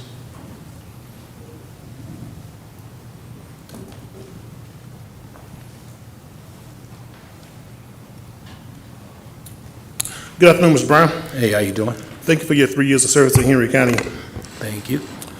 During your testimony, you mentioned, yes, you should wash them off with a water hose, but never ever a pressure washer. Is that correct? I didn't say never wash it with a pressure washer. I said that there was never a pressure washer there to wash it with. There's always been an only thing they had was a high water hose, and that was the one assigned to the side of the building. Okay, we're gonna move on. You also said that there were other people that did not come in to work during the tornado outbreak the weekend of March 15th and 16th. Yes, sir. Name those people. James. James, can you give me a last name? I didn't actually physically work with James, so I couldn't tell you his last name, but I'm quite Okay. sure that someone can give you his last name. Also Dante, Okay. and there were two other, I don't recall those two, but I know those two, for example, because I was sitting right next to them when they said they weren't gonna be able to come there. Are you absolutely sure Yes, I am. Mr. Dante Dixon didn't come into work? Well, if he came to work on Sunday for you because he did not come in because that was his birthday in which the storm happened on, and he said he had plans for his birthday. He actually went out of town that weekend. So you don't know whether or not he came into work or not? He did not come in to work that weekend. He went out of town that weekend. Okay, so for the record, Mr. Dante Dixon didn't come into work. Okay, gotcha. Okay. I have no further questions. Thank you. Mr. Whitaker? I don't have any. Mr. Hall? Ms. Bullard, any redirect? No redirect. Any questions from the board?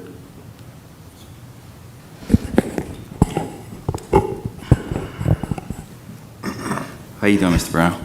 Finding yourself? Doing well. Can you describe the morale of the crew that you were with? Well, to be honest with you, the crew was really good. I mean, we all made sure that we took care of each other. We made sure that we motivated each other. Everybody has their issues, but overall, we got the job done, whatever the cost was. Okay, thank you. I'm going to take you back to the time when you were in the vehicle with Mr. Trippett, and the vehicle clipped the handle, I guess, of the gate. Yes. Okay, going back to that time, what went through your mind when that happened? Well, as I stated, I was behind him, so to be honest with you, that could happen to anybody. So he's not really a truck driver, but he was driving the truck. And then when we came through the gate, a little piece of the limb hung off, and as the gate was up, it clipped and knocked the hand and knocked the little arm off. Okay. Were you concerned about repercussions based on No, I actually stopped and talked to the gentleman that was there, and he made it seem as if it was not a big issue because that's the way it's designed to work, so that the handle, the arm comes off, so that if someone hits it, the fix is minimum 5-10 minutes. Okay, thank you.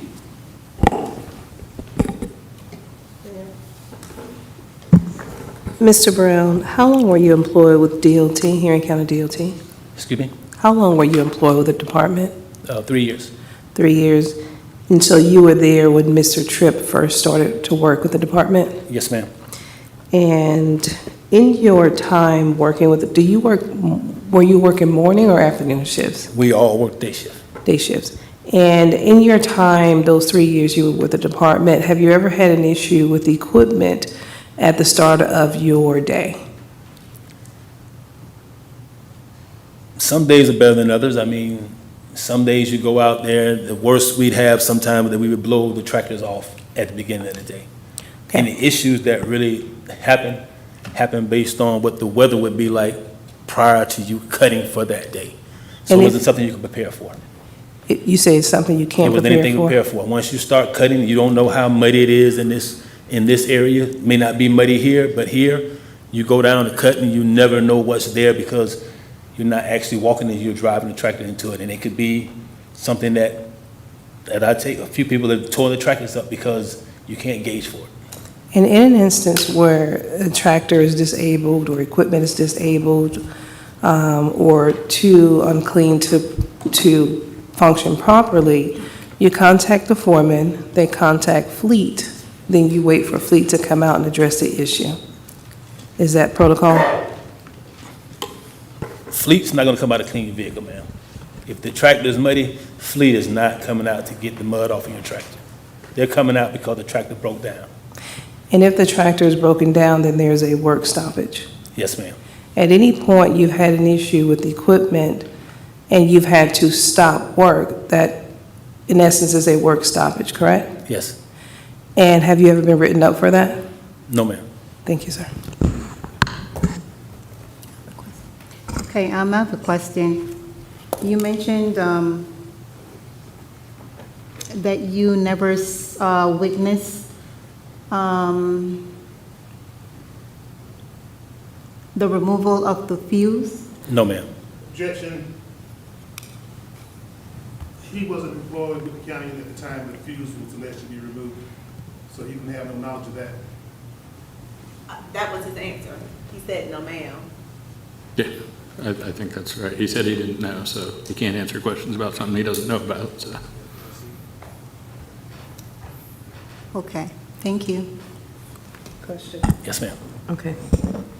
Were you employed the summer of 2024? Yes, ma'am. Were you aware of the incident or the reported incident of Mr. Tripp removing a fuse during that time? I worked with him at the time, ma'am. I never heard anything until that came on the screen today. Thank you, sir.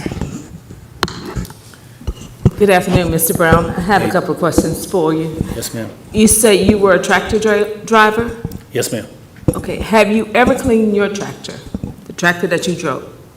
The most you come to cleaning, ma'am, is to take the blower and blow the back of it off. You're on the side of the road. If anything else more than that needs done, the chance of getting it done is 0 to none. Okay.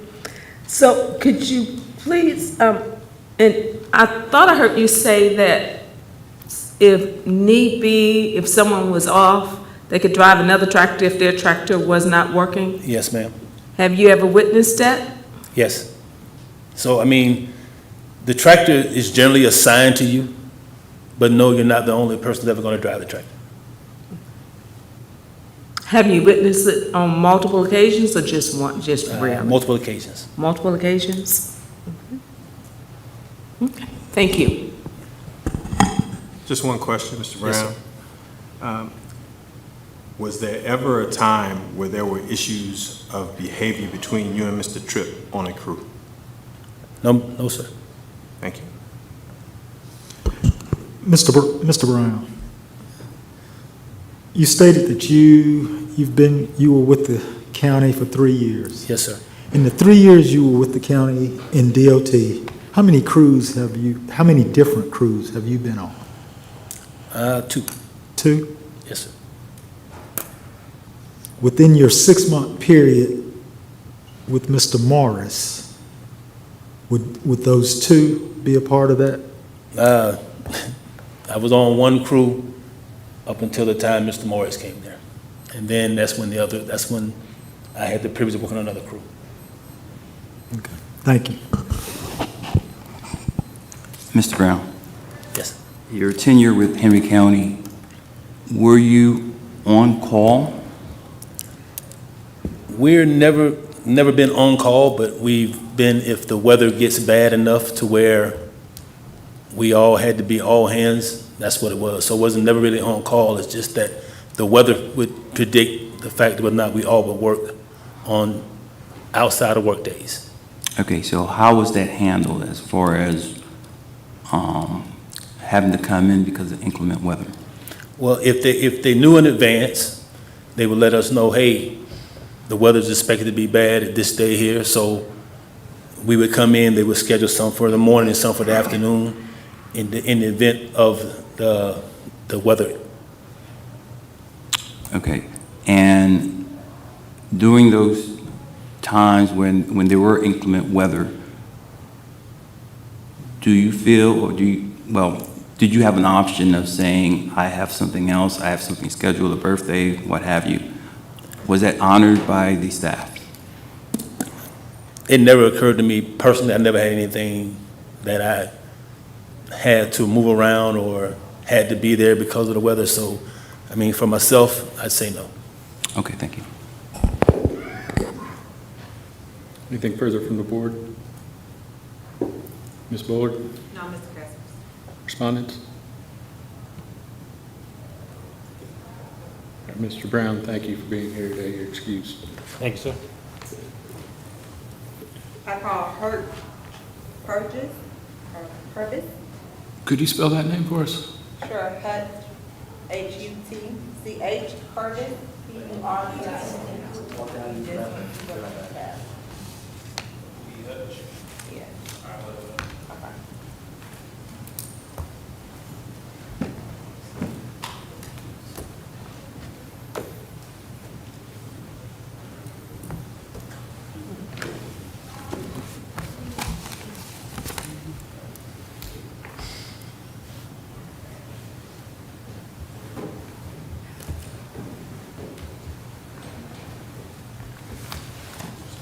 It's okay. Ms. Harrell, could you swear the witness in, please? Can you pronounce your last name for us? Pronounce it? Yes, sir. Purvis. Purvis? Mm-hmm. Mr. Purvis, can you raise your right hand? Yes, Do you swear to tell the truth and nothing but the truth? absolutely. Thank you, sir. And Mr. Purvis, where are you employed with the county? When? Where? I'm the executive director for asset management. And how long have you been the executive director with asset management? I believe 40 years now. Been with the county 28 years. At any point in time, were you contacted by Mr. Tripp to use county equipment for cleaning a tractor? No, but I did address the entire department. We had 3 pieces of equipment that had caught fire due to cleanliness issues. So I instructed the entire DOT department during one of the morning meetings to utilize our mobile pressure washer unit. We got a $10,000 trailer-mounted 500-gallon pressure washer that could be transported anywhere, and you could clean it with hot water at any time. So that was communicated to the department. I believe the fleet director and the heavy equipment superintendent also had discussions with the team on, maintenance and what to look for and checking the equipment. Each morning they were to complete a walk around and fill out a checklist to identify any issues with the equipment. So that's what we had done to. And try to when was mitigate. that, do you recall when that meeting was held informing the department regarding the mobile pressure washer? I can't give you an exact date. It's been probably 6, 7 months ago. Okay, do you know if it was this year or last year? I would say it was this year. Do you remember if it was before or after Mr. Morris became the Director of Transportation? Oh, it was definitely after. Yeah.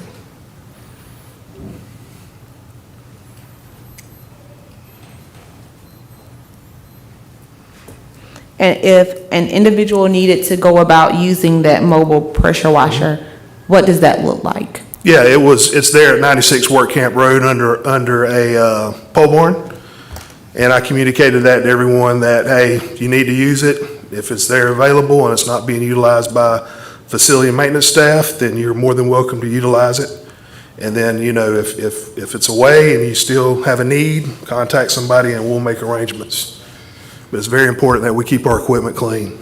Is there a check-out process, or do they just go see if it's available? Yeah, well, if it's available, they would check in with our staff there at the Facility and Maintenance Department.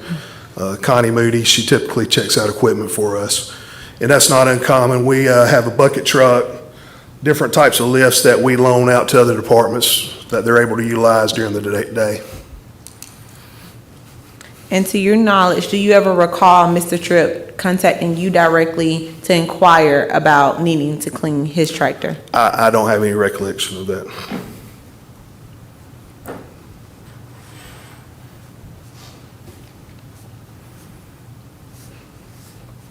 As the asset manager, is it ever appropriate for an employee to use outside county equipment? Not without getting approval. Yeah, that's something we would discourage. Liability, you know, outside pressure washing company, I don't know what kind of chemicals they may be using that could, you know, cause issues with the equipment.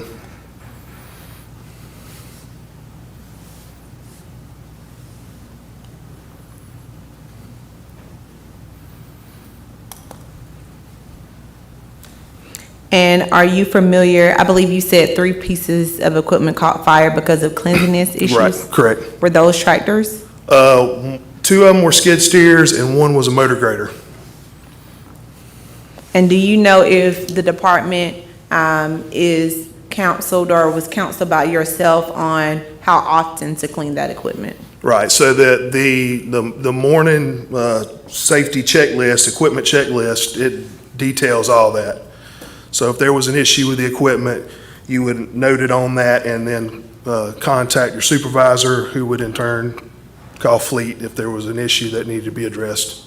Does the morning checklist dictate how often they are to clean their equipment? Well, yeah, it asks, is the equipment clean? Okay, so it simply asks, is it clean? Yeah, it's a box you check. And who would that safety checklist be turned into every morning? The supervisors.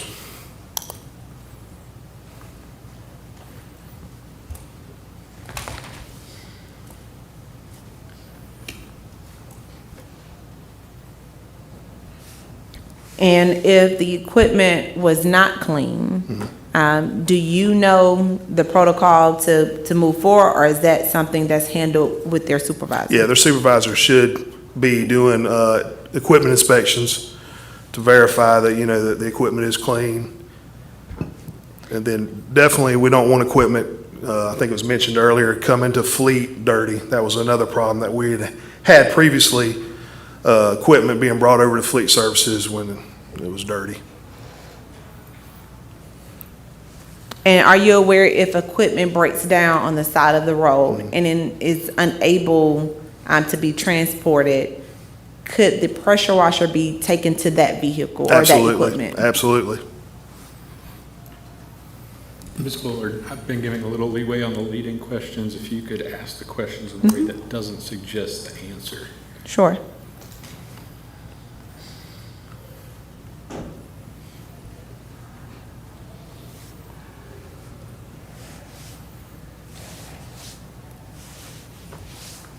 Do you know if Mr. Tripp has checked out any pressure washing equipment? Not to my knowledge. Have you had a chance to review the logs to see if that may have occurred? I didn't even know, yeah, not as of today, no. Okay.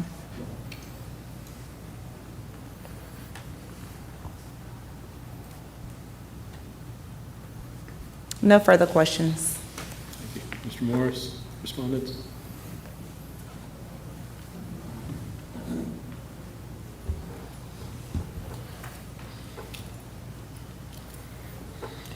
Good afternoon, Executive Director Purvis. Good afternoon. Thank you for your almost 30 years of service to Henry County. I have a couple of questions for you. You mentioned in your testimony earlier that you stood in the DOT crew building where we assemble every morning and told the entire crew that this equipment, this pressure washer equipment, this is mobile, is available for your use at any time. Is that correct? That's correct. Can you think of a reason to ever use any outside equipment other than that? I cannot. Thank you. Mr. Whitaker, any follow-up? Ms. Bullard, any redirect? No redirect. Board, any questions? I have one. If the pressure washer had to be taken to a team on the side of the road, how long would it take to get there? I'm sorry. If the pressure washer, the mobile pressure washer, if it had to be taken to a team, how long would it take to get there? It depends on where, what part of the county they're in, but it's located in McDonough, so I couldn't imagine it'd take more than 20 minutes. And if it were in use somewhere else, would that delay it? It possibly could, if it was being utilized. Thank you. How often is that pressure washer checked out? How often? Yes, sir. It varies. Parks and Rec utilizes it a good bit, facility uses it. I would say in 30 days, probably 6 or 7 times. So in 30 days, 6 or 7 times with at least 3 departments using it? Right. And are you aware of maybe an estimate of how many crews are out working in those various departments on a day-to-day basis? How many crews? Yes, sir. I would say probably a dozen with Parks and Rec and DOT, stormwater. So a dozen crews on any given day, but it's been checked out, the pressure washing maybe 6 to 7 times. And on our heavy rain months, weeks, do you see that it's checked out more often? I don't know for sure. It doesn't? Okay. How important is the cleanliness of those machines, tractors, and things of nature that are used on site on a scale of 1 to 10, 10 being incredibly important? I'd say it's an 8. It's an 8. Were you also a part of the department? You're with the asset management. Are you with Fleet? Yes. So you're with Fleet. So Fleet is responsible for the maintenance of those vehicles, correct? Correct. And so with the missing fuse, that would be your department. I'm the executive director. I'm not the director. That's be Rhett Wheeler. He's also here. So Mr. Wheeler, but that department, the Fleet department itself would be responsible for if it's missing, how it became missing, and how to repair it. Right. I mean, well, a fuse is, a missing fuse obviously had to be removed. If it was a burnt fuse, a blown fuse, at that point, they would want to investigate, what caused it to blow. But a missing fuse, I would suspect that they would just reinsert a fuse, to get the equipment moving again. In your time with the department, Fleet department, how often has it been reported a fuse just missing? I've never heard of an issue with fuses. Were you employed there in the summer of 2024? Yes, I've been employed with Henry So County. you hadn't heard of it then, and you hadn't heard of it until 2025? I haven't. Okay, thank you, sir. Just a couple questions myself. Good afternoon, Mr. Purvis. I have a couple of questions. Yes, ma'am. Can you tell me how many mobile pressure washers you have for the entire county? We have one for facilities, and I believe Parks and Rec now has 2. So it's a total of 3? Yes, ma'am. And they can be used by any department? Absolutely. Any asset can be used by anybody except public safety assets. We don't mix those, but everybody else is more than welcome to use equipment. Do you have any idea how many departments that Henry County employ? How many How different? many different departments or how many employees that are eligible to use this mobile? Oh, yeah, Would need so- to use the mobile equipment? Yeah, What's so the the work- question? Is it departments or employees? But actually, either or, if he Yeah. knows, Or or both. both. Right, so you would probably have 5 departments that would utilize it, totaling maybe 300 employees. Okay, thank you. Yes, ma'am. Okay. When did the county make the decision to purchase, if you know, the mobile pressure washers? We've had that, the original one, probably 7 or 8 years now, and we used it to clean sidewalks, buildings, things of that nature. Okay, I guess you answered my next question, but what was the purpose or the intent of purchasing those items? Yeah, the intent was to just, cleanliness for buildings and equipment. Do your department provide guidance on maintenance? On maintenance for the equipment? Yes. Absolutely. So, yeah, we provide a checklist to the employees for their equipment that they're supposed to be going over daily. Okay. And how readily accessible are fuses for the equipment? Fuses? Yes, sir. They're, a lot of equipment comes with spare fuses built onto them in the fuse panel. But fuses are something that we could get to somebody relatively quickly. Okay, thank you. Hello. Hey. Okay, you mentioned that you presented to the faculties. When did you do this again? It's probably been 6 months ago now, I Okay. believe, when we had our incidents. We had 3 equipment fires in a pretty short span of time. Okay, so you presented it at that time about maybe 6 months ago?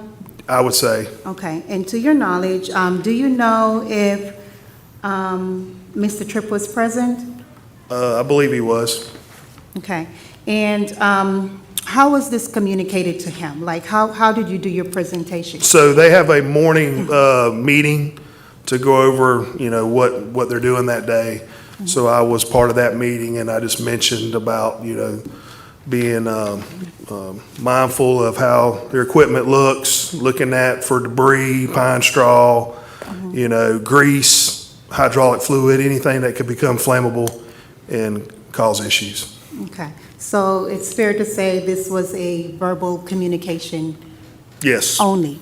And then, like I said before, Fleet Services came over and went over an extensive checklist with the department. I believe that meeting lasted a couple hours. Okay, so it was communicated orally, and it was communicated at one time. And so is there a protocol for the checklist for checking out the equipment, the mobile pressure washer? It's just, yeah, if you need to wash your equipment, you would just come check it out and get it and take it wherever you needed to and bring it back. It has a tank, a 500-gallon tank, so you can fill the tank and go wherever you want to and wash. Okay, and so they were made aware that the protocol is just to call and ask, there is no paperwork or anything like that? Right. Okay. Just sign it out. Okay, thank you. I'm sorry. One other question for myself, and I think this was brought up earlier, but I just want to make sure. As far as the mobile pressure washer, is usage tracked? I'm sorry? Do you track the usage of the Do mobile? we track the usage? Yes. Not really. You mentioned that they could come and check it out. But if they're stuck on the side of the road, would someone be able to take it to them? Oh, absolutely. DOT has, their supervisor should if they're not able to. Okay, so it would be your understanding in that if they're stuck on the side of the road, they would have to go up their chain of command to get that Right. pressure washer out there? Okay, thank you. I have a couple more questions, Yes, Mr. Mr. Purvis. Purvis. Yeah. Sorry, Purvis. So as it relates to the equipment fire in the last 6 months, there were 3. Prior to those 6 months, how many, let's say in the year prior, how many equipment fires? Ooh, I can't recall one before that. So it had been years before. It had been years prior Yes, to. ma'am. And then within the last short period of 6 months, there were three. Three, correct. As it relates to the maintenance of equipment and cleanliness of the equipment, does that responsibility fall on the crew members, or does it fall on the leadership in addition to the crew members? Yeah, I would say it falls on the crew and the crew members and the supervisor, foreman, all the above. And what role does the supervisor play in making sure that equipment is clean daily? Yeah, I think they should be doing visual inspections, ensuring that the forms are filled out correctly and that the equipment is indeed clean. You say you think they should be, are they currently? I don't know for sure. The other question, you mentioned the pressure washer, that they should be cleaning the equipment with hot water. Does it provide warm water? Yes, yeah, it's got a heater on it, so it will provide 130-degree water, and that's good at cutting grease and fluids off the equipment. So it's preferred when there is a need and determined need and the pressure washer is not available. Obviously, the first step is to make sure you can gain access or talk to your supervisor to get it. If for any reason they don't have access, the crew member understand that it's better to use warm water to clean the equipment? Right, you'll get a cleaner. To get a cleaner equipment is Right, better to correct. use instead of a water hose, just cold Exactly. water. Yep. Thank you, sir. You're welcome. Another question. Yes, sir. With the mobile pressure washer, is it possible to damage the vehicles with that piece of equipment? You could definitely damage paint if you have the wrong nozzle on it. But yeah, it's a high pressure system. Okay, was any training required to operate that system? Not really. I mean, it's just, you would want to be mindful of the, like I said, the pressure washer head you had on it to make sure it wasn't, going to do any damage to any hoses or anything like that. Okay, thank you. One other question. Yes, ma'am. When there is a need for fleet to come out and help crew members with broken down or whatever Right. equipment, inoperable equipment, has it been or is it impressed upon the fleet department how important it is for them to, if it's in the early part of the day, how do they prioritize which ones to stop the work stoppages from happening? Yeah, so we do have a limited number of heavy equipment mechanics. And, we do try to prioritize, work orders when they come in. So it would just be a matter of Rhett and his team determining what was the most important thing they needed to take care of immediately. What would be the most important if you had a 1, 2, 3 of top priority? For DOT or for the county For as a whole? DOT. For DOT, I would say any piece of equipment that is in close proximity to a roadway that could cause an accident or cause injury, that would be our highest priority, making sure we're able to get equipment off the road. Thank you, sir. You're welcome. I have one follow-up question into that, Mr. Purvis. Yes, ma'am. So about how many work orders do you get per day or per week, or do you have a backlog? Do you get to all of them every day? Right, so I would have to defer that question to Rhett. I would say that they process over 100 work orders a day throughout the whole department. Do you have any ever that you don't get a chance to process in a day? Oh, yeah, there's things that have to be, deferred for, waiting on parts or whatever. Okay. Mm-hmm. Thank you. You're welcome. One last question, and I promise you, It's fine. I am a 21-question person, but I promise this is Okay. my last and final question. The 3 fire incidents, Mm-hmm. was Mr. Tripp operating any of those items? No, he wasn't. Thank you. And what's the typical length of time that it takes to clean the vehicle using the pressure Right. washer? So I would say, if a piece of equipment was just dirty, it shouldn't take more than 10 minutes to clean it with the pressure washer that we have. Okay. Yeah. I have a question. Do you have an SOP in regards to washing vehicles? Do I have, I'm sorry? Is there an SOP for the maintenance SOP or washing for- vehicles? No, sir, not that I'm aware of. Okay. Anything further from the board? Ms. Bullard? Nothing. Respondents?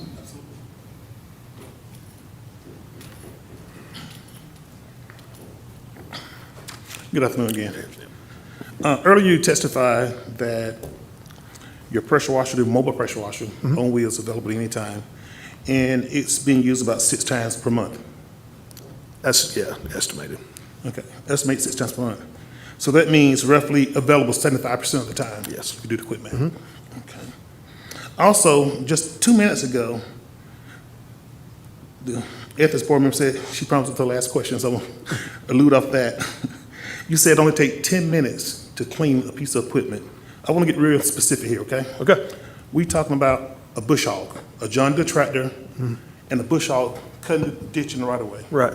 How long would it take to clean that? If it has been maintained, and yeah, I would say no more than 10 minutes. 10 minutes. Yeah. Earlier today, it was under testimony that it took an hour and a half. Yeah. Is that a large discrepancy, 10 minutes versus an hour and a half to clean a piece of That equipment? seems very excessive to me. Okay, thank you. Anything further from the board? Just one question. That 10-minute estimate that you're giving, is that based on the pressure washer that you all have? Yes, correct. And would you be able to give that same estimate for a pressure washer from somewhere else? I don't know what kind of setup they had, so I couldn't speak to that. Thank you. Anything further from the board? Ms. Bullard? Nothing further. Respondents? Thank you, Mr. Purvis. Thanks. Go. I call Mr. Rick Woolley.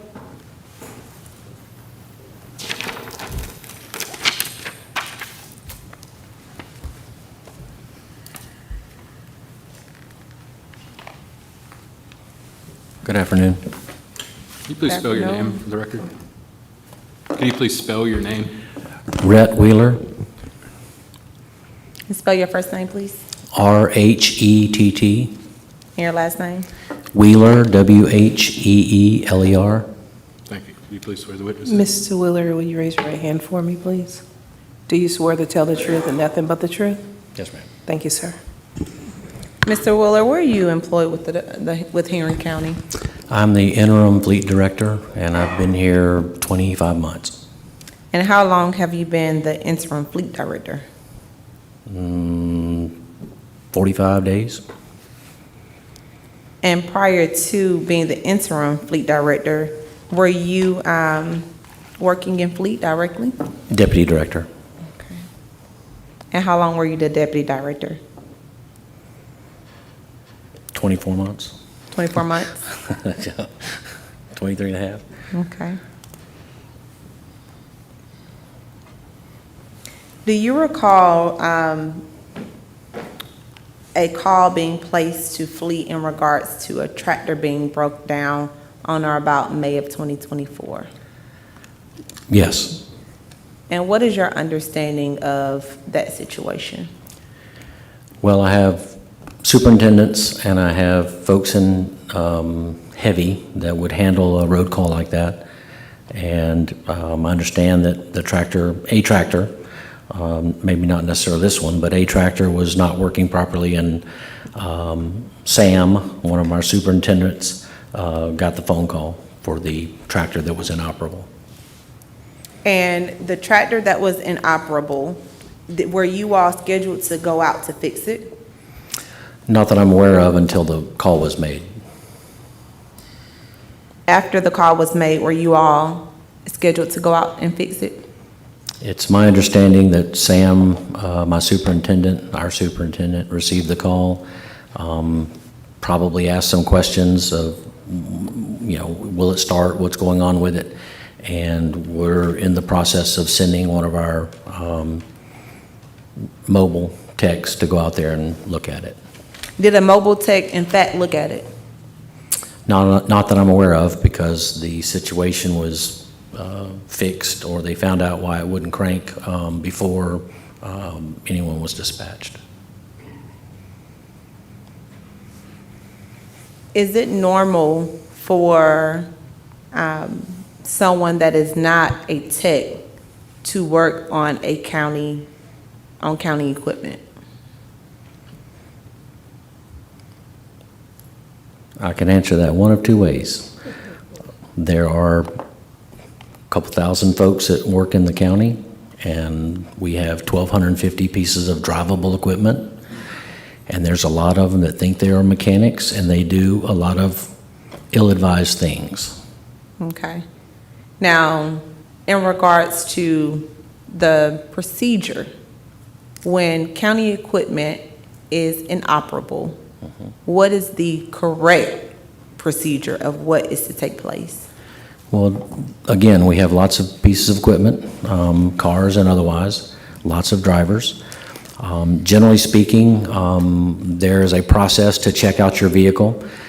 People don't do it, but you should be able to check your oil, check your tires, check your lights, your blinkers and things each time you get in your vehicle, whether it's Parks and Rec or DOT or fire, police. So that's not being done.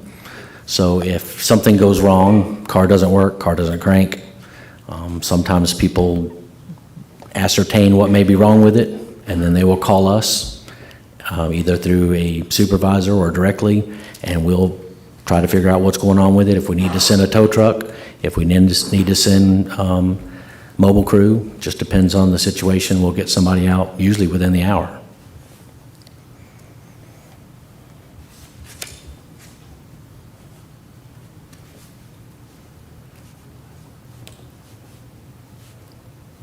And are there any circumstances in which someone would be authorized to self-diagnose an issue from a vehicle or from equipment that is inoperable? Very broad question. You said very broad question. Yeah, that's a very broad question. Okay. So do you know of any situation in which a person can self-diagnose a tractor if it's inoperable? Yes. What are those situations? Well, there's no start, won't crank, won't start, dead battery, no fuel. There's lots of issues. Operator error, don't know how to turn on the safety switch or the kill switch or put on the seatbelt, or there's lots of things that someone may self-diagnose to see if they can get it running or not.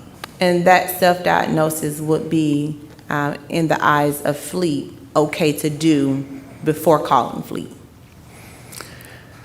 Again, very broad question. Let's just stick to the topic at hand. Out of the 34 or so departments, maybe 2 or 3 would be able to, in our eyes, be okay to check a few things out before doing any further damage, yes. So would it be okay to check out a tractor prior to Fleet arriving to attempt to see why it would not crank? Yes, it's essentially in their job description. When they are an equipment operator, they need to be familiar with that piece of equipment at all times. They need to be versed in the safety of that vehicle, both around them and what it does, or what it cuts or cleans or pushes or what have you. They're supposed to do the daily activity sheets that have been addressed multiple times to the department heads, in meetings, in person, and in writing. Those are supposed to be done every day. The self-diagnosis or the self-inspection is supposed to be done every day before a crew goes out to do their work. So it's understandable that if someone sees something wrong, sees a clip missing, or sees something, they either have the tools handy to fix it, or they can get involved with making the call to have us repair it, or making arrangements to have it brought back to the shop. Okay. And whose decision is that? Is that the equipment operator or the foreman's decision? Well, it's the operator of the piece of equipment to inspect it every day.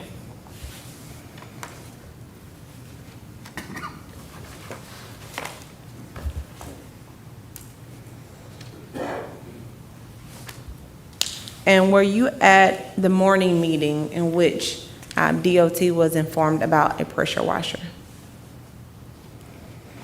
Well, not specifically a pressure washer, but they're told on a regular basis, as all the departments. There's a wash pad beside the fire building. There's a water hose by both of the fuel locations, both Fairview and at work camp. There are multiple other locations, like beside the sign shop, that you can rinse things off. There are multiple pressure washers, Parks and Rec, we have one, Hutch's department has one.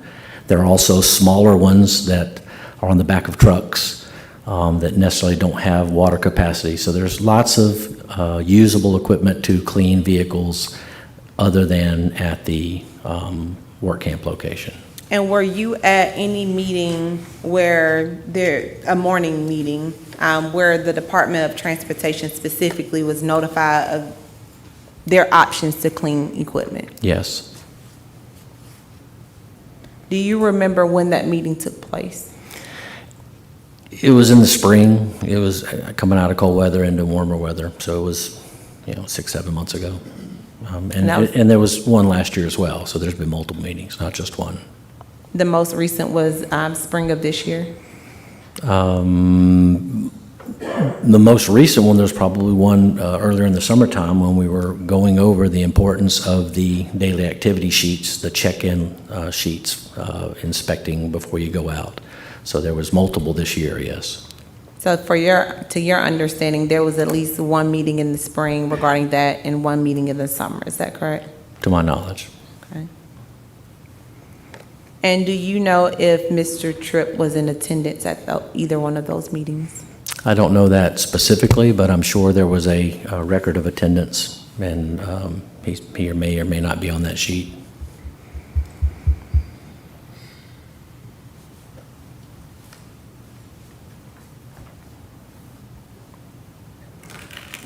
And are you aware of any work orders in which Mr. Tripp indicated his tractor was damaged upon his return in July of 2025? Not specifically. I heard the question answered, and I'll go ahead and address it. We look at anywhere from 100 to 125 work orders on average per week. So him specifically, months and months ago, would not have come across my radar or superintendent specifically. If there was an issue that needed to be addressed through fleet, would there be a work order reflecting that? Not necessarily. When is there not a work order required? If no work is done. Okay. If it doesn't generate a expense. So the only time a work order is necessary is when an expense is associated with it. Is that correct? A work order is a work order. If I pull leaves out of your windshield wiper because your windshield wiper wasn't working properly, that's not a work order, but some work was done. So a work order generally has expense involved. So to make sure I understand, there could be some work that's done on a tractor that would not be reflected on a work order. Is that correct? Not officially. Okay.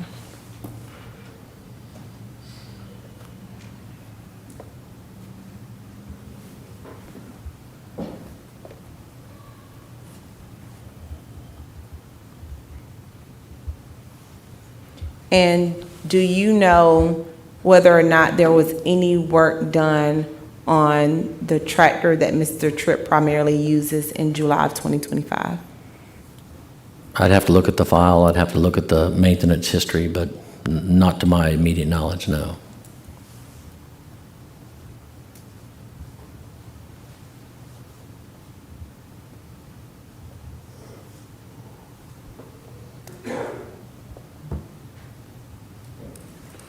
And I believe you confirmed that the mobile tech never made it to the tractor in regards to a fuse issue, so there will not be a work order, correct? No, I stated that it's my understanding that a call was made and the folks that were there on scene got the tractor up and running for whatever reason, and it was not working.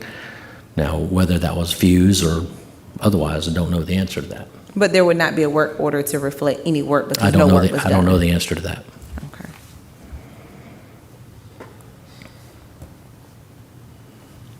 As deputy director, do you have access to work orders? Yes. I'm going to show you what has been marked as number 3.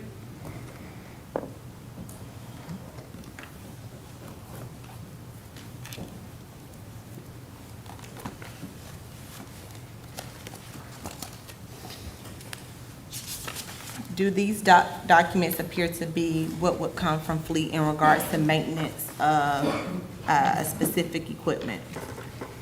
Well, these are from the vendor that did work to whatever this piece of equipment is, And does fleet maintain those records? generally speaking.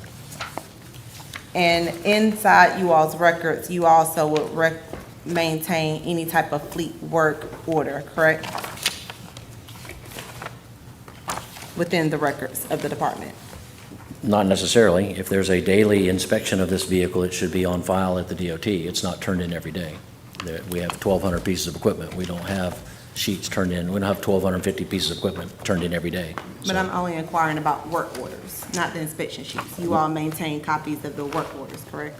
If they're completed. If If they're they're still in progress, no, they're still in progress. Okay. So based on the documents that were received from the fleet department, what is the date of the first work order that you see? In this list or the one you're showing me? You can go flip back if you need to, but that's where they start. Well, there's multiple copies here. That's not where they start. There's different dates. I'm asking about the very first date you see. Okay, well, the very first date I see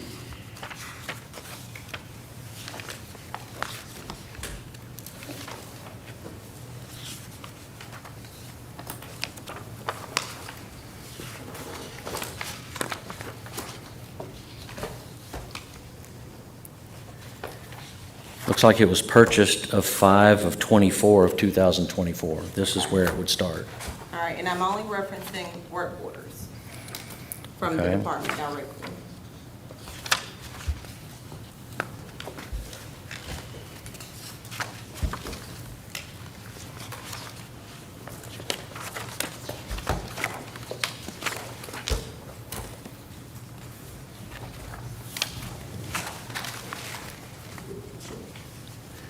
Five of 29 of 24 seems to be the first one, and that's when the decals were put on the tractor because it was a new tractor. Okay, and that was in 2024? Mhm. And when is the next one?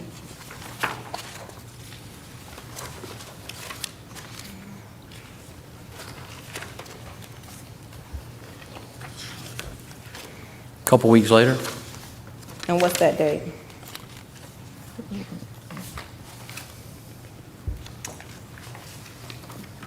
I'm sorry, 5/29 to 5/25, blades. And what's the date? 5/15 of 25. Okay. And that was only black blades, correct? Mhm. When is the next work order?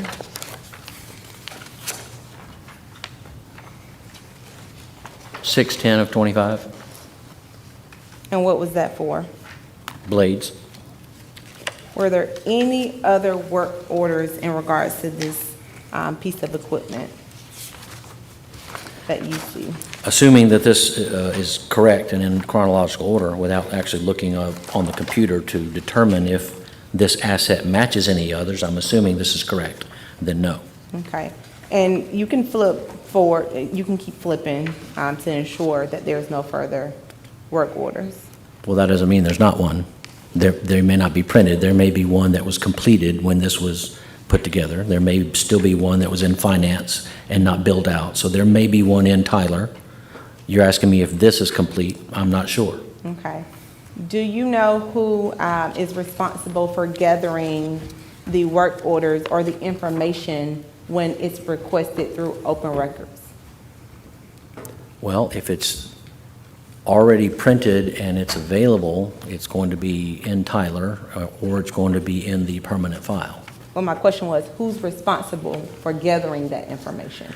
Well, I believe this folder was asked for us to get, and I made copies of everything in it when I took all the staples out, and I scanned it and sent it wherever it needed to go. All right. But now, I did not check to see if there's anything in Tyler that was completed or paid out. That's, not in our purview. This is what was written and what was completed, and I wasn't aware of any others other than what was in the file. So you personally gathered this set of documents to provide pursuant to the open records request, correct? I got one request for the file that we had, our permanent file, and I scanned all of the contents in that file and sent that over to HR. Okay.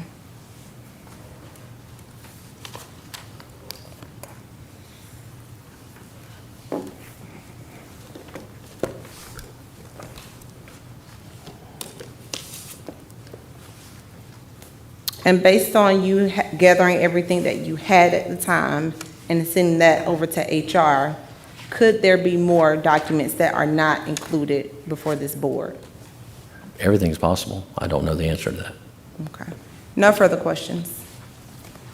Respondents?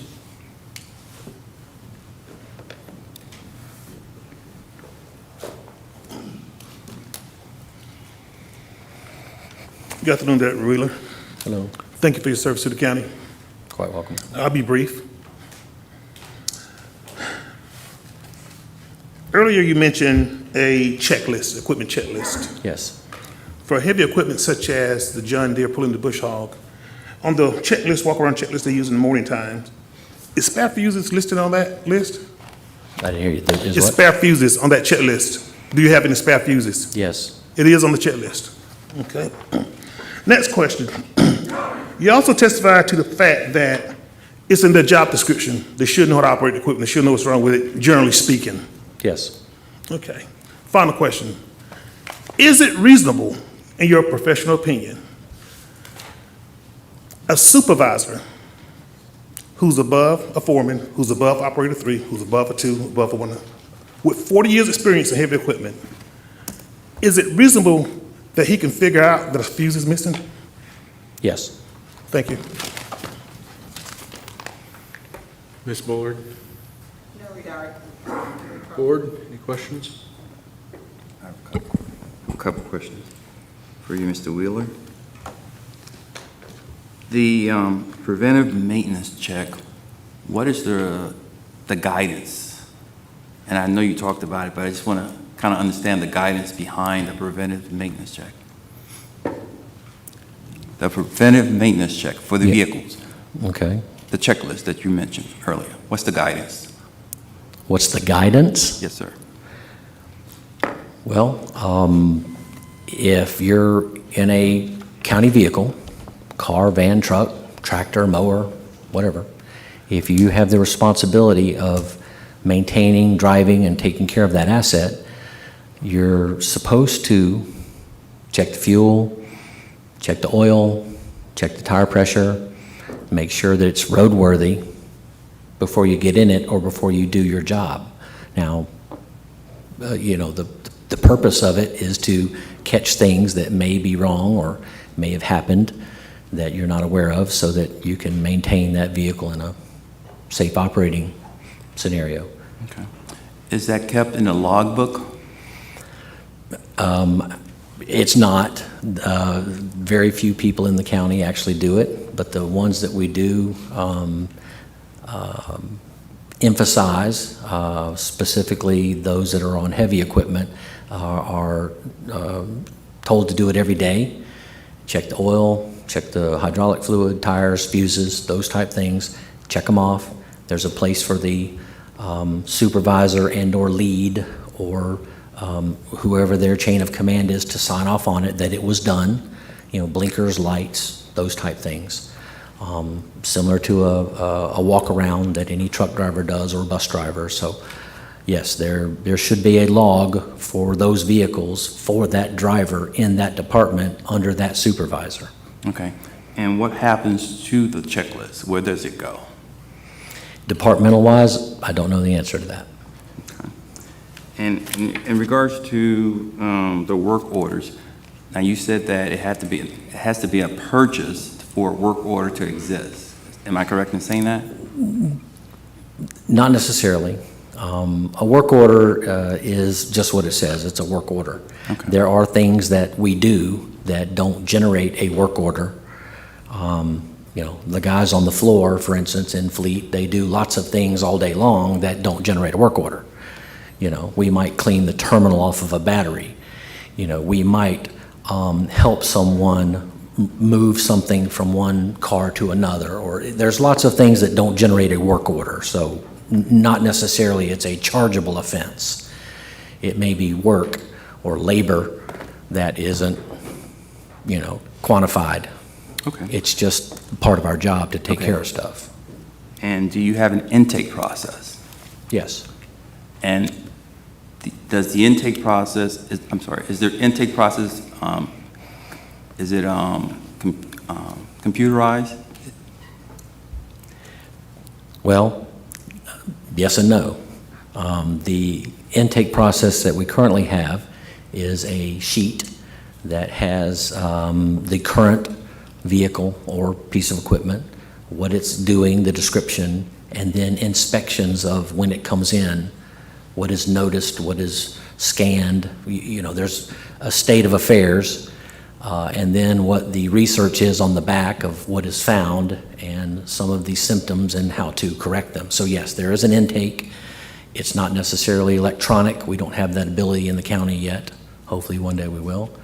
But once it's looked at by a human and determined what may or may not be wrong with it, with the help of technology, then it can then become electronic. But at that point, the intake is not necessarily no.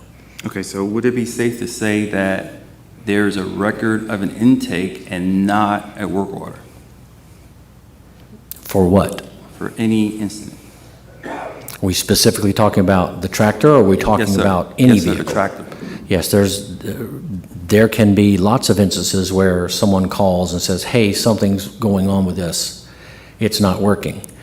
And whoever's on the other end of that phone may say, well, does it have gas? Does it have a battery? Do you have the right key? You know, do you have the right code to start it?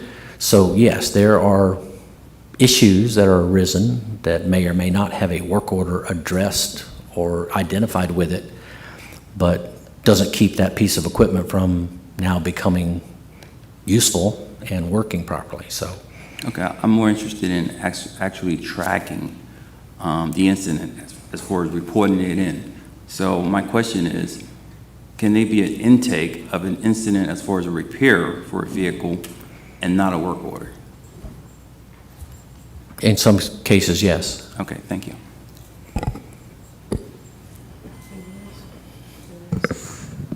Mr. Wheeler, correct? Thank you. Mr. Wheeler, are there limitations of the type of work? So if someone were to call in and say, XYZ, this equipment isn't working, and you go through your list of items, does it have gas? Is there a fuse? So on and so forth. What are the limitations of what you will allow or what is allowed by a crew member or someone, a supervisor in DOT to physically do to that equipment? That depends strongly on who's on the other end of the line. So there are no limitations? It's just saying. There's always limitations. But at your discretion, or whomever's discretion, that's given the advice on the other line. No, So in other words, the if people on the someone other would- line giving the advice Mhm. probably have a good idea that they know what they're doing. The people on the other end that are making the phone call, asking the questions, may or may not have the ability to determine what's going on. Okay, so there is no consistent protocol, it's just at discretion based on the conversations that are had at the time? Depends on if the vehicle gets working or not. Okay, and if they are able to get it working on the other side, that's the end of it. But basically, you go through a list of items, and there aren't a limit of list of items based on who's on the receiving end of that call. So in other words, if you deem that crew member or that supervisor capable of that type of work or repair, you will allow that particular person, but it's at the discretion of Fleet to give that permission. I wouldn't say that. If there's a few rudimentary things, keys, fuel, battery, that can't get something, then a crew will be dispatched. So there are limitations. Yes, yes. And as it relates to logging in the maintenance, how often does Fleet go through the maintenance logs or actually visually inspect equipment in DOT? Does it happen yearly, monthly? Generally speaking, for instance, that tractor is new. I noticed the date between the times it was here. That went through 5 is in the springtime, and then it went through a little bit of summer, and then it probably sat like they're sitting now through cold weather and then come back out in the spring. So generally speaking, a piece of equipment like that probably comes into Fleet once or twice a year for oil changes, routine maintenance, sharpening, things like that. A police car comes in every 3 weeks, so it just depends on the duty cycle, depends on what that piece of equipment is tasked to do. So very difficult to answer that question. No, you answered it quite well, actually. I thank you. Another question for you. You mentioned the hope is when someone takes a piece of equipment out, they kind of go through a checklist of making sure everything is in order before they just hop on it or take it and start using it. And then that crew member is supposed to sign it, and then their supervisors sign it. Is that happening often, or is that a desire you would like to see more of? Well, I think hope is the wrong word we need to use. It's required. The reason that daily checklist is there is because 5 days out of the week, daily, if that person or persons is in a piece of equipment that's generally assigned to them, it's their job description and their duty to check it out every day to make sure that it's working properly. If not, there's plenty of ways to get it fixed, and in a very reasonable amount of time. It was asked earlier, how long does it take? It takes about an hour, 20 minutes to get there, 20 minutes for a phone call. Fleet is very responsive to these type things. So it's required for every piece of equipment that's taken out that there's a checklist, the crew member sign it, the supervisor sign it. It's a requirement. There is. I'm not sure if it's being followed. That was where the hope came from. Then my next question for you is, you mentioned job descriptions. I'm hearing that quite a bit today. When a job is posted, there's a description and there's a required experience in education that one would have. Is there any on-the-job training once they actually gain the position? In general, or in my department? In your department. There is on-the-job training, but there's also a reasonable expectation for someone to have a description of a Mechanic 1 or a Mechanic 2 or Mechanic 3 in my department, that they meet those criteria, either time or ability or education. And if they can't fulfill those, then they probably shouldn't have been hired in the first place. But yes, there is training that's not charged. There is on-the-job training. There is mentoring. There is lead in that department. So there's ways to get folks trained and the duties that they're assigned to, yes. Okay. Let's see here. I think that's it. Thank you, sir. Got one other question for you, sir. Do your department issue toolkits? Toolkits? Toolkits to the employees as far as for maintenance or for cleaning the vehicles? Well, it's a very broad question, but most vehicles or most pieces of equipment have a small toolkit that comes from the factory. Most cars have a tire changing kit. So we don't issue anything other than, generally speaking, a fire extinguisher to new vehicles or folks that have used them. And there's first aid kits that we provide, but no, we don't issue a toolkit. No.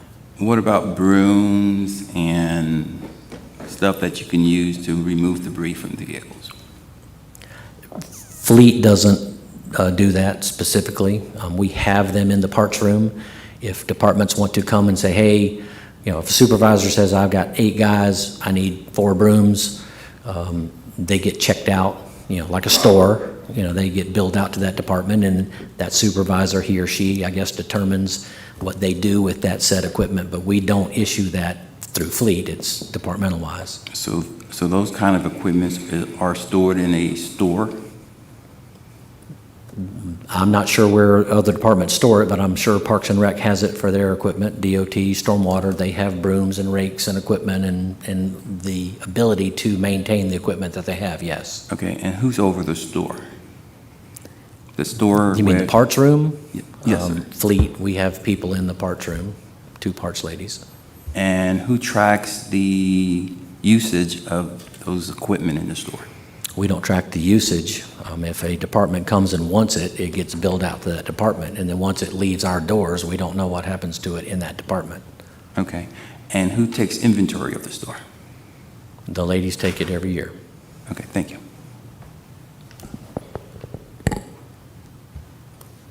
Anything further from the board? One last question. Thank you, Mr. Willard. As it relates to the fuse removal in 2025, based on your recollection, do you have any recollection of having any conversations, interactions, or any written documentation where the fleet department interacted at any point to help provide guidance or clarity on what was wrong and how to repair that vehicle? Well, that's a very broad question with lots of different points. Okay. I do remember the conversation. In my many years of being involved in the automotive industry, a better part of 20, I have never heard of a vehicle not having a fuse in it.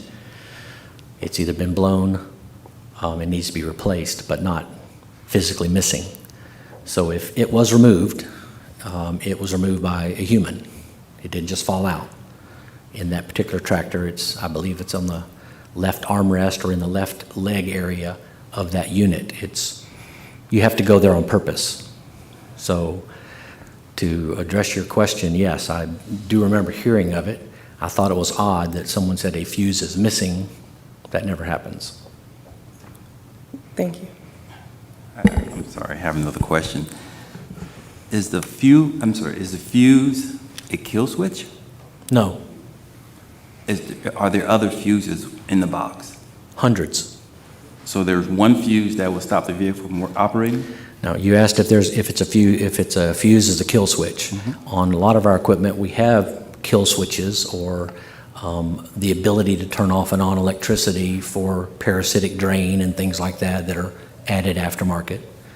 There are fuses in vehicles like that have a lot of electronics with multiple fuse boxes with multiple fuses in them. So it's not a kill switch, but with computers nowadays, they run in tandem. If one is missing, then the other one doesn't work. So the fuse that was removed or missing, it was just random as far as there was no logic? I don't know the answer to that. I wasn't there, didn't see it. I heard of an incident where a tractor was not working and it was missing a fuse. That's the extent of it. Okay, and one final question. Is there an instance where a fuse can be removed and the vehicle still operates? Depends on which fuse. Okay, thank you, sir. Mr. Wheeler, is it possible that the missing fuse could have been blown, the reason it was missing? No, it would still be in place. They don't just blow out and disappear. They stay there, burnt. Okay, the missing fuse that we're discussing that was removed from the tractor, is it possible that that fuse could have been blown, the reason it was removed? Possibly. Any fuse that is blown can be removed. Within the fuse panel of many automobiles, there are replacement fuses. Is that not the same within a tractor? There are, and on the daily checklist as well, it says, do you have spare fuses, yes or no? So there is the ability for no equipment to be down with the proper training, which these operators should have because it's in their job description to know their equipment, be able to run their equipment, be able to maintain their equipment, and to troubleshoot their equipment in the event they're out in the field. That's what replacing the fuses that are on board would do. So it is possible that there could have been a replacement fuse within this tractor as well. Anything's possible. Thank you.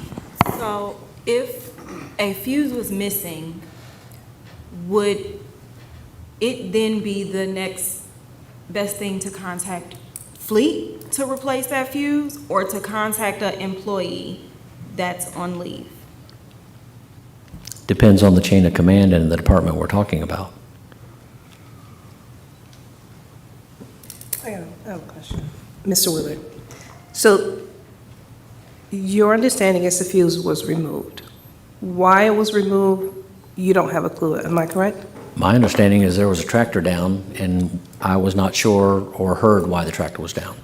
Okay, but you were made aware, or you mentioned earlier that you were aware of a fuse being missing and a tractor not working.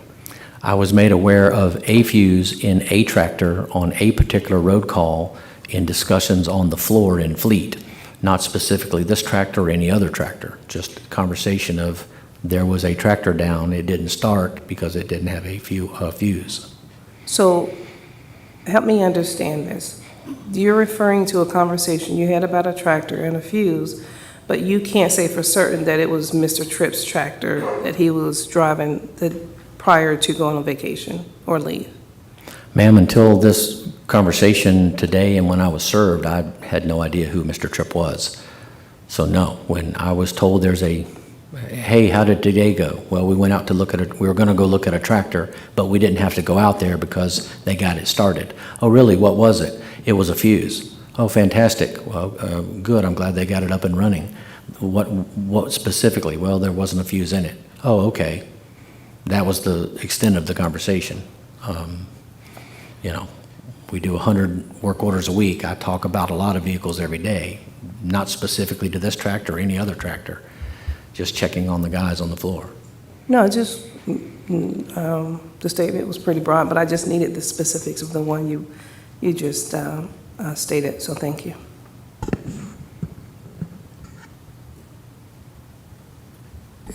So it sounds like there could have been an issue, or it might not have been an issue, right? Because there are actually no evidence to say it actually happened because your staff did not report to that location to actually look at it, correct? The tractor in question? If that you these just mentioned? tractors had the ability to track them, like are on them, and we had the telematics to have the reports that you're asking for, we could give you definitive answers. I don't have the answers to that because there wasn't a work order. There wasn't any work that was performed. From my understanding today, that the guys did not go out to that location. So I don't know the answer to your questions. That question would have to come in an electronic form that maybe one day we will be able to log in and see what the computer tells us, look at the video in the in-tractor camera and determine all of that. But we don't have that at this time. So it's safe to say your people did not look at it, correct? They didn't have to look at it because they were told it was fixed, correct? I'm not specifically sure about this encounter. Like I said, until I got served, I didn't even know until today after listening what I was here to talk about. So no, I do not know the specific answer to your question. Okay. Further questions from the board? Ms. Bullard? Nothing further. Respondents? Yes, I agree. Afternoon again, Mr. Wheeler. Yes, sir. If I heard you correctly, you testified that fuses are removed by humans. Is that correct? Mm-hmm. They don't just fall out and disappear, correct? Not unless there's a wreck. Okay. And you also had a conversation with Ethics Board member about, it depends on who's on the other end of the line, who's calling, who could do what, blah, blah, blah.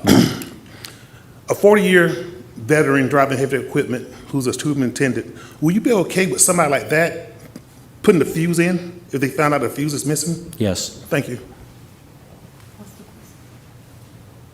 Any follow-up from the board? I didn't hear the question.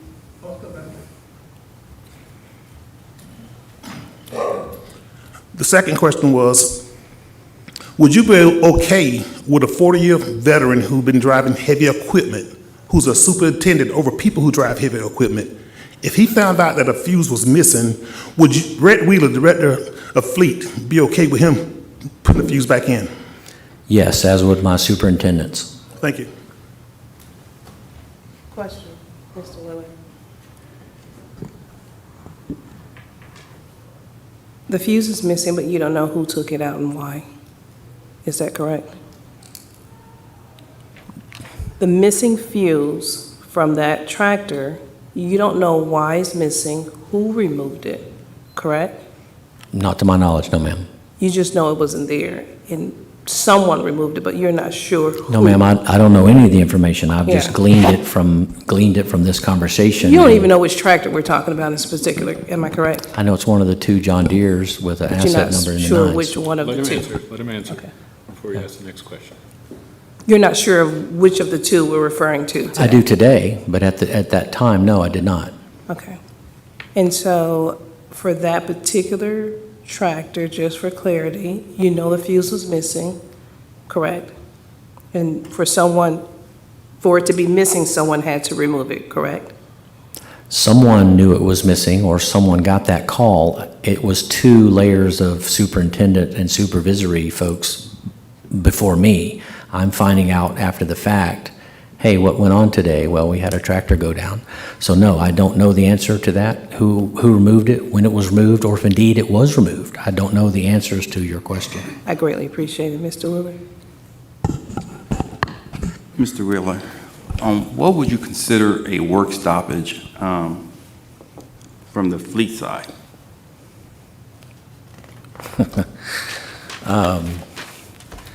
Well,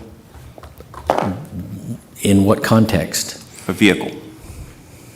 Car, van, or truck? What department? The vehicle in question. The tractor in question? Yes, sir. Well, when you say work stoppage, if the tractor's not working, then work's not getting done.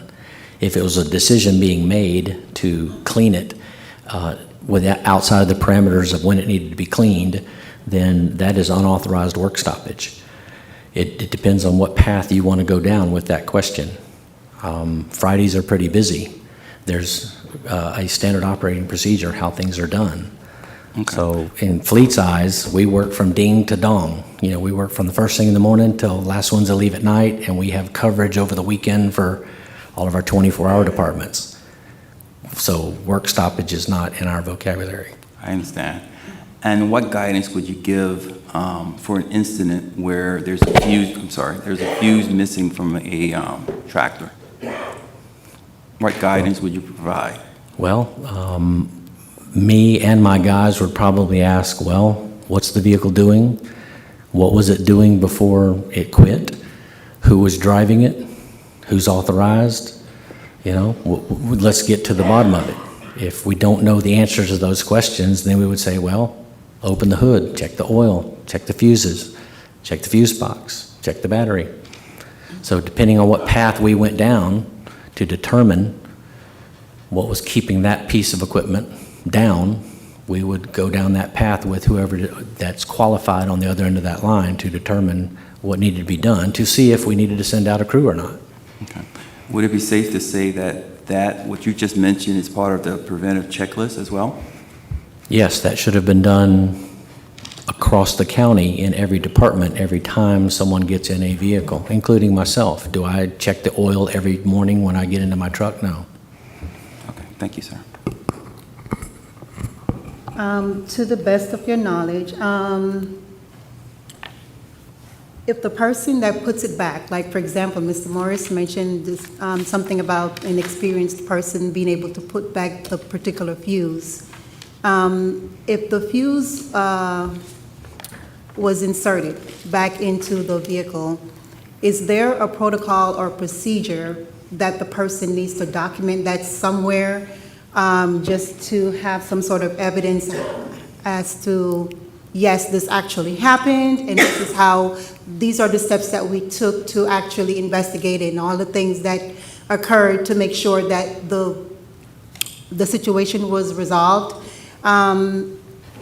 Would that be reported back to you to say, we resolved this is the equipment we put back in there, this is the the serial number on it, or whatever the case might be, what's the evidence, or was that reported back to you? Or is that a protocol for it to even be reported back to you? Lots to unwind in that question. I don't understand why someone would be making a vehicle incapable of operation. So one, a vehicle should not be made inoperable by taking out a fuse.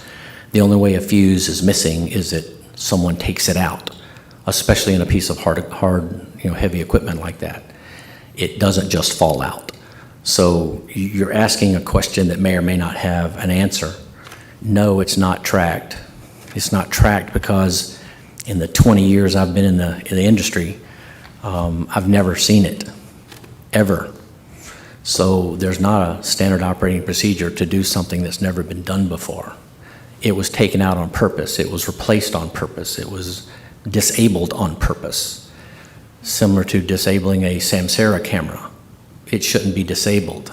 It's made to where it doesn't get disabled unless you actively disable it.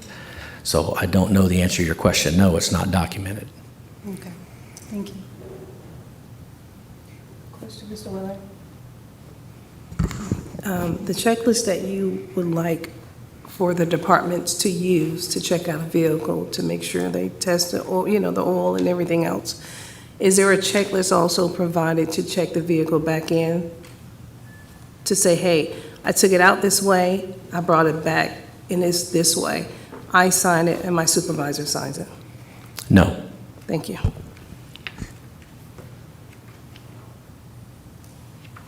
Any more questions from the board? From Ms. Bullard? Nothing. From respondents? Okay, Mr. Wheeler, thank you. You are excused. Thank you. Take a break. Ms. Bullard, we've been at this for over 5 hours. We've had 6 witnesses. My understanding, you have, what, 14 witnesses? Total, I believe Mr. Morris has 7 witnesses, is that correct? How many did you provide? Well, I'm sorry? 5 or 6. 5 or 6. okay. I believe he indicated he had 6 witnesses. All right, well, let's take a 9-minute break, get back here at 3:50 and get as much done as we can. Now, I don't turn into a pumpkin at 5 o'clock, but there's a lot of government workers here, and I assume most of them probably want to leave at 5. I think we do need to have a discussion with the board in regards to procedure for moving forward as it relates to timing. I agree, so board will reconvene at 3:50, the remaining, well, we're adjourned until 3:55. That'll give us 5 minutes to get our ducks in a row.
Everybody's supposed to work today before the day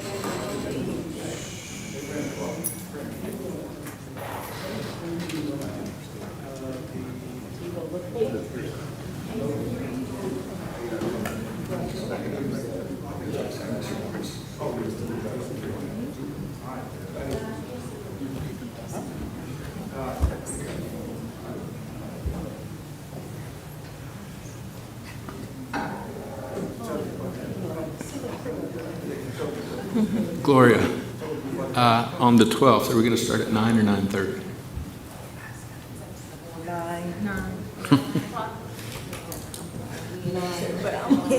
What's the question?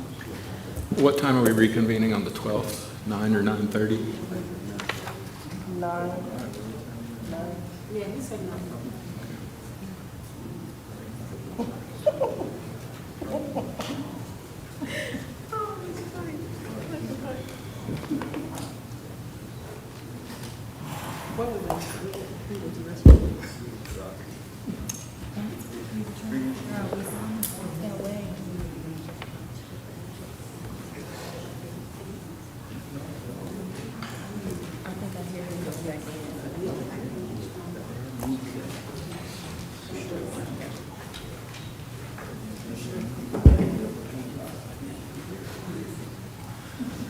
All right, we're going to reconvene.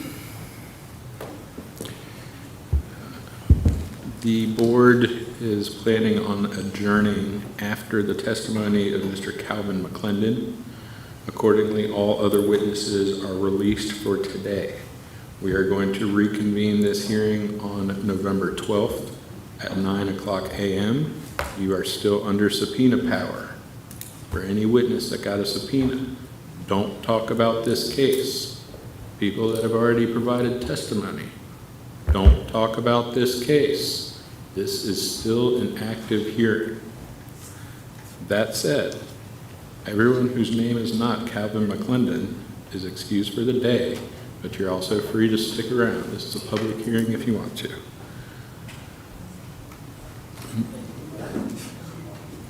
Wouldn't you Yeah. sound like Mr. Hill? I believe she wants to remove him from our witness list. Mr. Hill is released. He doesn't have to return on November 12th. Okay, if your name is Mr. Hill, you don't have to come back. Congratulations to you. Mr. McClendon, are you here? Ms. Bullard, call your witness. I call Mr. Calvin McClendon.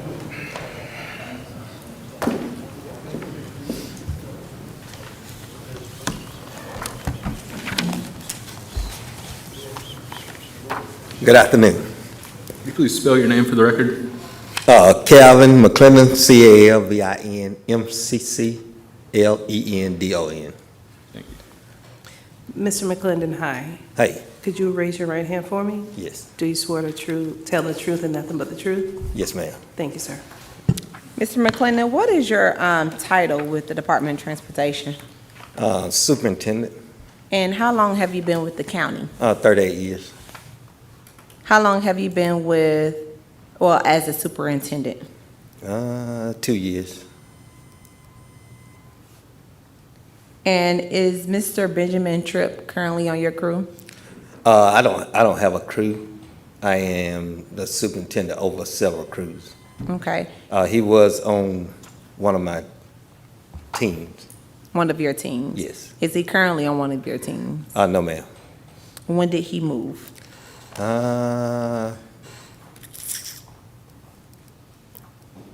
Earlier this year. Around April 2025, sound correct? Pretty much, yeah. And during the time that he was on one of your teams, did you have any disciplinary issues with Mr. Tripp? None that I know of other than him knocking the arm off the gate. I had to do a verbal warning on that. And when was that? I can't recall the exact date when it happened. I don't have the paperwork in front of me. But it should be on one of the forms, write-up forms. I'm going to show you what has been marked as B 0. Do you recognize this email? Oh, I'm sorry.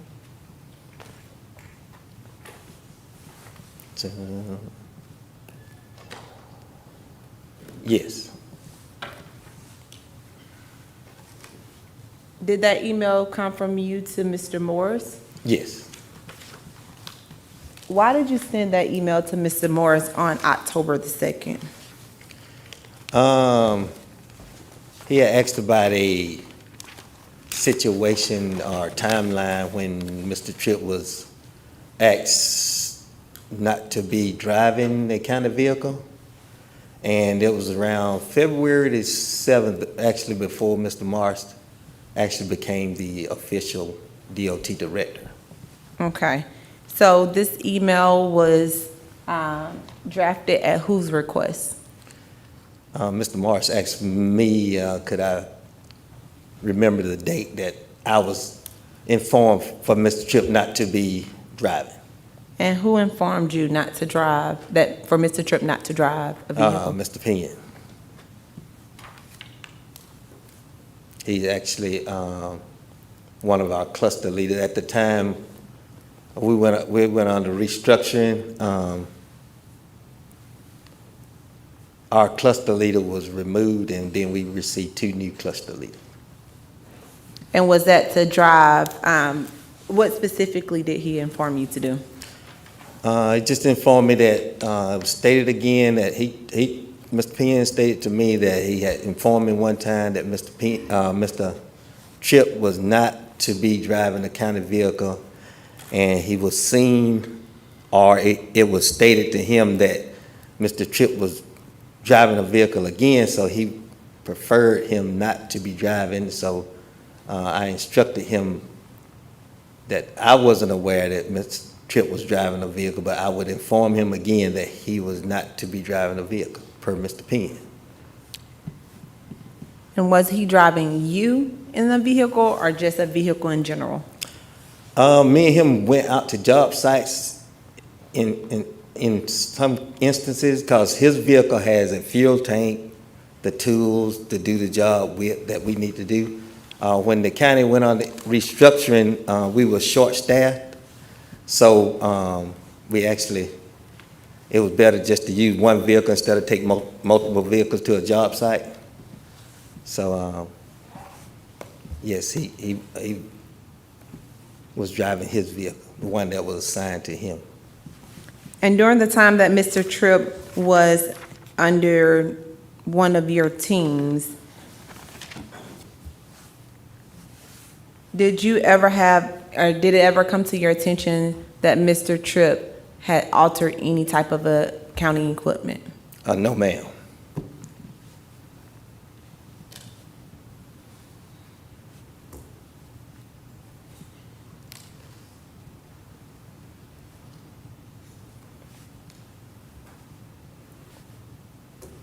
Have you ever told anyone that Mr. Tripp removed a fuse in 2024 from a tractor?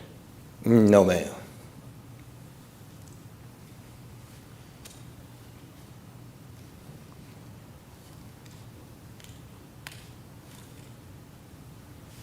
And outside of that verbal warning that you had to give Mr. Tripp in regards to a trip or the gate, was there any other disciplinary measures you had to take against Mr. Tripp while he was under your team? No, not that I can recall, no. Was Mr. Tripp under your team when there was inclement weather in April of 2025? Yes. Do you know if he was informed that he had to provide documentation of why he could not report to work or why he was excused from reporting to work? He had filled out a leave request to be off. I believe he was asked upon his return, did he have some kind of documentation of his absence? Do you know whether he was asked before he actually took his leave? No, I don't think he was, no.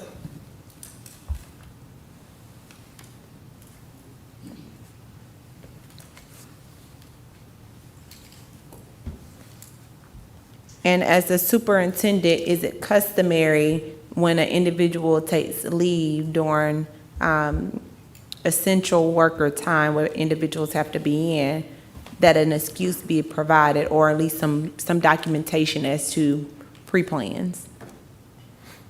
No. Do you know anyone who has ever had to provide any documentation within the department to be excused? No, only time something is required is, like, we have a day before a holiday and day after. If you call in sick, you need to bring a doctor's excuse, or the day before, a holiday.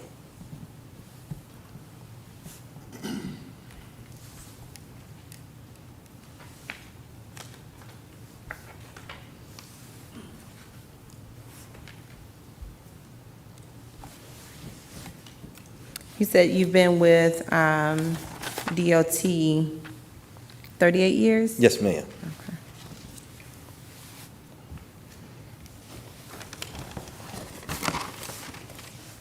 And in your role as superintendent, you are directly over various foremen, correct? Correct. What is the process from a superintendent's perspective of if a piece of equipment is to break down and needs work or whatever may happen? What is that process?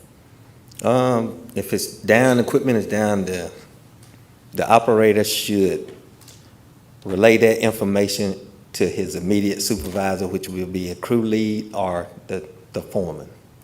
And then that foreman would contact fleet services on just a general idea of what may be going on with the equipment. If it's got a flat tire, won't start, or needs a battery, then they would make that contact, and then a work order would be generated. As the superintendent, is it expected that the foreman attempt to resolve an issue before fleet is called? If it's minor, and that all I can say, if it's minor, if it's, Now, let's talk really quickly about the maintenance of equipment. Were you at the meeting in which fleet came over to instruct of the power washing, or asset management came over to discuss about the power washer? Yes, Was Mr. Tripp at that meeting? I believe so.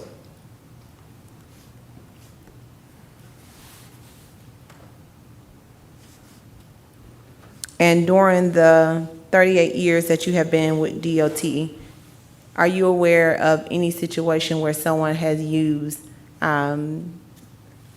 different equipment from county equipment to clean county equipment?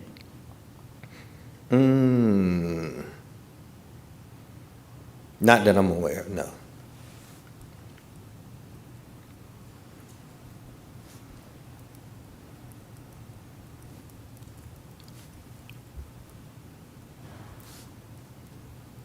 Have you ever heard Mr. Whitaker make a statement such as he was going to get Mr. Tripp fired? No, I haven't. I could say that Mr. Whitaker asked me, could I ask Mr. Morris, could his driving privilege be reinstated?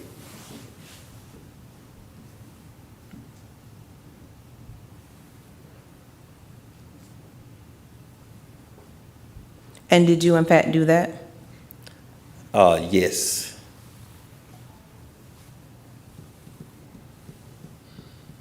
And do you know if they were reinstated before he left your team? No, they were not.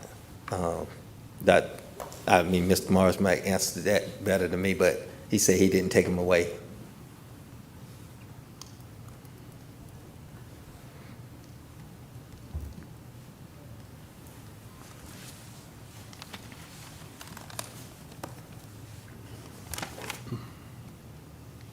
I have no further questions.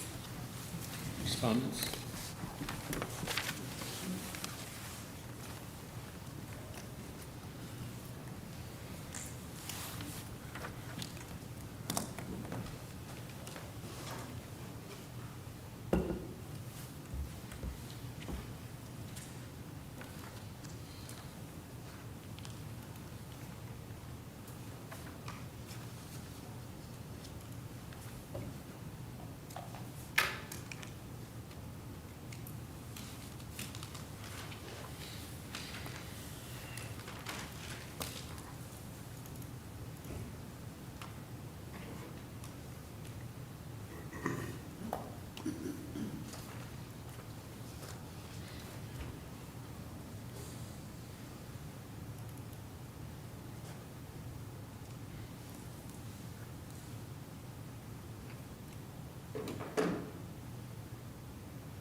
I apologize for that not being bigger, but we can speak to it, and I grab your paper copy.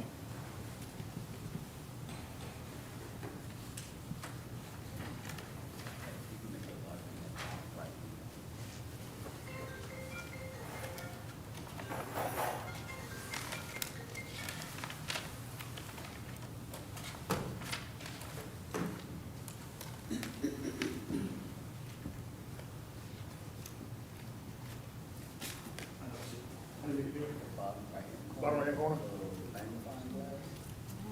Okay, yes, sir. Thank you.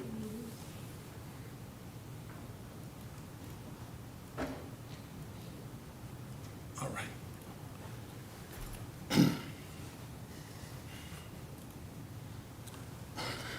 Good afternoon, Mr. McClendon. Good afternoon. Thank you for your almost 4 decades of service to Henry County. You asked a couple of questions earlier. I just want to go back and follow up with them. You mentioned the drive incident where Mr. Tripp was driving a truck and broke the gate, correct? Yes, sir. Who's responsible for everything that's on that truck when driving a vehicle? The driver, And who was the driver? Mr. Tripp. Was he written up? Yes. Anytime someone's written up, would you agree that that's a disciplinary? Yes. Okay. Also, it's been testified today that Mr. Tripp has been told several times about tobacco use in the vehicle, whether it's lit or unlit.